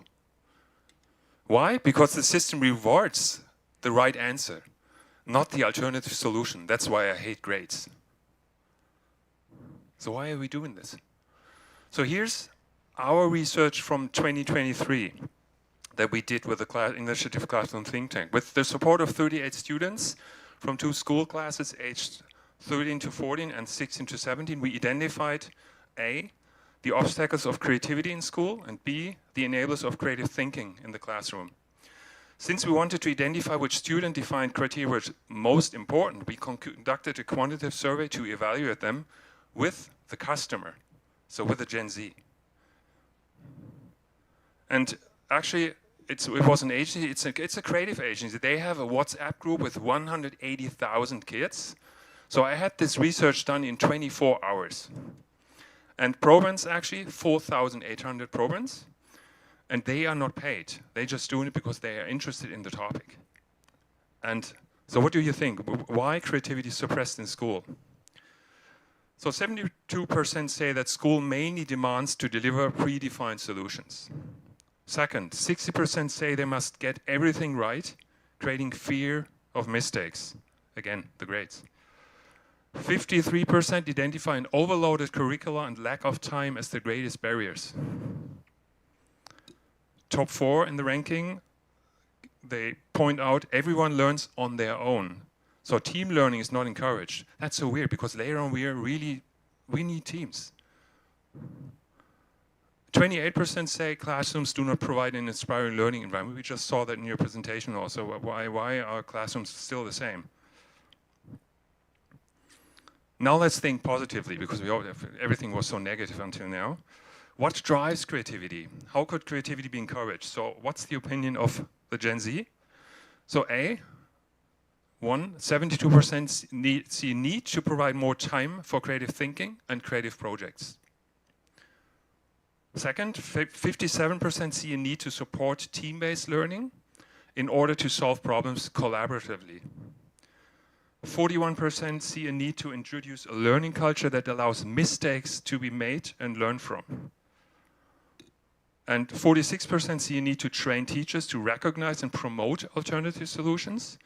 And interestingly, 38% are convinced that the use of modern technologies such as artificial intelligence or virtual reality can foster creativity in schools. But, and now comes my but first, feel in our time again.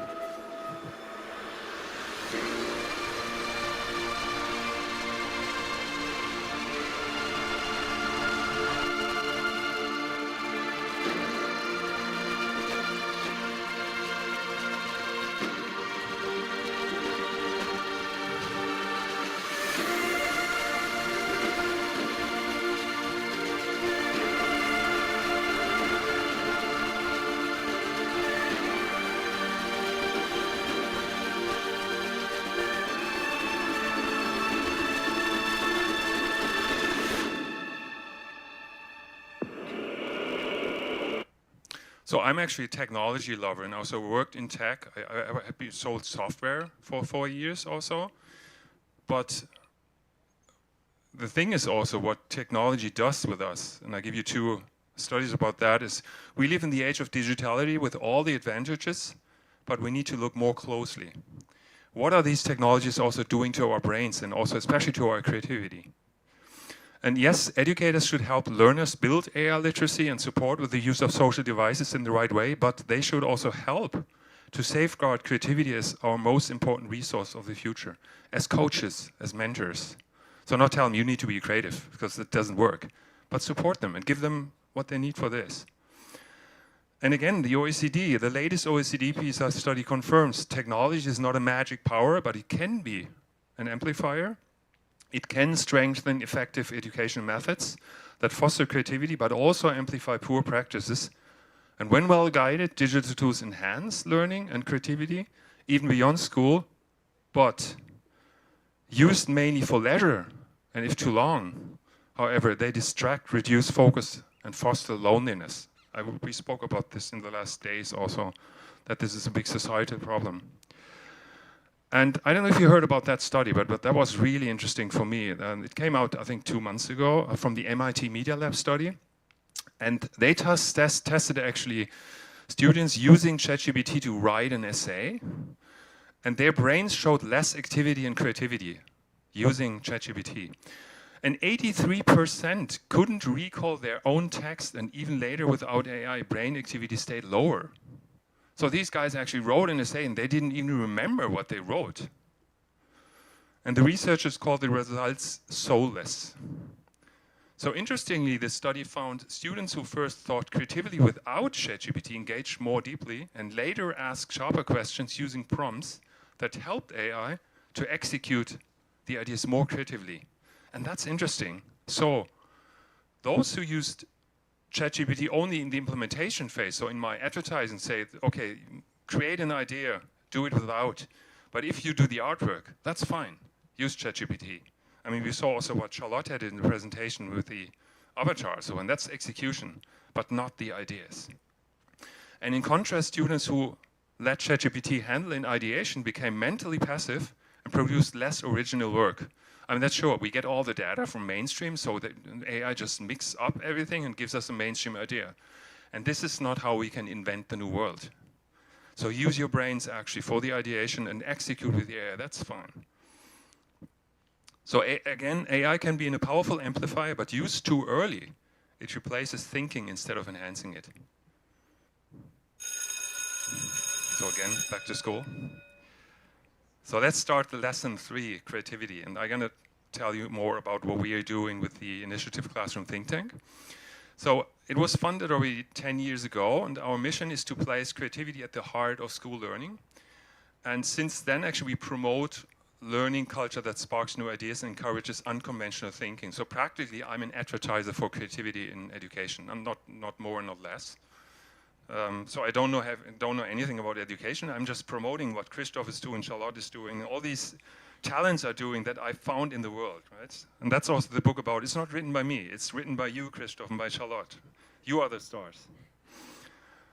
And it all started with my MBA master thesis at the Berlin School of Creative Leadership. So it's an MBA focused on creative leadership, and my work focused on one central question. So how can schools foster creativity instead of conformity, and what could school learn from the creative industry? Because there are a lot of things out there in industry working well in the industry, so why don't we learn from them and just transfer? And that's what the book about.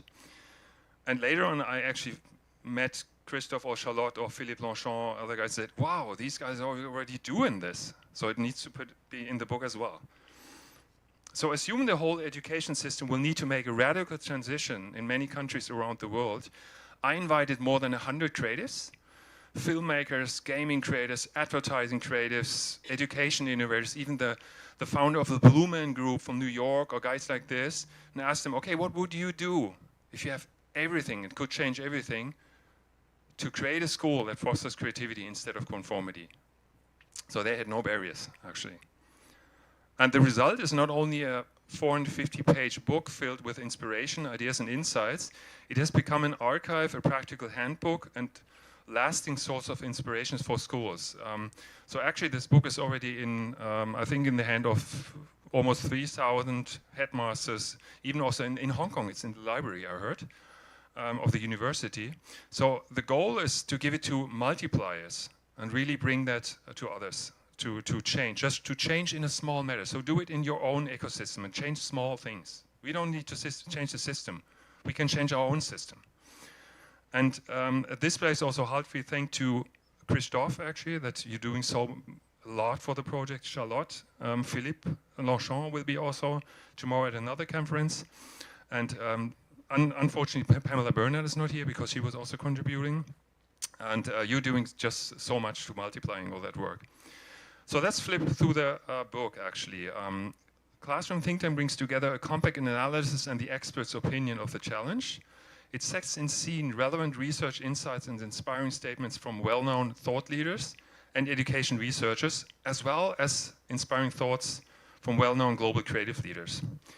And numerous creatives from all over the globe, actually it's like from 35 countries, so it's pretty diverse, share their ideas about the change, and they inspire with concepts about how to create an inspiring environment in the classroom, and also, interestingly, who do you think was the primary educator? It's not the teacher.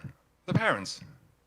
The main responsibility is the parents. I mean, we're doing a lot of outsourcing today, but the parents actually. And there's a whole chapter just about what could you do in the first years at home? Because our brains are mainly developing at home in the first years. Actually, it brings the power of a new organizational design here. And we're highlighting also the importance of a cultural change, because we're not talking about a change in the system. It's a learning culture that needs to be learned. And I would like to pause at this point and bring a unique contribution to the stage with you. I actually asked Keith Reinhardt. He's the chairman emeritus of the global creative agency DDB. It's one of the biggest agencies with, I think, 8,000 staff. And I asked him, what would you do actually to bring a school to the same culture as your agency? And he transferred the secrets of his culture to school for the book. And I would then actually invite here, we have 3 co-speakers here, and ask you to give us actually an insight about the first secret for a changed culture. Christoph, please. First, the freedom from fear. Optimal learning is driven by curiosity, which leads to exploration, discovery, practice, and mastery. In turn, mastery leads to pleasure, satisfaction, and confidence to once again explore. The more a child experiences this cycle of wonder, the more it can create a lifelong excitement and love of learning.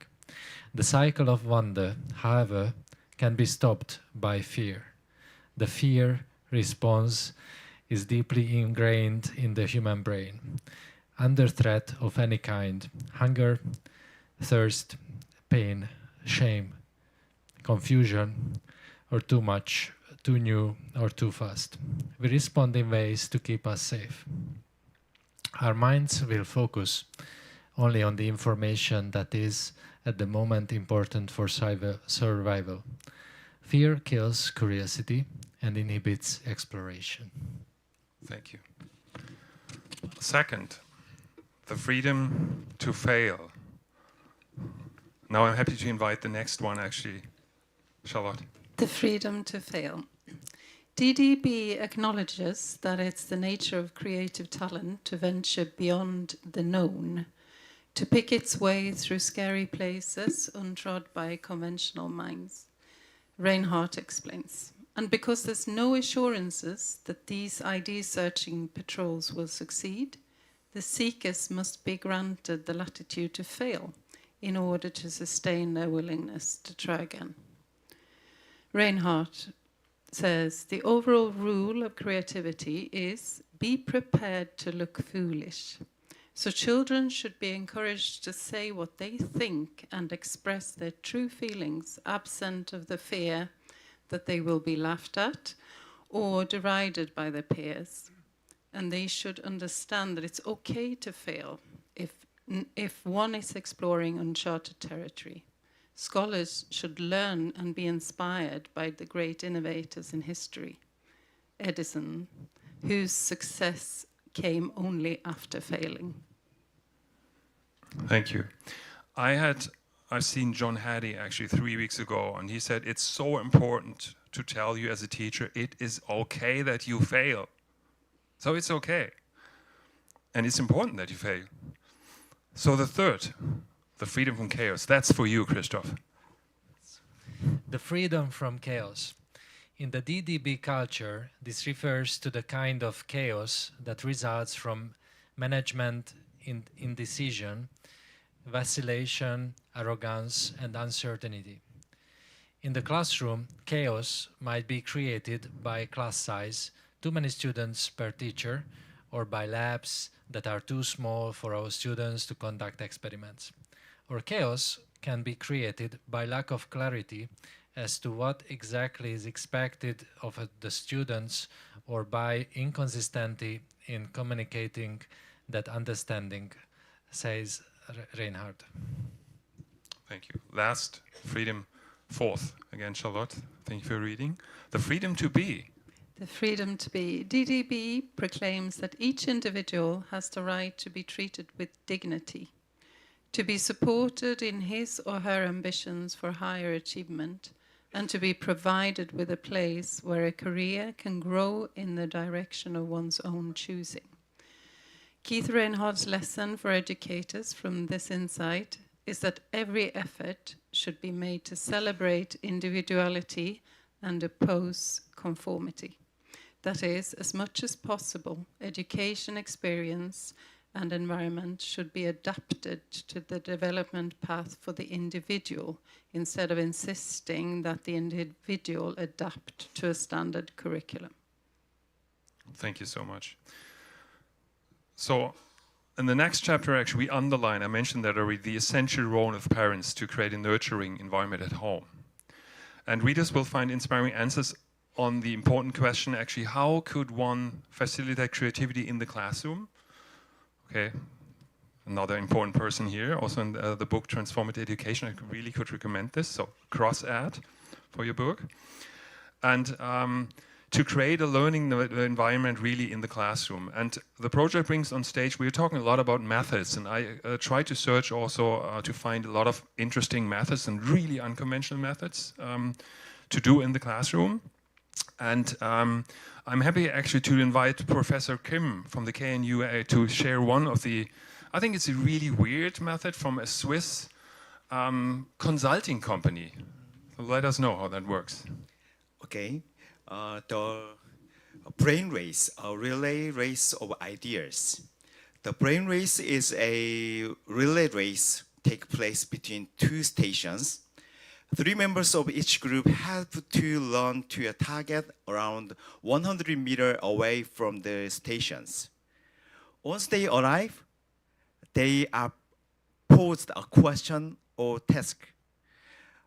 They think of answers running all the way back. Then, after completing the 100-meter run, write down the answers for immediate submissions.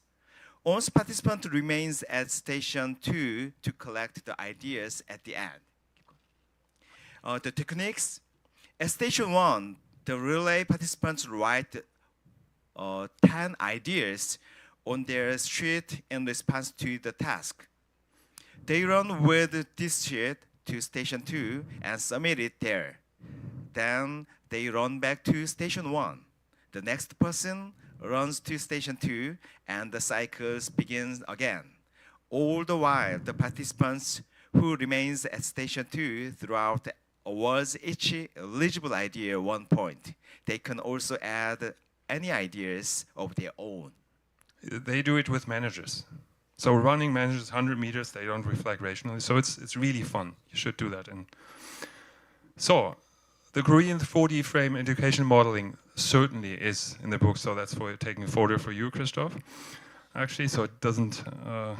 So we are actually sharing insights about an alternative assessment, and this is actually also for Andre. Where's Andre actually? Okay, this is only for you. Actually, as you research in this, and first of all, I'm honored actually that the internationally renowned academic expert Bill Lucas also shared his framework here about assessing creativity. But let me take you through another powerful example. We actually transferred the criteria of the Cannes Creative Leaders Award show and just asked us, why shouldn't we take these criteria where the advertising is hardly actually assessed to school? So my wonderful wife actually will read this for you. The judging criteria could be defined as follows. Number 1, definition of problem. Was the problem that was posed by the task well understood by the team and the individual? Number 2, research. Did the team or individual procure information relevant to the task and make convincing use of it? Number 3, design strategies. Did students use methods and strategies effectively to complete the tasks? Number 4, problem solving. Does the work satisfactorily solve the problem at hand? Number 5, novelty. Was the solution to the problem surprising or conventional? Number 6, clarity. Does the work communicate its content in an understandable way? Number 7, workmanship. Is the work well executed? Does it display attention to detail? Number 8, quality. What was the quality of the submission, the document or the presentation? Thank you very much. So assessment. Let me run through the last page as we're running out of time. Actually, the book highlights outstanding schools also. So I had the chance to really visit and see fantastic schools that already enable students to explore what they love and not what they need to learn. So for example, even in Sweden or actually in New York, the Blue School from the Blue Man Group, in Bolivia, or actually this is in Canada, in Ottawa. Or actually, I love this actually, Christoph, this is from you, where just kids can just hang around. And kids actually decided how they want their classroom. That's how they want to have it. So they gave them the freedom. Or actually in Iowa, where it's just project-based, it's a service school, a center school for 10 other schools, where they just support other schools with project-based learning. So one school for 10 other schools, they just put their students there and then you can go there. Or actually Sweden, and finally, the book came out 22, ChatGPT came. I needed to change or adapt another 10th chapter because everything changed. So we added one chapter only about technology and AI. And this chapter is opened by the wonderful Patrick Newell. I recommended you to invite him to the next year's conference. It's really interesting to listen to him. He's the founder of the Tokyo International School, and his hypothesis is creative collective intelligence. So really bring together our intelligence with the intelligence of AI. Then actually there's an interesting essay about from Professor Dr. Andreas Dengel, and he brought together a school actually topic, a course where you just learn technologies from three different perspectives. A, what can the technology do? B, how does it affect society and culture? And 3, how do I use it myself? And they have it now in Hessen, actually, from the 5th grade. And everybody learns every new technology that comes in. They just throw it in there, and you learn, okay, how does it work? How does it affect? And how can I use it? That makes sense. And Dengel actually underlines only through integrated media literacy we can prepare the next generation for what in truth has already arrived. And before I close the book, I'd like to share actually, it seems technological, but it's a real analog method. And it's actually, my brother and I, we loved it so much that we brought it to Germany. It's called My Machine. And actually just need to show you the movie. It's so fantastic. It's one of the methods, one of the actually most innovative methods recognized by 100. But let me just go through because the movie shows more than my words. Our world is evolving all the time. Unexpected events on a local or global scale disrupt our lives. The 4th Industrial Revolution is giving us opportunities, yet is also attacking jobs. And an even much bigger wave is hitting our shores: climate change. Navigating through this ever-changing environment is challenging. More than ever before, we will have to rely on new ideas, new concepts, new answers. And these come from people who are confident to use their imagination, to think outside of silos, and to be inspired by the possibility to improve our society. This is not the privilege of a handful of intelligent, brave, and lucky women or men. All of us can do this, as long as we have had the possibility to learn this in a supporting ecosystem. This is where my machine brings an impactful solution. Our unique and multi-award-winning methodology unites all educational levels in 3 steps. Step 1. Children in primary schools invent their dream machine. Anything goes, as long as they really, really want it. Then, university students help them design a concept. And in step 3, technical or vocational secondary school students help build an actual working prototype. Primary school children inspire the older students with their creative powers and creative confidence that they still have within them. University students show that solutions come from looking for the right angle to a challenge. And the technical secondary students display their skills by improving the technical side of the design, ensuring the production of the working prototype is safe, smooth, effective, and within budget.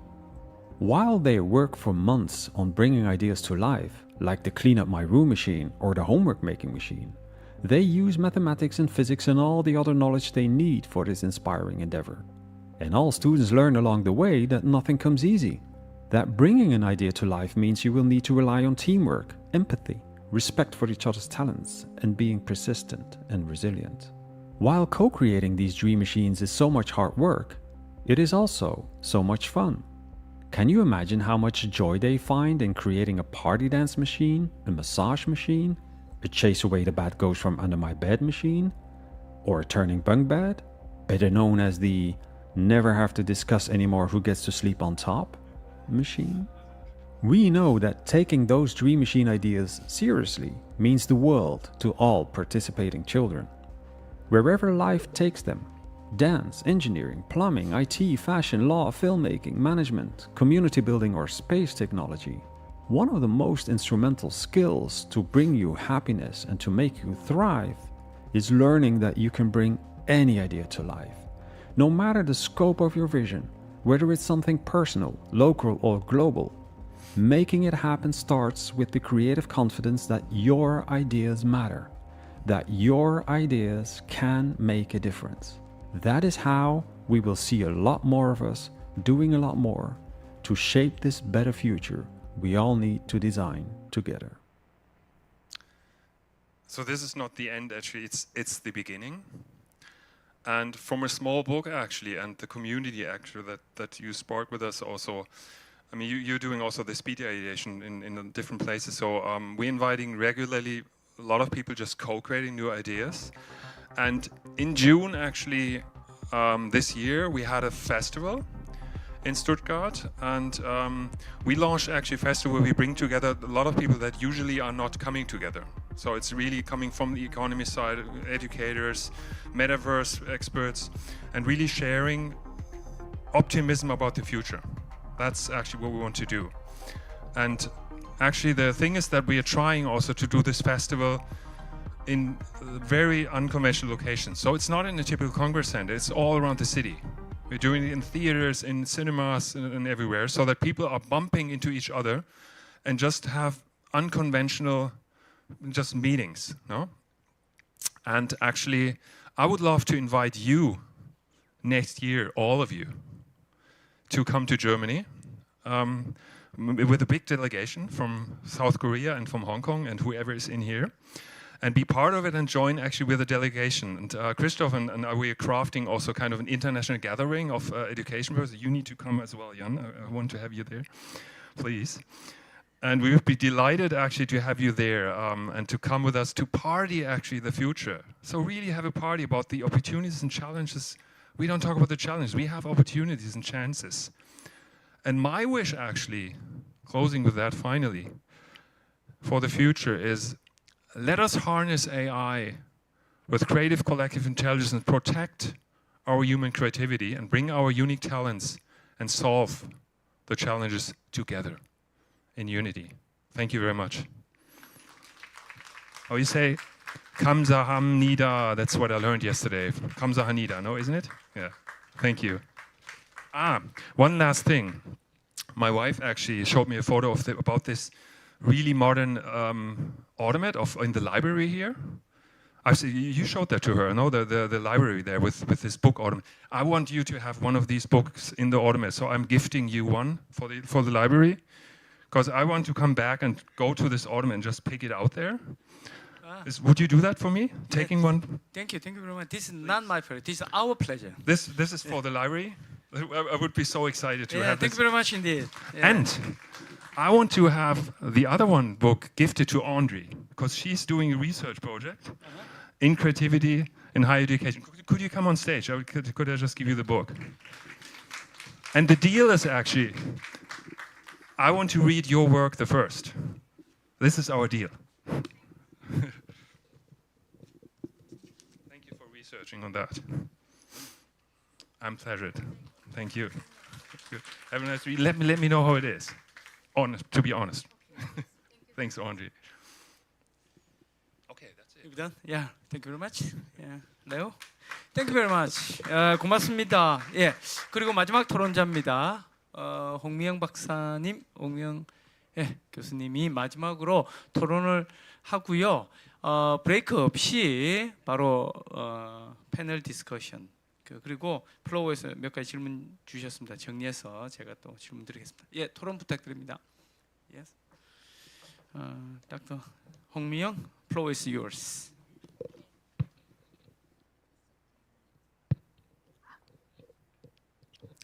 Okay, hello everyone. Thank you for all of you in advance for such an inspiring and very insightful talk, and also such a compelling presentation of Leo.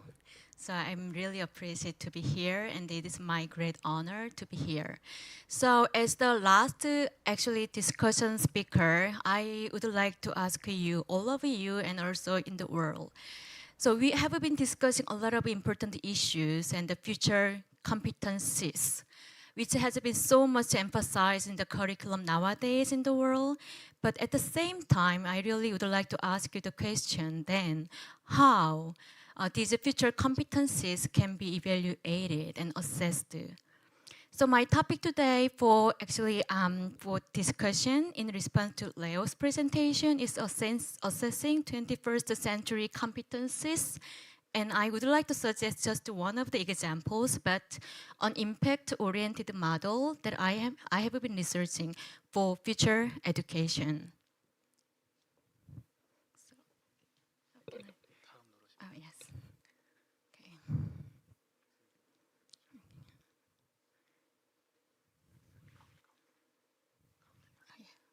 Thank you. So we are living in the era where the acceleration of transformation of the 21st century. So here we are now facing the advances in artificial intelligence and the intensification of the climate crisis, widening social inequalities, and also the increasing complexity of global challenges. Actually, these all lead to the question and some problem as well, that the urgency for education systems to transcend their traditional role as transmitters of knowledge. And education is no longer evaluated solely in terms of academic achievement or institutional reputation. So we are here today to reshape expectations for education. And at the same time, education is now regarded as a critical driver of societal resilience and equity and sustainable development. So here we are, the cultivation of future competencies is one most important agenda in education all over the world. And here, a broad set of knowledge and skills and values and dispositions which have been in curriculum and national curriculum that equip learners to thrive in uncertain and rapidly changing contexts. But actually, creativity, it is important, but at the same time, it is one of a comprehensive constellation of competencies, including critical thinking, collaboration, communication, and digital literacy, global citizenship, and ethical reasoning. This would be very good for individual level, for individual success of learners. But at the same time, we need to think learners' ability to contribute to the collective well-being of their societies and to the achievement of global agendas such as the Sustainable Development Goals. And here I really would like to cast this question. So despite the growing international consensus around the importance of future competencies, evaluation framework in education still remain predominantly output-oriented. It's equal in higher education sector, but also in K-12 schooling sector. So for example, in higher education, I observe institutional performance is largely measured by publications, citation counts, research grants, and patents and spin-offs. In K-12 schooling, accountability framework continue to prioritize standardized test scores, PISA is one of example, and graduation rates and the university administration statistics. And here's the question then, to what extent does education foster the competencies required to address the challenges of the future and contribute to sustainable societal impact? So I'm just proposing as an example could be an impact-oriented evaluation model. There have been such an effort in higher education sector. For example, UK's Research Excellence Framework, Dutch's CMP model or V-Index. These are all trying to measure societal impact. And in innovative project in K-12, like Leonard Sommer's Classroom Think Tank Initiative and Future Mundo Edu. And these are some efforts we are now trying to put how schools can embed creativity and collaboration into learning environments. Yet, such transformative practices remain marginalized within conventional assessment regimes focused on standardized outcomes.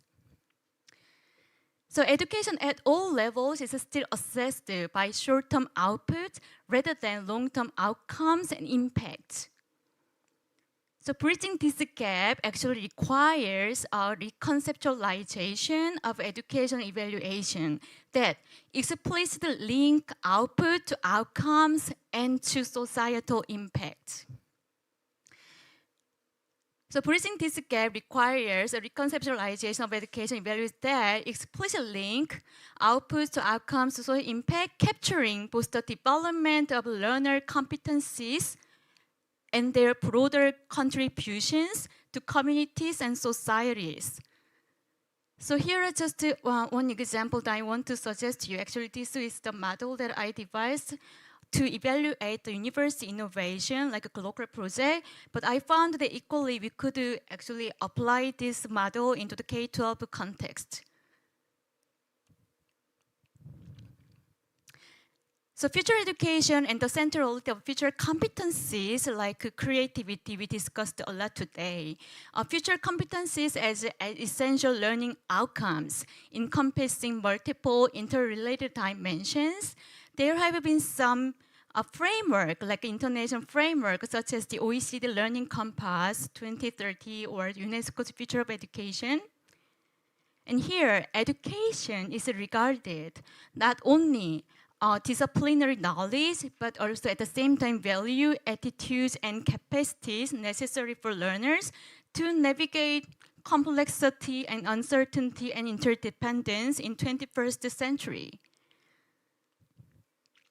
And cognitive competencies, here creativity is one of them, interpersonal competencies, and digital competencies, and ethic and civic competencies. And the question is again, how could we evaluate this? And how could we connect actually these competencies and its sustainable and also long-term impact into society and schooling? So these competencies are viewed as critical to both personal well-being and broader societal transformation. And creativity, as I said, is situated within the broader constellation of competencies. And actually, this is a very good example, Leonard Sommer's Classroom Think Tank. It co-develops strategies for embedding creativity in schools. it highlights the need for evaluation framework at the same time. So I just would like to use my space for today. Despite the importance of future competencies, evaluation practices in both higher education and K-12 schooling still remain dominated by short-term, output-oriented metrics. But evaluation framework, I would argue, it should be changed in the future.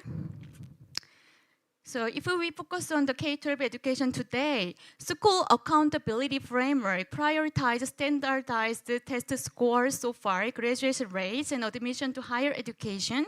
But such indicators actually fail to capture whether learners are acquiring creativity, collaboration, or global citizenship. So innovative programs such as Classroom Think Tank demonstrate how schools can nurture creativity and problem solving through co-creation with communities, yet largely invisible within conventional evaluation regimes. So this is just a repetition of the impact orientation evaluation, but at the same time, I try to apply this model in the Futuro Mundo case. So for example, OOI framework, we could maybe make a concrete checklist like this. So output could be ideation boards from your work. And also concept posters, lesson prototypes, festival session artifact could be output. But in the midterm result, like outcomes, we could say student-teacher portfolio evidence or peer assessment collaboration, adoption of new rubrics or activity logs. I think we need to think how to apply and how to evaluate in realistic ways. And impact, cross-year continuation, new community partnerships or policy citations and civic initiatives, still there are so many possibilities to evaluate creativity. And I would add the principles of additionality. So we need to ask the principle of additionality. What actually changed because of that innovative intervention? So we need to distinguish genuine educational contributions.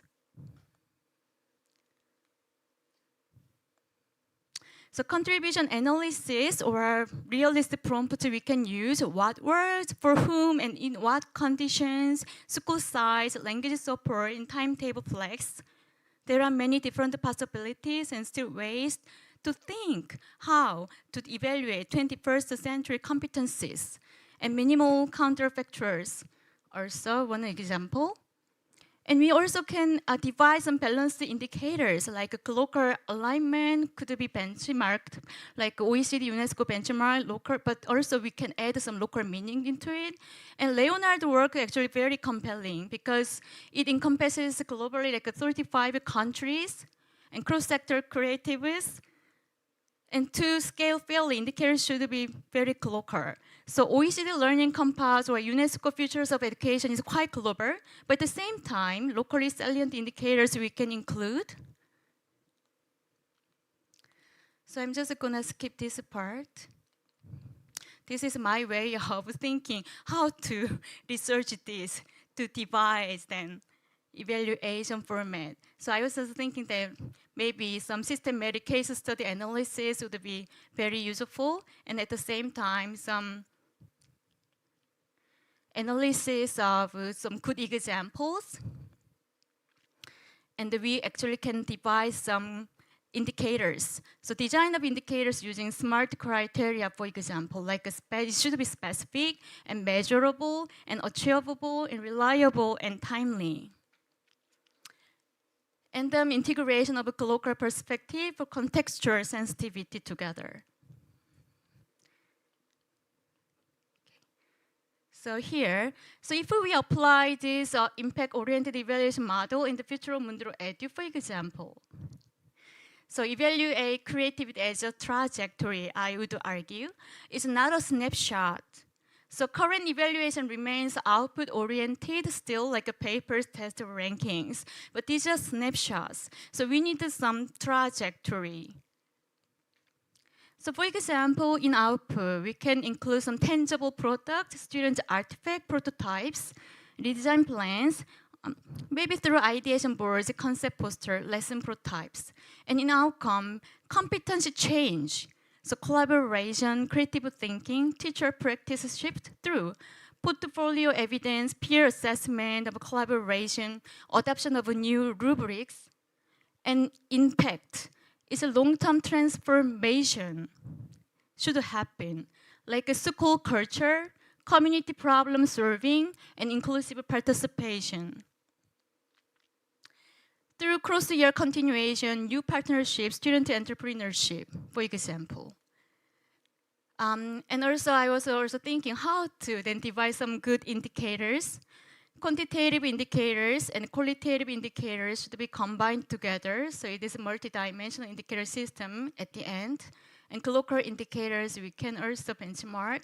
So these are three categories if we consider, and so indicator could be devised. And I would like to suggest for future research, really. And some illustrative applications here, K-12 parts, if we see. So projects such as Classroom Think Tank we see today, or Mind Machine generate tangible student products. And also foster collaboration and problem-solving competencies. We would say this is outcome.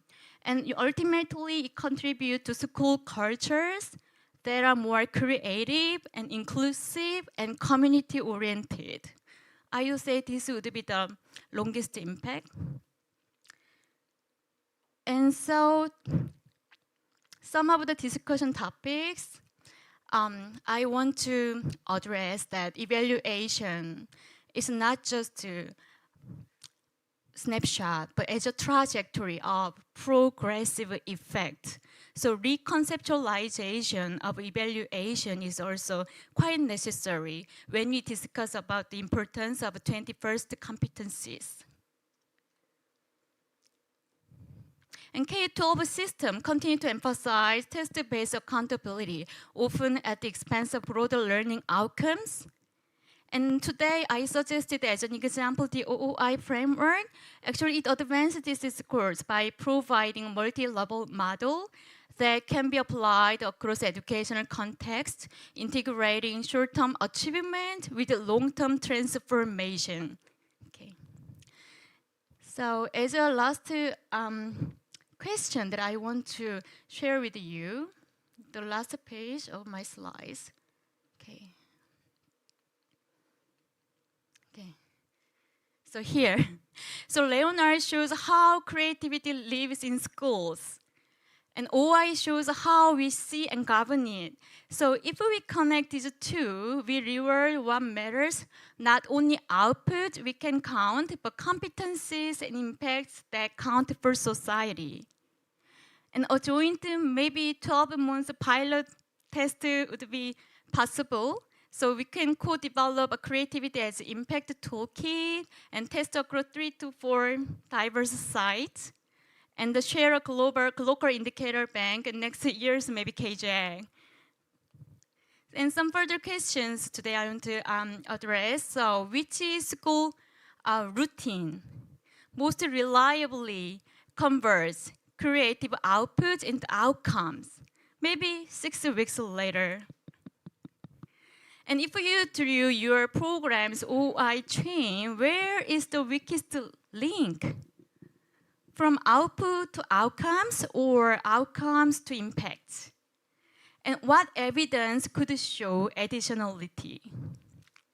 And maybe last question, so which two qualitative artifacts, if we have to choose, would you accept annually to balance test metrics for creativity? So this is my presentation for Leo's wonderful presentation. Thank you.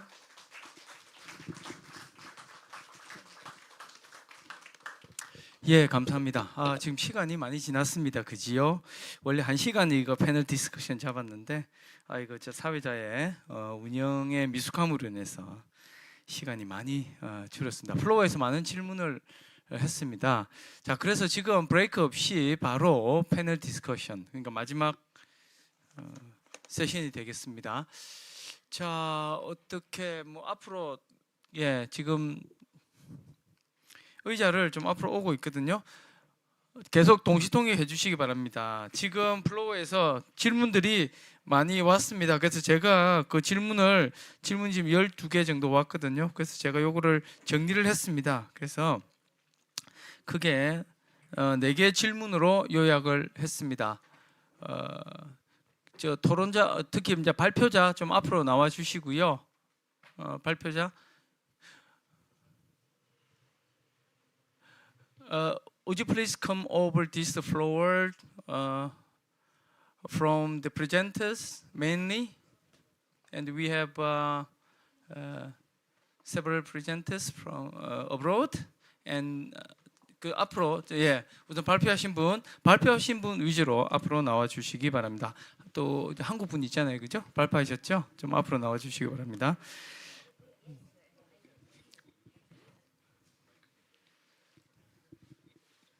The presenter from abroad, would you be able to bring your receiver? Yes. 자, 한국 발표자분들을 위해서 우선 말씀을 드리겠습니다. 제가 지금 시간이 20분 정도 있거든요.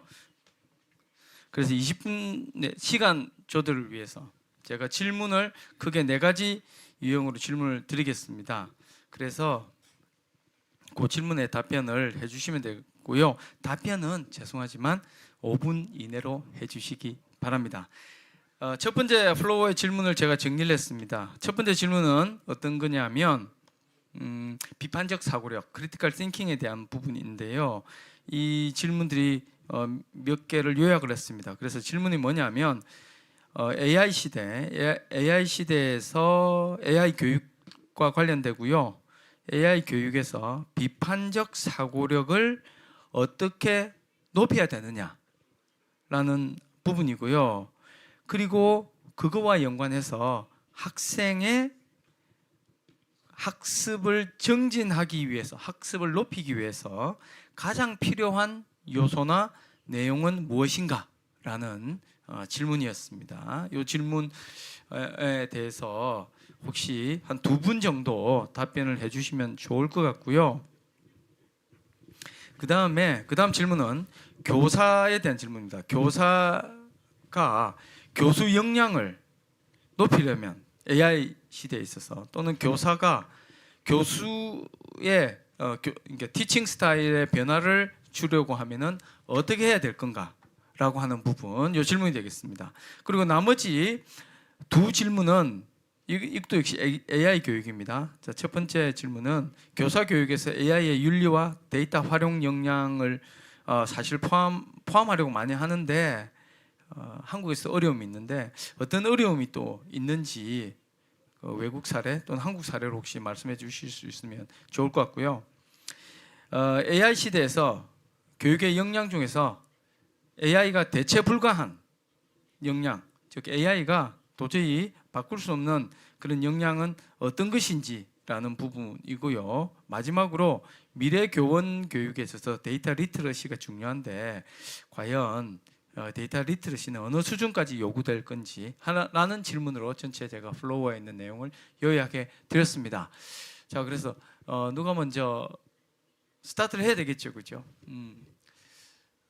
자, would you be able to first to give your answer, comment, feedback, suggestions, any other things from our distinguished presenters? Who's gonna be first? No, not at all. Can I appoint you? Yeah, okay. The first question, the first question is about critical thinking competencies and level up. So the AI 시대에서 비판적 사고력을 어떻게 높일 것인가 라는 부분에 대해서 누가 답변을 주실까요? 비판적 사고력을 어떻게 높일까요? How can I level up my critical thinking for the AI education convenience? Yeah. Well, Charlotte? I don't know that much about critical thinking, but I've seen some teachers teach critical thinking really well, where they they, for example, almost trick the students first. They make the students understand that they can be tricked. And once the students understand, oh, I was tricked, then they're much more open because we find now in schools that sometimes the students sit and check what the teacher says on ChatGPT or something, and they say, no, you're wrong, they will say to the teacher. And that's not always the case. They believe the ChatGPT before their teacher sometimes now. Mm. Yeah, and Christoph, you have second. I think Professor Jan Lundell will agree with me, I hope, that learning not only science, but scientific thinking. And epistemology in scientific thinking, very basic, is about the falsification, falsifiability, that there is no any theory which cannot be refuted. And I think also the goal of science in society is very much misunderstood nowadays. I think pandemic shown very well to us that everybody, of course, we looked for the panacea, the medicine. We looked for the response that we turned to the scientists, tell us the response. However, I think scientists know that there is no ultimate response, but there are better and better questions to ask. And I think when we have this kind of a practice that we try to ask, and this is creative practice. Also, if you look at an everyday object, what is it good for? What else it could be good for? And also, like, question after question, this is also how every child learn in the most creative phase, before the school ruins, the stops questioning, before school stops questioning. So I want to build like schools of questions and not schools of answers. And I think this might be something. I assume that this is one of the central skills, to ask the right questions, for managers, for teachers, for everybody. It's not prompting, it's asking the questions in the life, right, in the real life. Also asking yourself. Okay. 예, 김용 교수님. 예. 이제 비판적 사고력을 어떻게 높일 것인가에 관한 문제인데, AI 시대의 비판적 사고력의 의미가 어떻게 달라질까? 또는 기존에 우리가 생각했던 비판적 사고력과 같은 의미일까라는 질문이 더 필요한 것 같아요. 그러니까 과거에 우리가 비판적 사고력이라고 하면 대개는 어떤 사회의 주류적인 생각과는 조금 다른 생각, 새로운 생각, 이런 걸 어떻게 기를 것인가라고 하는 문제를 비판적 사고력이라고 불렀는데, 제가 생각할 때 AI 시대의 가장 큰 위험은 사고하지 않은 인간이 될 가능성이 있다고 할까? 그러니까 우리의 그 생각 자체를 AI에 위탁해 버릴 수 있는 가능성, 이렇게 생각한다면 굳이 비판적이라고 하는 한정어를 붙이기보다 어떻게 사고하는 사람, 자기 머리로 생각하는 사람을 어떻게 계속 우리가 잘 기를 것인가라고 하는 과제가 남을 것 같습니다. 예, 좋은 코멘트고요. 계속했으면 좋겠는데 또 다른 또 next question이 있기 때문에 we have next question about teaching style change or transformation of teaching, manner of teaching or teaching style입니다. 이제 갑자기 한국말하고 영어 섞였는데, 그러니까 두 번째 question은요, 교사입니다.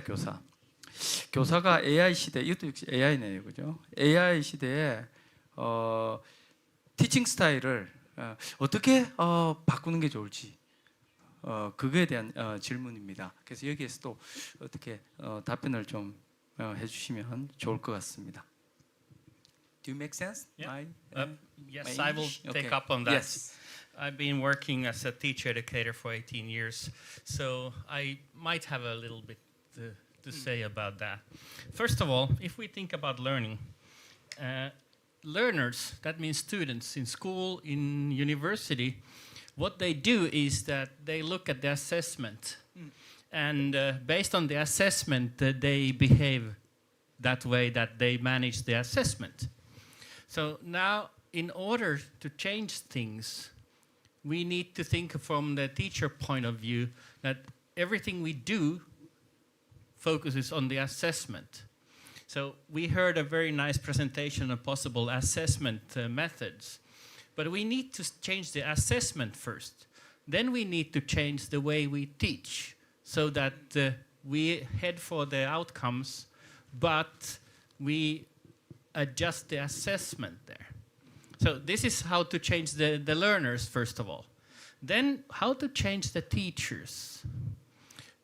It's very simple. We've heard it in many times in this conference. Teachers do what they have been taught to do. It's very simple.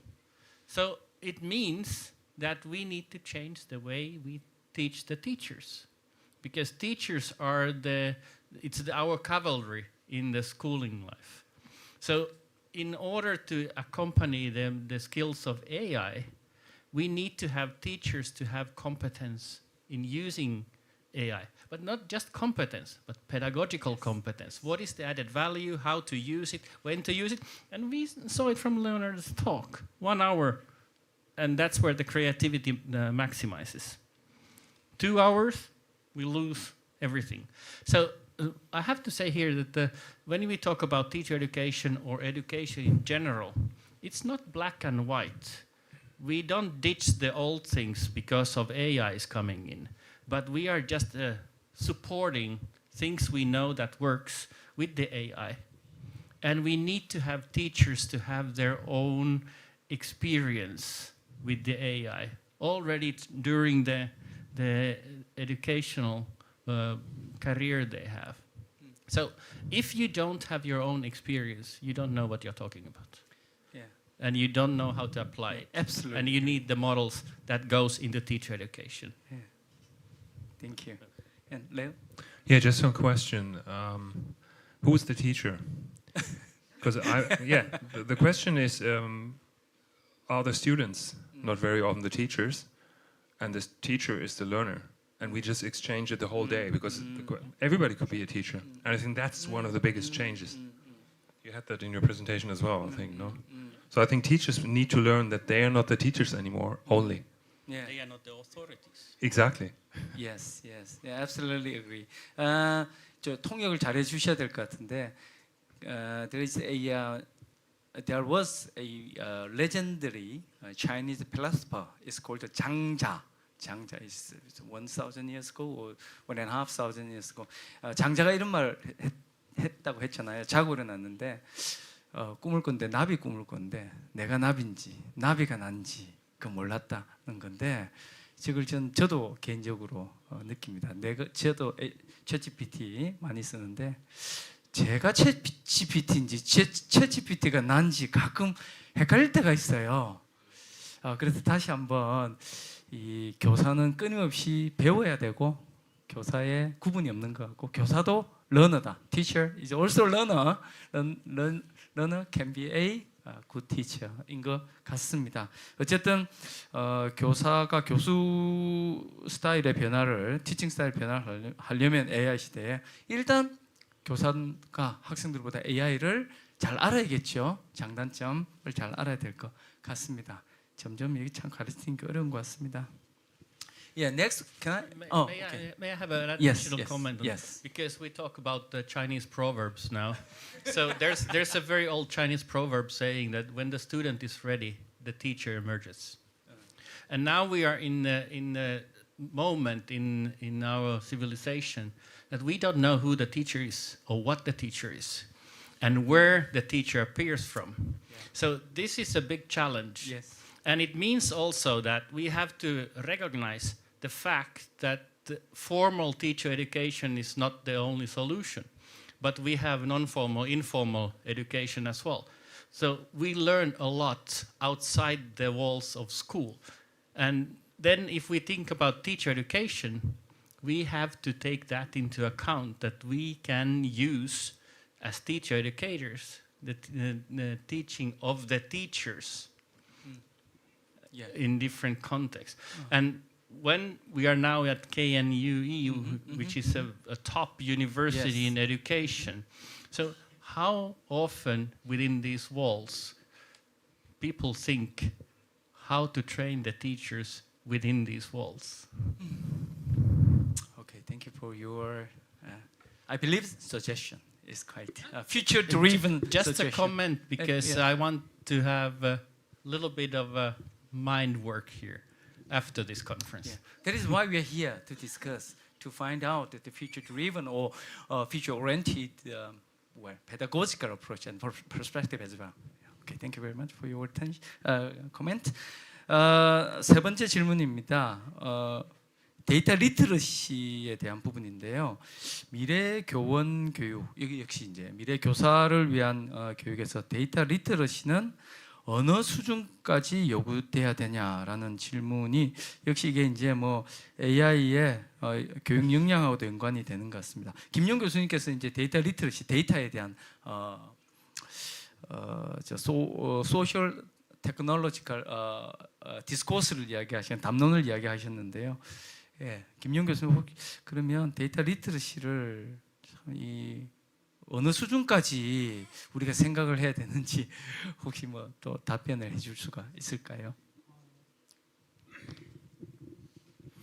어려운 질문 같은데요. 그러니까 데이터라고 제가 말씀드린 것처럼 데이터라고 하는 게 미리 정해져 있는 것 같지 않습니다. 그러니까 사람이 정하는 것이고 우리가 데이터 리터러시를 기른다고 하면 지금 현재 무엇이 데이터로 간주되고 있는가, 무엇은 데이터로 간주되고 있지 않은가, 누가 그 결정을 하고 있는가, 그 결정에 따라서 혹여 어떤 사람에게 어떤 이익이 발생하고 어떤 사람에게 어떤 불이익이 발생하는가, 또 이렇게 정의하기 때문에 우리가 하고 있는 일의 의미가 어떻게 변화하는가, 이런 질문을 제기하고 그 질문에 답해 볼 수 있으면 데이터 리터러시를 기르는 비교적 훌륭한 출발점이 되지 않을까, 그런 생각이 듭니다.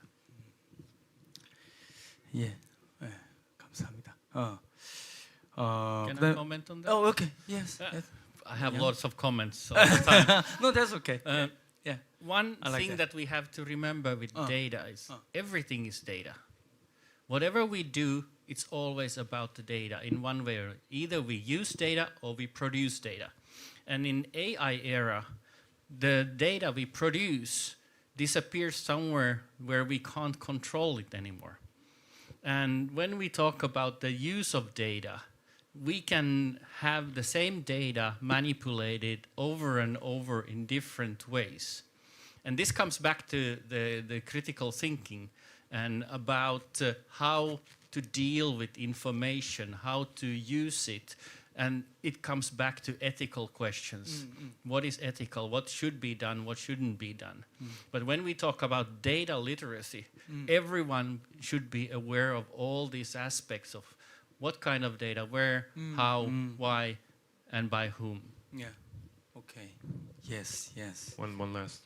Okay. I would also say that it's important that everybody learns that AI is not only ChatGPT, because I think we all think that this is all, but it's so much more. Yeah. However, And I think that makes us believe what's coming. No? Yeah.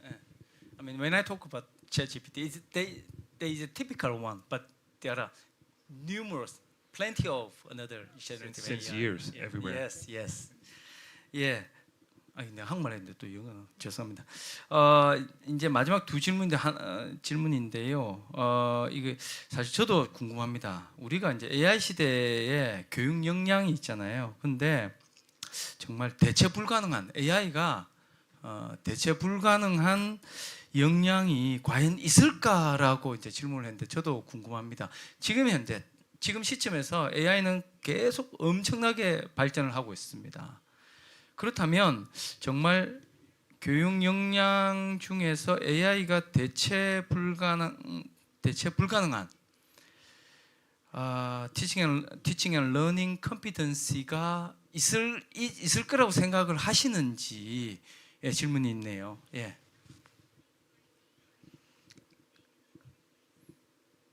Okay, so if it all comes to how you define educational competencies, of course. But if you are referring to those like generic competency we always refer to, we want our student to have like creativity, critical thinking, then I think they are all very important because these competencies are very real life. It defines you basically because it's transferable. You use in different situations. It's lifelong. You don't like now I got it, then I stop. So it continue. And the outside society is changing, and you also need to be very adaptive, and your competency also changing over time. And now, just now during the day, we have discussion on now more about lifelong learning, adult education. So I don't see there is any particular one that is like obsolete or not useful unless you are talking about very specific knowledge or competency that could only be applied very narrowly or in certain situations. But if you are talking about really general educational competency, I do not see that the emergence of AI would, but the way to develop those would change. The way to like how you could see we have that would change, I guess. Like before, your creativity may be in a piece of writing or in a piece of drawing. Now, the way you show your creativity would be very different. And you would be like creating with AI, or you have different means, even in terms of medium, it's a lot more than before. So this is just my 2 cents. Leonard? I don't know if it's a skill, but I think humanity and love.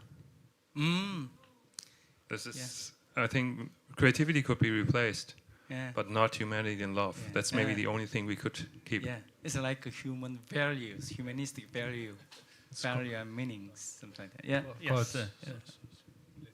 I was just about to comment on the same thing.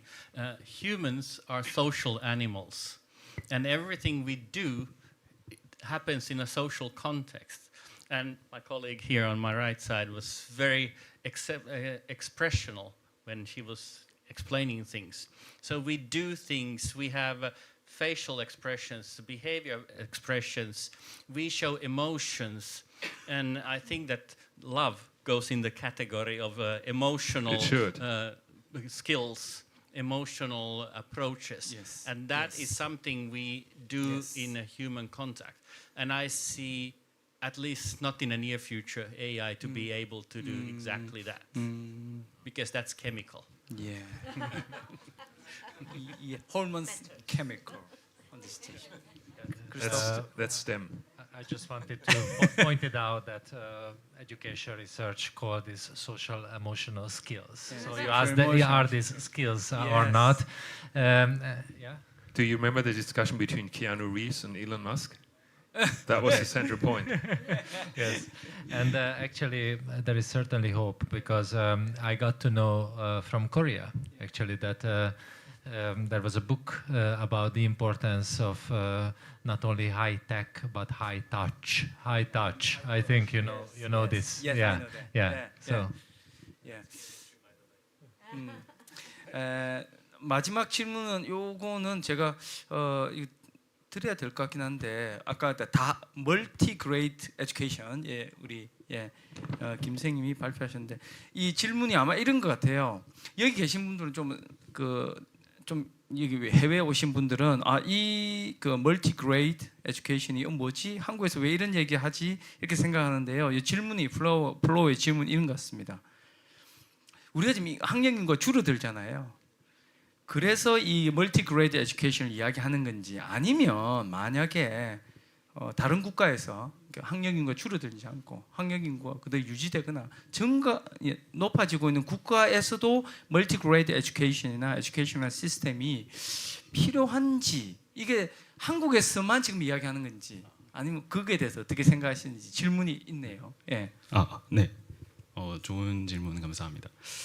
제가 오늘 이제 한국의 맥락에서 이제 설명을 하다 보니까 한국의 그 컨텍스트에서 멀티그레이드가 어떻게 해석될 수 있는지에 좀 집중을 했는데 사실 이제 세계 여러 나라의 맥락을 보면 굉장히 다양해요. 근데 말씀 주신 것처럼 인구가 증가하고 있는 지역에도 멀티그레이드가 많이 나타납니다. 어떤 경우냐면 이제 좀 그 도서벽지 지역이 많은 지역이나 아니면 그 개발도상국 같은 경우는 이제 이제 한국 같은 경우는 이미 이 기초교육 시기에 이 보통교육, 의무교육이 되게 보편화돼 있잖아요. 그런데 그게 이제 확산되는 시점에 있는 국가들이 많이 있습니다. 그러다 보니까 폭발적으로 이제 교육 수요는 증가하는데 학교라든지 공간이라든지 아니면 교사의 공급은 그거에 미치지 못하는 경우가 있습니다. 그러면은 학생들은 아주 많이 있지만 교사는 적기 때문에 교사들이 어쩔 수 없이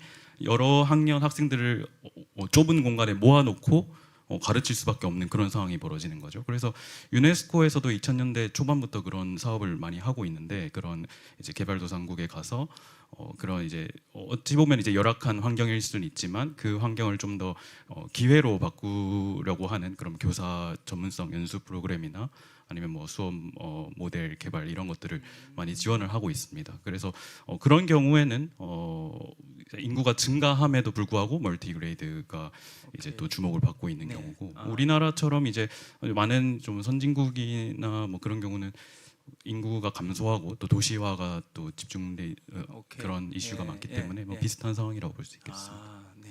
네, 알겠습니다. 아마 이 질문은 외국분이 I'm so impressed by this guy here. He's just you're so intelligent. This will be the doctor pretty soon, no? Yeah, I believe that. I hope so. Fingers crossed. 예, 지금 이제 시간이 지났습니다. 우리가 좀 늦게 시작했기 때문에 그런데요. 그럼에도 불구하고 6시가 지났습니다. 그래서 저희 동시 통역하신 분들도 있기 때문에 죄송합니다. 여기서 이제 저희가 패널 디스커션 그리고 Q&A 시간을 마쳐야 될 것 같습니다. 마치고요. 저녁 식사 장소로 이동을 해야 될 것 같습니다. 오늘 다시 한번 감사드리고요. 오늘 뭐 미진한 부분은 또 내년에 또 이런 컨퍼런스를 통해서 또 우리가 스텝 바이 스텝으로 해결하는 그런 시간을 가졌으면 좋겠습니다. 다시 한번 바쁘신 가운데 참가해 주셔서 감사드리고 온라인으로 참여해 주신 많은 분들 다시 한번 감사드립니다. 그리고 오늘 발표해 주시고 토론해 주신 분들께 진심으로 감사드립니다. 고맙습니다. 이것으로 마치도록 하겠습니다. 수고하셨습니다. Thank you very much for your presentation and discussion. Thank you.